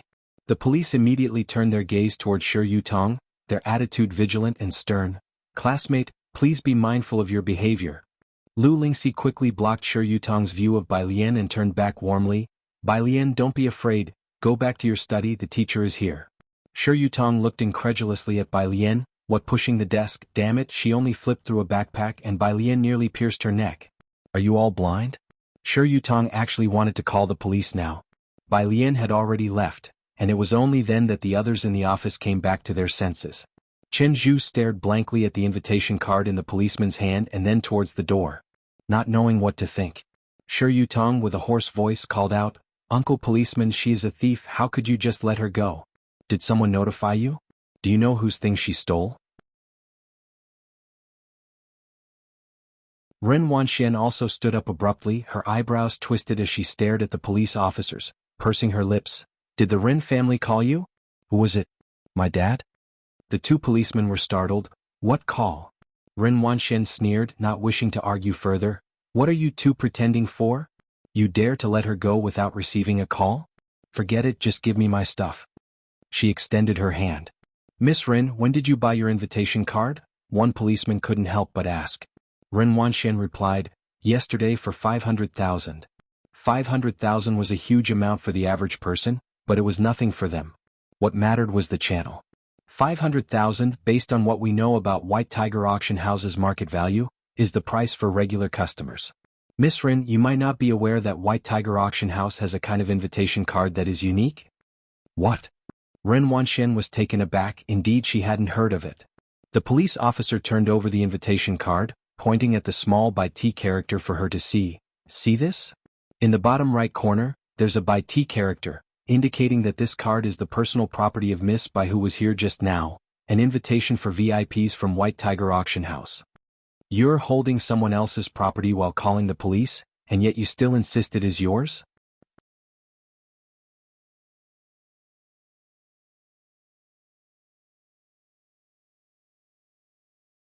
Chapter 36. 017 Irritable young Master Jiang, ordinary high school senior underscore. The Ren family in Xianxia was akin to a colossal hand that could almost cover the sky, yet the young police officer didn't flinch. Seeing the condescending attitude of Ren Wanxian and her group, compared to Bai Lian who, despite being bullied, did not forget to study and remained obedient, it took them merely a second to side with the weaker party. However, these few words struck Ren Wanxian like a heavy blow to the head. First it was 500,000, followed by VIP invitation. These words stunned everyone in the office, rendering them speechless. Lu Lingxi, as if a great burden had been lifted, slowly sat down. So, officer, my student isn't involved, right? Of course. How could that be? Ren Wanxian simply couldn't believe it. In her eyes, Bai Lian was an opportunist relative from the Ji family that came out of nowhere, who transferred to a high school in Xianxia with a clear purpose, living with Ji Heng in an alley that hadn't been developed for decades. Not to mention the invitation, she probably didn't even know which way back to her street opened. Chen Zhu reached out to take the invitation from the police officer's hand, scrutinizing it carefully. In fact, there was a significant difference between an ordinary invitation and a VIP invitation, and the invitations purchased by the Ren family had already been inspected numerous times by Ren Wanxian and Chen Zhu. He could quickly discern the differences. Chen Zhu looked at Ren Wanxian. This should be hers, it's different from yours. Are you done looking? The police officer extended his hand to retrieve the invitation from Chen Zhu's hand. This belongs to someone else. He then handed the invitation back to Lu Lingxi, remembering that she was the homeroom teacher of the girl in question. Ren Wanxian pursed her lips, her mind a whirlwind, she wasn't sure where to start. Then, where is my invitation? The police officer remained silent, his gaze turning towards Shi Yutong by her side. Shi Yutong had started acting strangely the moment the police officer brought out Bai Lian's invitation. That invitation was clearly the one she had stuffed into Bai Lian's backpack. How did it end up belonging to Bai Lian? And what about the invitation that she had put inside? Miss Ren, with keen insight, these officers were capable of using the big memory recovery technique even with serial killers, so they could easily see through psychologically immature students like Shi Yutong with just one glance. I'll think it's best if we do not concern ourselves with students from other classes. Is this classmate a friend of yours? When she caught the officer's gaze, Shi Yutong turned pale and slumped to the floor. Ren Wanxian lowered her head, staring intently at Shi Yutong. The class leader of Class 8, who was at the door, only realized what had happened after hearing this and hurriedly went back to search Shi Yutong's desk in Class 8. The others looked at each other in confusion and followed suit. In actuality, the class leader of Class 8 didn't search much. As soon as he took out the backpack, a red invitation fell to the floor. A silent scene ensued. Lu Lingxi looked impassively at everyone from Class 8, then turned to the vice principal. The police are here as well, let them handle it. Of course, the police officer said, an item worth 500,000 is not just a simple theft. In the end, the class leader of Class 8 could only lower his voice, his bafflement evident as he spoke to Chen Zhu. Zhu, isn't it said that these invitations are hard to come by? How come Bai Lian has one? And it seemed even a higher grade one at that. Chen Zhu, who was always the leader in Class 8, was naturally approached by this group of privileged students whenever there was an issue. Now however, Jianghu simply narrowed his eyes slightly and shook his head. Ren Wanxian lowered her gaze, remaining silent. Class 15. When Bai Lian returned, her desk and chair had already been righted, her backpack and books tidied up. Everything was as it should be. Her usually languid and carefree face now carried a rare trace of melancholy.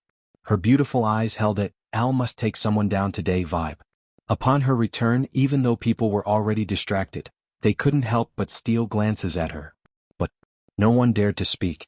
Bai Lian wore a blue and white school jacket, with a white t-shirt underneath, embroidered with a green bamboo stalk.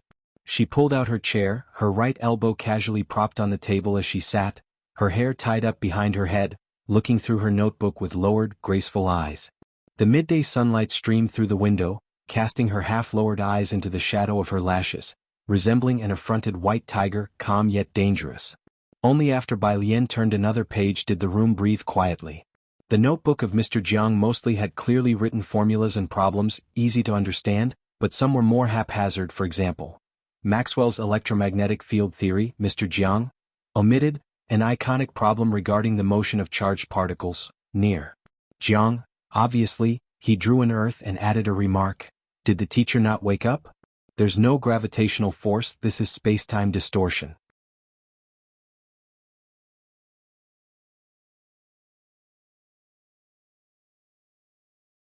Chapter 37. 017 Irritable Young Master Jiang, Ordinary High School Senior _2 A full page of complete and clear notes plus theorems with the last line, Master Jiang frowny face. What exactly is this nonsense the teachers are spouting? Chill out with an INO paper. Master Jiang endured several days of taking thorough notes before voicing his doubt. Why am I even sitting here listening to the lecture? Following that, there were several pages on analyzing planetary density based on celestial movement, likely intended for others to read. Master Jiang frowny face. Why do I need to explain such an easy question?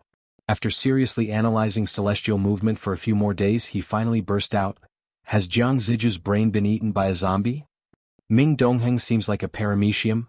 I want to blow Su Nanjing up. What on earth are these three?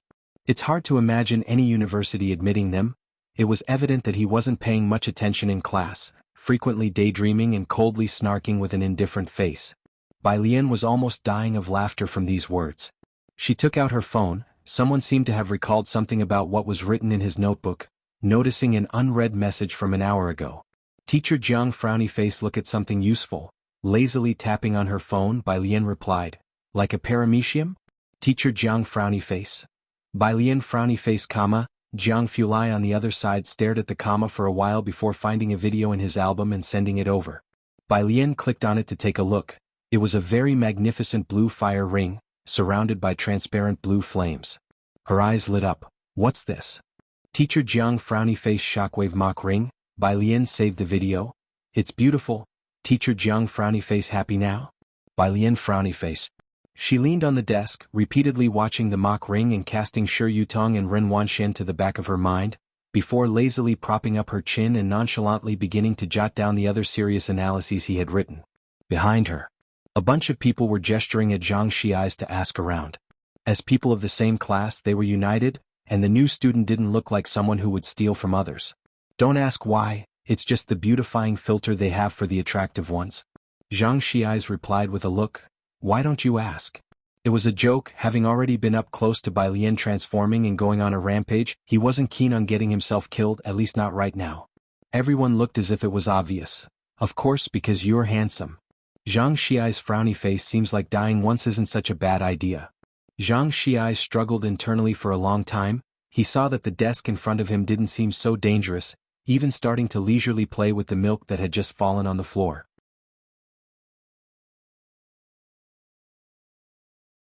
Only then did he reach out, gently tapping on the shoulder of the person in front of him. Bai Lian rested one hand on the desk, slightly turning her body with a lazy look in her eyes. Speak. Oh, Zhang Xi's touched his nose. About that issue with Class 8, can it be resolved? What's the situation now? He had been helping his mother with housework for the past 2 days, completely worn out, having to wake her up every morning for breakfast, and was planning to catch up on sleep at noon. But that plan had been disrupted by the people from Class 8. The rest of the students in class 15 seemed to be hunched over their work, but each of them was all ears. Even Ning Xiao, Xianxia's brooding desk mate, lifted his head. It's resolved. Bai Lian turned back leisurely to take a sip of her milk and wrote down a character. Xiangxia's was taken aback. Just as he was about to ask how it was resolved, Lu Lingxi walked in through the classroom door, gently placing an invitation on the desk. Don't keep such valuable things in your backpack next time. If it gets stolen, you might even be falsely accused. Oh. Bai Lian nodded. Her desk mate Yang Lin saw the invitation Lu Lingxi had brought back. It was indeed Bai Lian's. She remained silent as if she wanted to curse about something, but in the end said nothing, silently taking out a book to work on problems. As soon as Lu Lingxi left the room, the students of class 15 couldn't hold back any longer and all crowded around. Bai Lian, is this really yours? What in the world is going on? Damn, I saw class 8 acting all secretive this morning and you have one Bai Lian.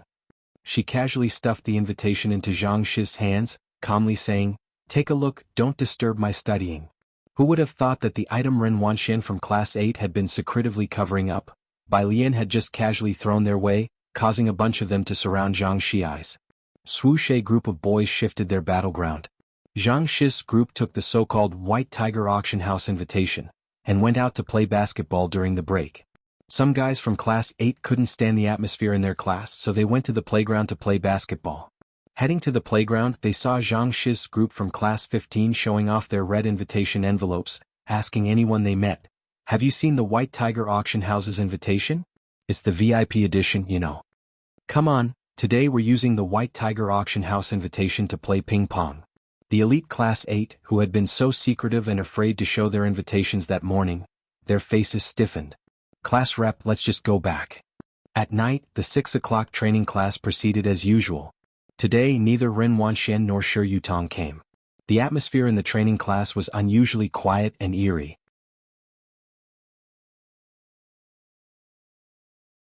The class 8 homeroom teacher arrived a bit late today. He stood behind Bai Lian for a long time, hesitating every time he seemed to want to say something. Bai Lian turned her head back and looked at the class 8 homeroom teacher, blinking as if she were asking, what's up? Her almond eyes were as ever, pure with clear black and white contrast, her expression usual.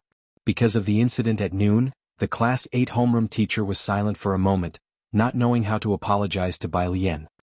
He patted Bai Lian on the shoulder. As clever as they come, he knew what Bai Lian meant. She hadn't taken out the annoyance caused by the people of class 8 on others. The class 8 homeroom teacher then lowered his voice. I was thinking of showing your answers from yesterday to a few students, would that be okay? Some content in the answers was beyond the syllabus, and he suspected that some students might not understand it, so he only planned to show it to 2 who would. Bai Lian nodded, her cold white fingers twirling a black pen at her fingertips casually. Sure. Only then did the class 8 homeroom teacher straighten up, the screen still playing today's tutorial. He quietly closed the door and went out to print 2 copies of the rearranged answers from last night, intending to give them to Ning Xiao and Chen Zhu. As the answers were Bai Lian's, he had asked for her opinion. At 7:30, the class 8 homeroom teacher handed out the exercises for the day. And standing next to Bai Lian, he lowered his voice. Bai Lian, someone is looking for you, pack up and leave first. Bai Lian gripped the pen she was twirling and lazily replied with one word, okay. She put her things into her backpack and left through the back door. The tutoring venue was located in a comprehensive building, and at the time Bai Lian came out, the boarding students were also in their evening self-study, making the entire campus dim and quiet. At the steps outside the comprehensive building, a black Audi was parked quietly there. Bai Lian, wearing a simple school uniform, walked leisurely down the steps under the dim lighting, her overly bright face softened by the shadows, her back straight and her bearing relaxed yet reserved. By the car, the waiting secretary spotted a slim figure approaching in the distance. It must be someone from the Ji family, and he instinctively adjusted his glasses. He gently tapped the rear car door and reported to Ren Qian, Sir, she's coming out. Ren Elon responded softly. He had carefully reviewed the Ji families and Bai Lian's information after hearing about the school incident that afternoon. The information was quite ordinary. Bai Lian had just moved her registration to Xianxia, with no detailed information about her parents. Xianxia Middle School only had her science comprehensive scores of 85, and currently she was living with Ji Heng in the slums. That was all. Very clean. At least the documents didn't indicate anything special, just a very ordinary high school senior, so ordinary that she could be lost in a crowd with hardly a ripple stirred. Where in the world did that special invitation from the White Tiger auction house come from? Ren Qian got out of the back seat and looked up at the girl who had just descended the last step of the staircase.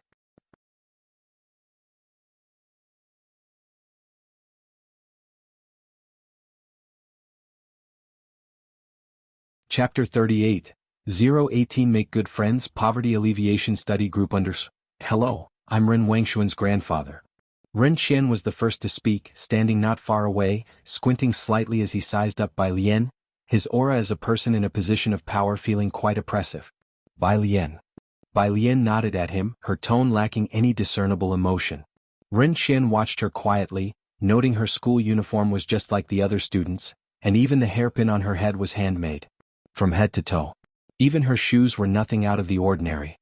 Everything about her resonated with the run-down, impoverished purist street. Yet standing in the night, backed by a long staircase and a street lamp that wasn't even very bright, the quiet look she returned was like a mandrake growing on the cliffs of the night. Wan Xian has been spoiled by us. I apologize for what happened today. Ren Qian regained his composure, full of regret. She hadn't anticipated that you would also have an invitation to the White Tiger auction house. I've arranged a banquet tonight and hope you can forgive my granddaughter. There's no need, Bai Lian smiled, a hint of indifference in her lazy demeanor under the light. Al got the invitation by helping someone by accident, and I've already sold it this afternoon. That made sense since Pure Street was close to two boundaries. It wasn't strange to run into some people there. The Secretary General pondered internally and then deliberately mentioned the Wanha building. Miss Bai, our gentleman has made a reservation for a meal at the Wanha building. Wanha building, the most famous members-only restaurant in Xianxia. A random dish there would start at 4 digits and required a reservation. An ordinary person couldn't even get through the door. I have other plans, Bai Lian interrupted. I'll take my leave first. The Secretary General stood dumbfounded, watching Bai Lian walk away. Sir, does she not watch the news? The Secretary General turned to ask Ren Qian, unable to hide his confusion. Just a glance more at the news and she would know who Ren Qian was, wouldn't she? This girl has an unusual air about her, Ren Qian mused, then instructed. Send a gift to the Ji family tomorrow. Was this an indication of seeking good relations? The Secretary General was surprised but gained a measure of respect for the Ji family. Although Bai Lian's invitation had been acquired unintentionally, what if she formed a relationship with that person in the future? Ren Qian returned to his car. The girl seated in the back was still looking down at her phone, not bothering to look up. He spoke helplessly. Xianxia, this student Bai Lian is different from what one imagined. She has a sense of integrity. You should have gone down to apologize to her.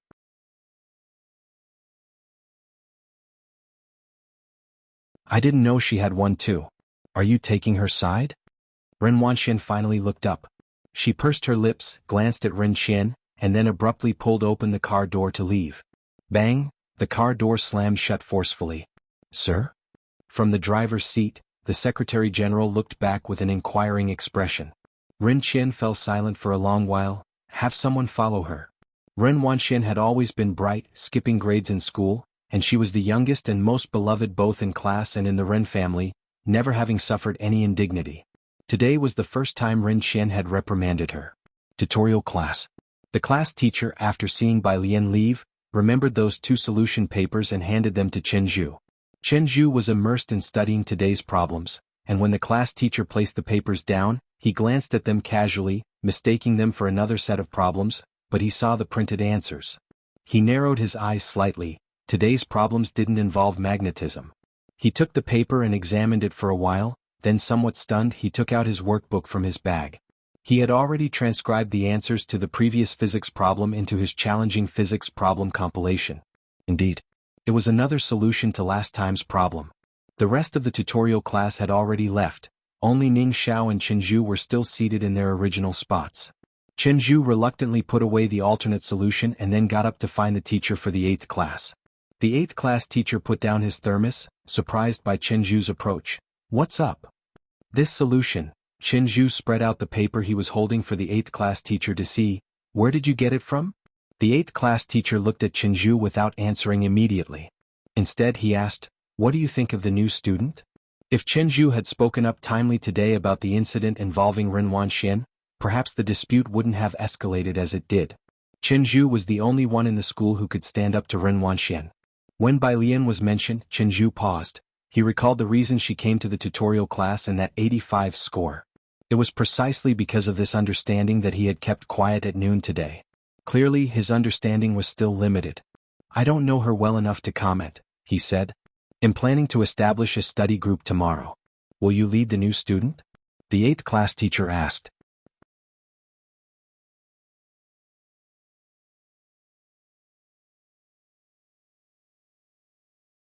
Chapter 39, 018 Make Good Friends, Poverty Alleviation Study Group _2 Jianghu paused for a moment, without giving it much thought. Elle should probably be in the same group as Ren Wanxian. He had known Ren Wanxian since they were young, and they had been paired together in a group since childhood. Plus, Ren Wanxian was indeed very smart. Being in her group meant he wouldn't have to worry much. Now she had a conflict with Bai Lian. Jianghu's meaning was very clear, he was refusing. Elle showed this problem-solving approach to my teacher. The 8th grade homeroom teacher nodded, not saying much more. It is very similar to the solutions provided by the Jianghu preparatory camp. If similar solutions appear in the future, I will consult her as appropriate and try to make them available to you all.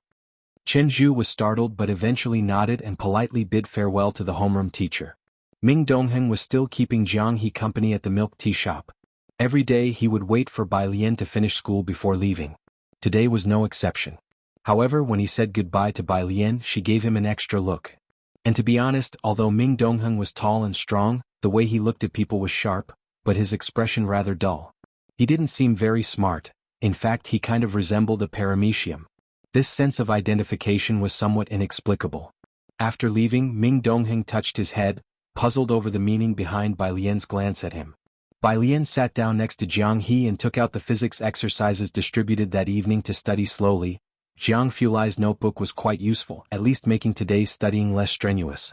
Physics was like that. Once you knew the formulas and theorems, any static image could play out automatically in your mind. When Jianghu Lai arrived, Bai Lian was memorizing English vocabulary. Are you studying electromagnetism again today? Jianghu Lai noticed the problems she had laid out on the table at a glance. The questions today were normal but didn't hit the mark. Bai Lian nodded, closing her English vocabulary app. Yes. Jianghu Lai put aside his coat and reached for the problems. The answers were apparent at a glance, so he didn't bother flipping through. I'll write a new problem for you. Okay, Bai Lian replied. Jianghu Lai's hand wrote down a series of beautiful numbers. His cold white fingers sketched an electric field diagram as if it was printed. Once serious, the sense of aloofness around him faded a lot. He wore a white shirt with all the buttons tightly done up. It felt cold yet peaceful. Bai Lian quietly watched him for a while, then suddenly asked, Teacher Jiang, do you think I look like a paramecium? Jianghu Lai. He put down the pen and suddenly felt the urge to sigh.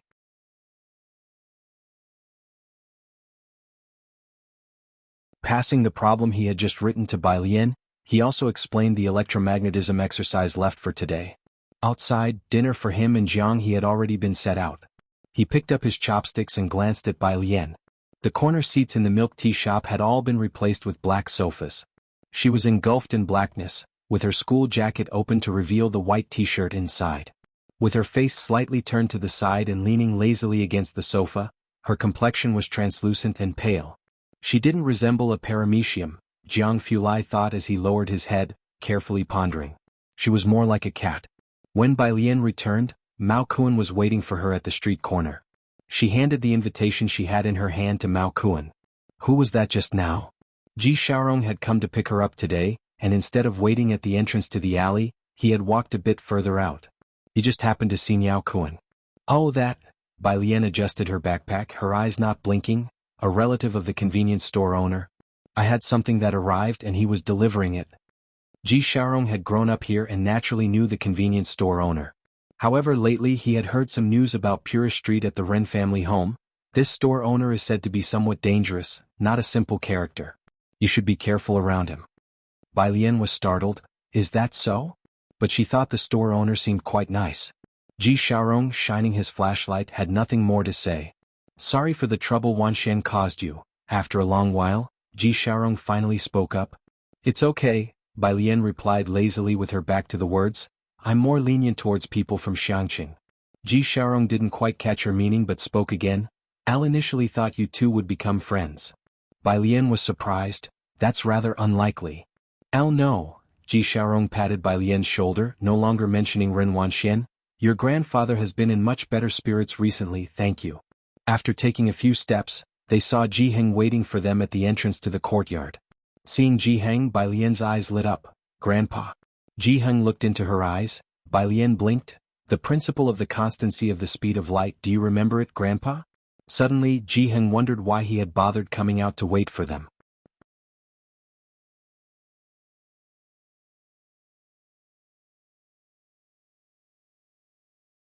Chapter 40.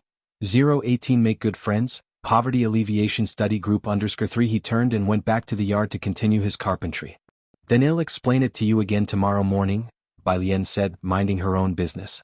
Ji Heng, no matter what speed I travel at, the speed of light is always a constant 300,000 kilometers for me. Even if I reach the speed of light and move at 300,000 kilometers, the speed of light relative to me is still 300,000 kilometers. Listening on the side, Ji Xiaorong. Is his dad prepping for university in his old age? Bai Lian was somewhat dissatisfied. She put down her school bag and followed Ji Heng to the courtyard. Grandpa, what you said is so vague. Let me explain it to you again. Bai Lian didn't go back to her room to continue solving problems until she heard the answer she wanted from Ji Heng's mouth. Ji Xiaorong watched the scene in amazement. Ji Heng finished making a small stool and then picked up the tobacco pipe beside him, lit it and said, Children and grandchildren have their own blessings. Stop worrying about Wanxian and aliens matters. It's late, so stay here tonight.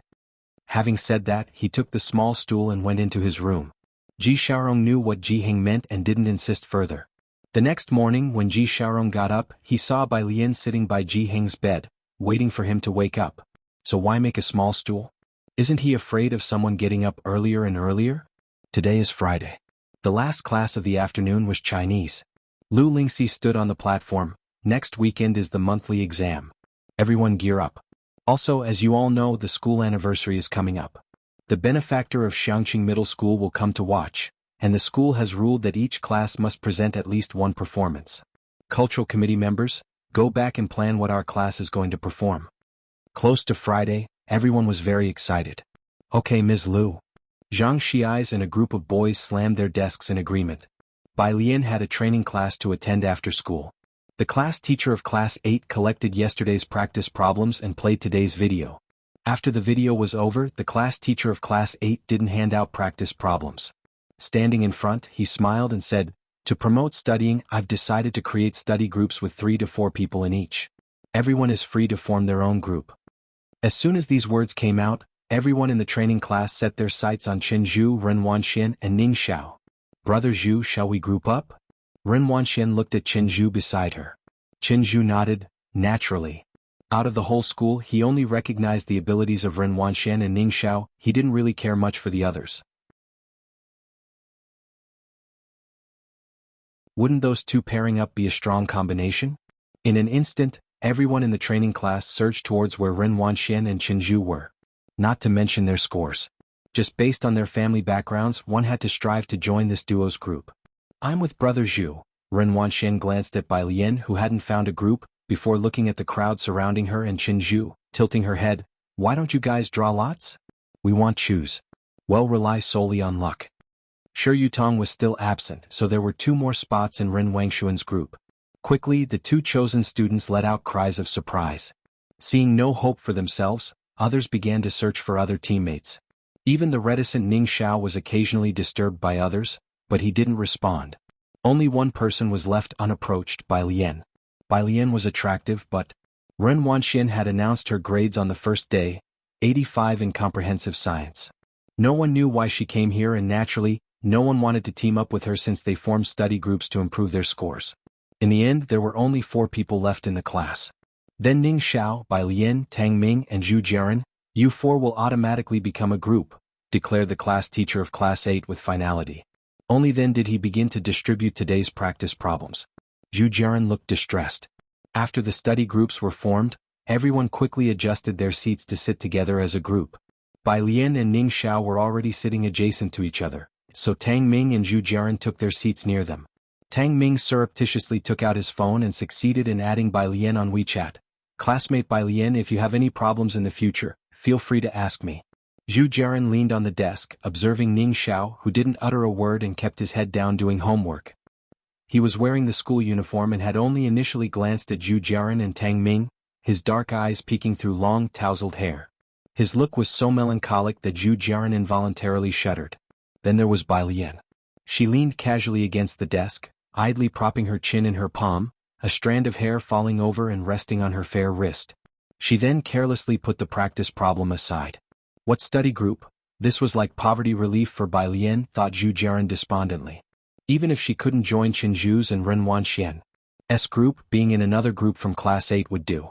Why on earth did she have to end up in this group that clearly seemed to have no future? Tang Ming looked at Zhu Jiaran, who had competed with him before. Zhu Jiaran, let's discuss any problems together in the future. Why don't you add Bai Lian and Ning Xiao on WeChat too?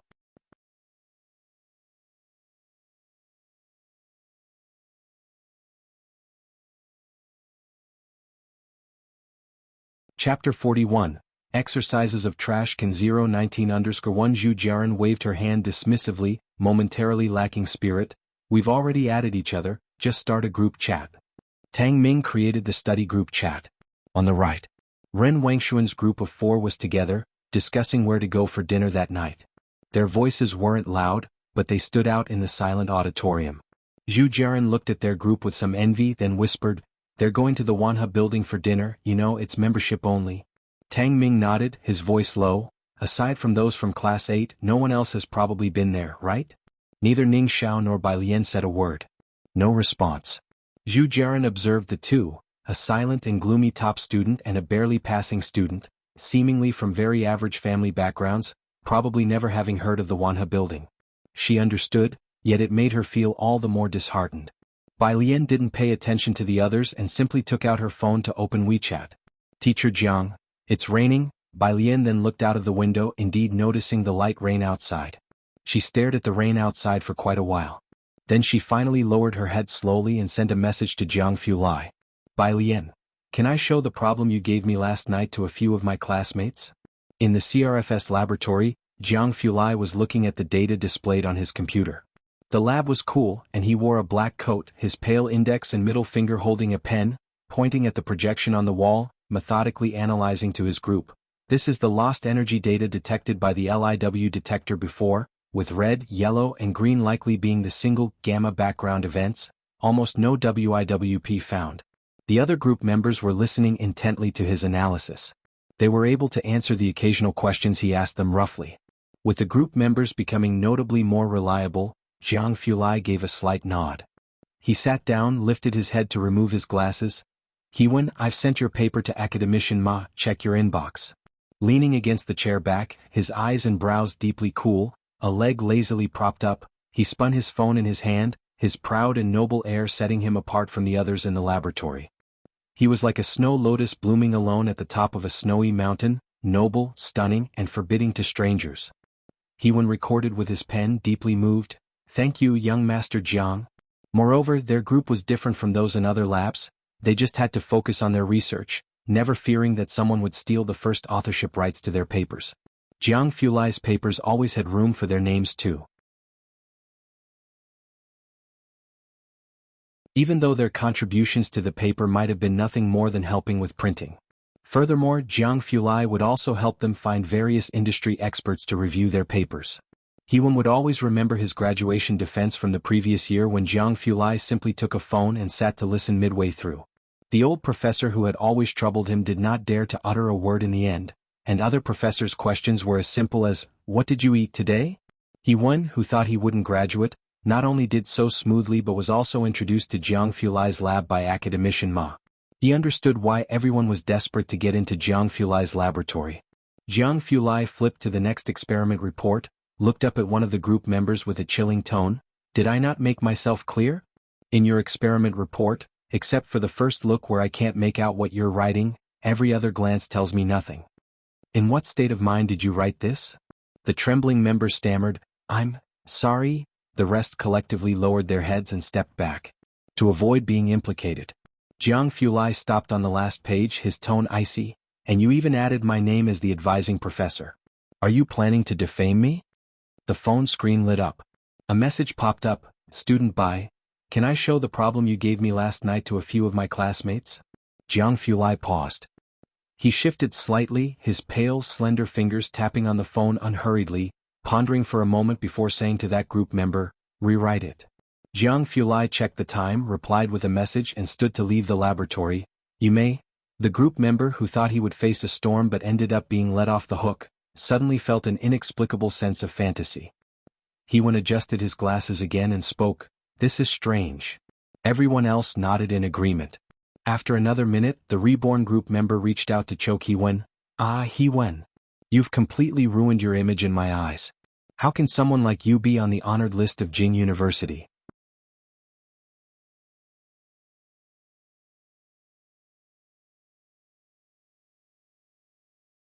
Chapter 42, Exercises of Trash Can 019 Hewen hurriedly spoke. "I'll bought a recording pen for each of you, they should be arriving soon." "Hey, stop hitting me." Hewen, the great scholar, were you planning on dazzling everyone with your secret recordings? Then you guys also stop hitting my face, ow. Bai Lian had always listened to the teacher's instructions, so when the teacher mentioned a study group, she approached Jianghu. After getting Jianghu's permission, she placed her phone back into the desk cubby and copied the problems Jianghu gave her into 3 sets, distributing them to the other 3 members of the group. Ning Xiao in front glanced at her and reached out to take them. Tang Ming was surprised when he saw the papers, having never seen such neat handwriting. He gave her a thumbs up. "Your handwriting is really neat." Zhu Jiaran also took the problems. "Thanks, but what is this?" "A problem." Bai Lian looked out the window, her thoughts elsewhere, but when she heard the voice she came back to herself and tucked her pen away. "It's quite comprehensive, given by someone else, it's very helpful for physics. You can do it when you have time and he'll bring you the answers tomorrow." "Oh, okay, I'll give it a look." Tang Ming stared at the problem. It was about magnetic fields. But it involved a lot of content and he was a bit dazed by it. After looking at it for 20 minutes he still hadn't quite understood it. So he temporarily clipped it into his book and set it aside. Half an hour passed quickly, but many people didn't leave on time tonight because of the study group. In front, Ning Xiao tossed the problems given by the teacher aside, engrossed in the problem Bai Lian had given him. Bai Lian saw people leaving and also got up with her backpack to leave the lecture hall. Ning Xiao didn't pack up, still pondering over the problem Bai Lian had given him. To the right, Ren Wanxian packed up her things. "My mom has already reserved a place." She stood up and spoke to the others. "Let's go first." That immediately won them cheers. The other study groups could only look on enviously. Zhu Jiaran stayed put, watching Ren Wanxian and her group without taking her eyes off them until they left through the back door. Sigh. Zhu Jiaran let out a long sigh. Tang Ming was a boarding student and wasn't in a hurry to get back. He took a screenshot of Bai Lian's profile picture to show his roommates. "I'll swear she really didn't post anything on her moments. If I took a sneak photo of her, wouldn't that make me a pervert?" Seeing Tang Ming's worthless reaction, Zhu Jiaran pursed her lips, unwilled to pack her things anymore, and prepared to head back to the dorm. Bai Lian stood at the entrance of the comprehensive building staircase.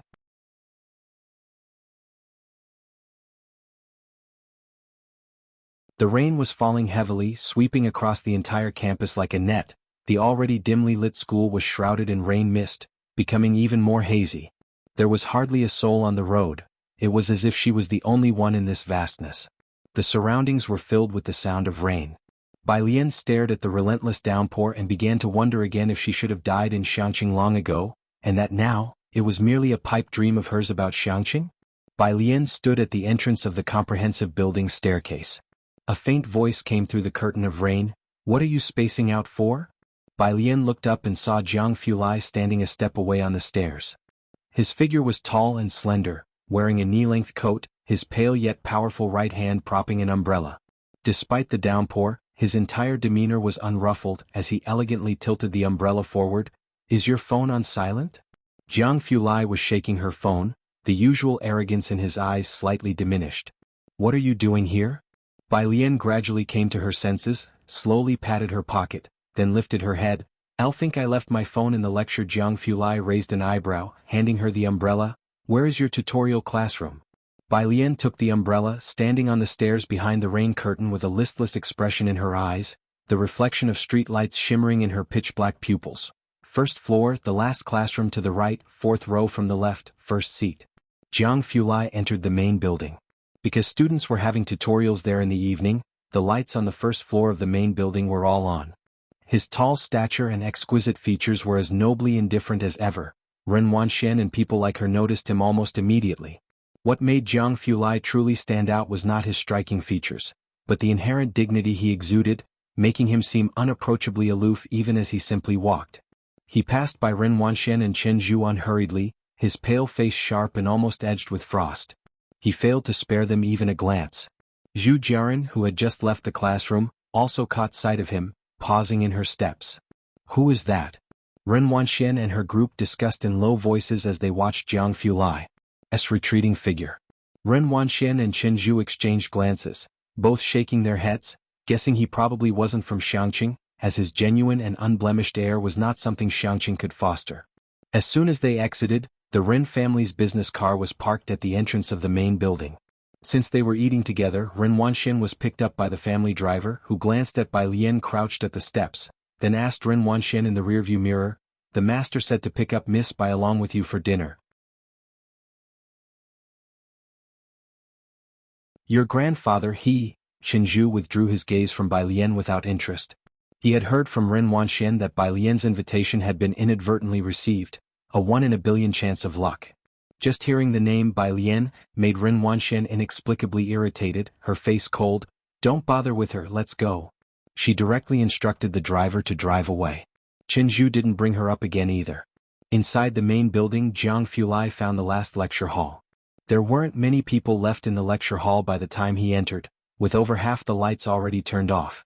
Jianghu found Bai Lian's seat and indeed saw her Xiaomi phone left in the desk cavern. A boy sitting in front was struggling with some math problems, prompting him to raise his eyebrows. He recognized at a glance that the problem was one had assigned, and the boy still hadn't solved it yet. Dumber than Jiang Shijua. Jianghu withdrew his gaze, commenting blandly.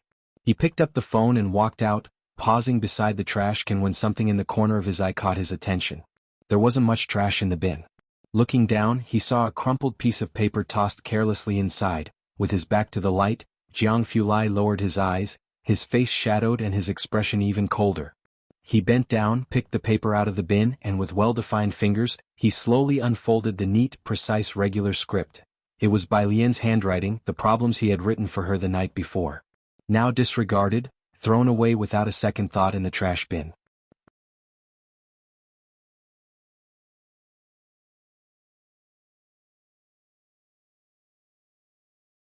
Chapter 43. 020 Green Tassel enters the temple hall. The true Liang-style undersirl Jianghu returned to find that Bai Lian was still squatting at the doorway. She folded her umbrella and looked up lazily at the endless heavy rain. Her long hair was casually coiled at the back of her head with a simple wooden hairpin. The strands of hair by her forehead were dampened by the misty rain and gently fell across her pale cheeks. Like a cat wandering in the rain, tentative, hesitant, lonely, unable to find its way home, accidentally intruding into an ink-wash painting. "You walk very slowly," Bai Lian said, looking up at him, her eyelashes dark and long, casting a faint shadow on her eyelids. Jianghu handed her phone back to her, took the umbrella and opened it and said indifferently, "Took a glance at one of your less intelligent classmates' problems." "Who?" Bai Lian stood up and walked with him outside. The training classes were full of top students from Xianxia Middle School. There were none that lacked intelligence. She took her phone, the red ribbon on her right hand contrasting sharply against her wrist, fair as white jade. "Sits in front of you." Bai Lian? Ning Xiao, the legend who was expected to be admitted to Jiangjing University this year, consistently ranked first or second in the whole school. He's not very intelligent? Jianghu held the umbrella, his fingers' knuckles distinct. "Why did you want to show your classmates the problems today?" "Oh, we were grouped in fours." Bai Lian walked languidly. "Al just copied a set for the other 3 teammates." Jianghu narrowed his eyes slightly. As they talked, they arrived at the milk tea shop where Ming Dongheng and Jianghu were squatting at the door. Jianghu was still slowly turning the 7x7 Rubik's Cube. It was a spherical puzzle with 12 sides, having many complicated speed-solving algorithms. However, Jianghu found them too mundane to write algorithms for him, so he had to rely on memory to restore it. His movements were unbearable for Jianghu to watch, and Jianghu shifted his gaze away lightly. "Jianghe." He was silent for a moment, then turned his back to Jianghu. Then Bai Lian tugged at his collar, pinched his face. "What's the matter?" Jianghu just clutched the hem of her clothes, resolved not to look at Jianghu Lai. When Jianghu Lai arrived, Ming Dongheng got up and followed him, handing him the red invitation in his hand. Chief Chen got an invitation from the black market. "The auction starts at 7 in the evening, the DAV after tomorrow." "You sure it's an authentic piece from Liang Zuan's apprentice?" Jianghu Lai put the umbrella aside, took the invitation, and his tone was cold and clear. "Certain, but the specific origin will only be announced at the auction." Jianghu Lai nodded, his tall figure leaning against the corner sofa as he carelessly placed the invitation on the table. "What problems did you guys leave today?" Bai Lian passed the problems to him, her gaze landing on the familiar invitation. Because Zhang Xi's had used it to play table tennis, it had a noticeable dent in the middle. "Don't send this answer to your classmates." After finishing the explanation, Jianghu Lai picked up a pen and wrote down another problem, his faint tone betraying no emotion.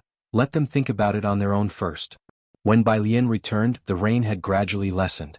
As usual, Ji Xiaorong was waiting for her at the end of the alley. When she got back, the lights in Ji Heng's yard were on, and in the central hall Ji Heng was drinking tea with a middle-aged man. There was a beautifully wrapped gift on the table. It was Ren Xian's Secretary General. "Miss Bai is back." Upon seeing Bai Lian, the Secretary General stood up to leave. "Then that's settled, Mr. Ji. We will send a car to pick you up the day after tomorrow." Clearly he had timed his departure with Bai Lian's return. After the man left, Ji Xiaorong frowned. "Dad, I can talk to the Ren family. Besides, even though Xianxia has bolstered its police force, it's not necessarily able to. Don't interfere, I'll ask myself." Ji Heng shook his head. Bai Lian sat to the side, supporting her chin with her hand, waiting for them to finish their conversation. Ji Heng took a drag of his cigarette, and through the swirling smoke Bai Lian gazed intently at him. "Ah." Ji Xiaorong suddenly stood up, heading straight outside. "I remembered I simmered some ginger soup for Alien. I'll go check if it's ready." On the rainy Saturday, Bai Lian and Jianghu spent another day in the library. They both had things to do on Sunday evening. At 6 in the afternoon, when Bai Lian returned from the library, the Ren family's car was punctually waiting to pick her up at Purist Street intersection. "Miss Bai," the driver got out of the car and opened the rear door. "Your grandfather and our sir have gone to the auction house. Old Ren asked me to wait here for you. Would you like to go?" Bai Lian looked up, her inquiry lazy. "The auction house?" "Yes, today there's an item being auctioned by a disciple of Liang Zuan, and your grandfather went as well." You're tuning in to the Phantom Sword Chronicles YouTube channel. Don't forget to subscribe and join us on this journey to catch the most captivating stories.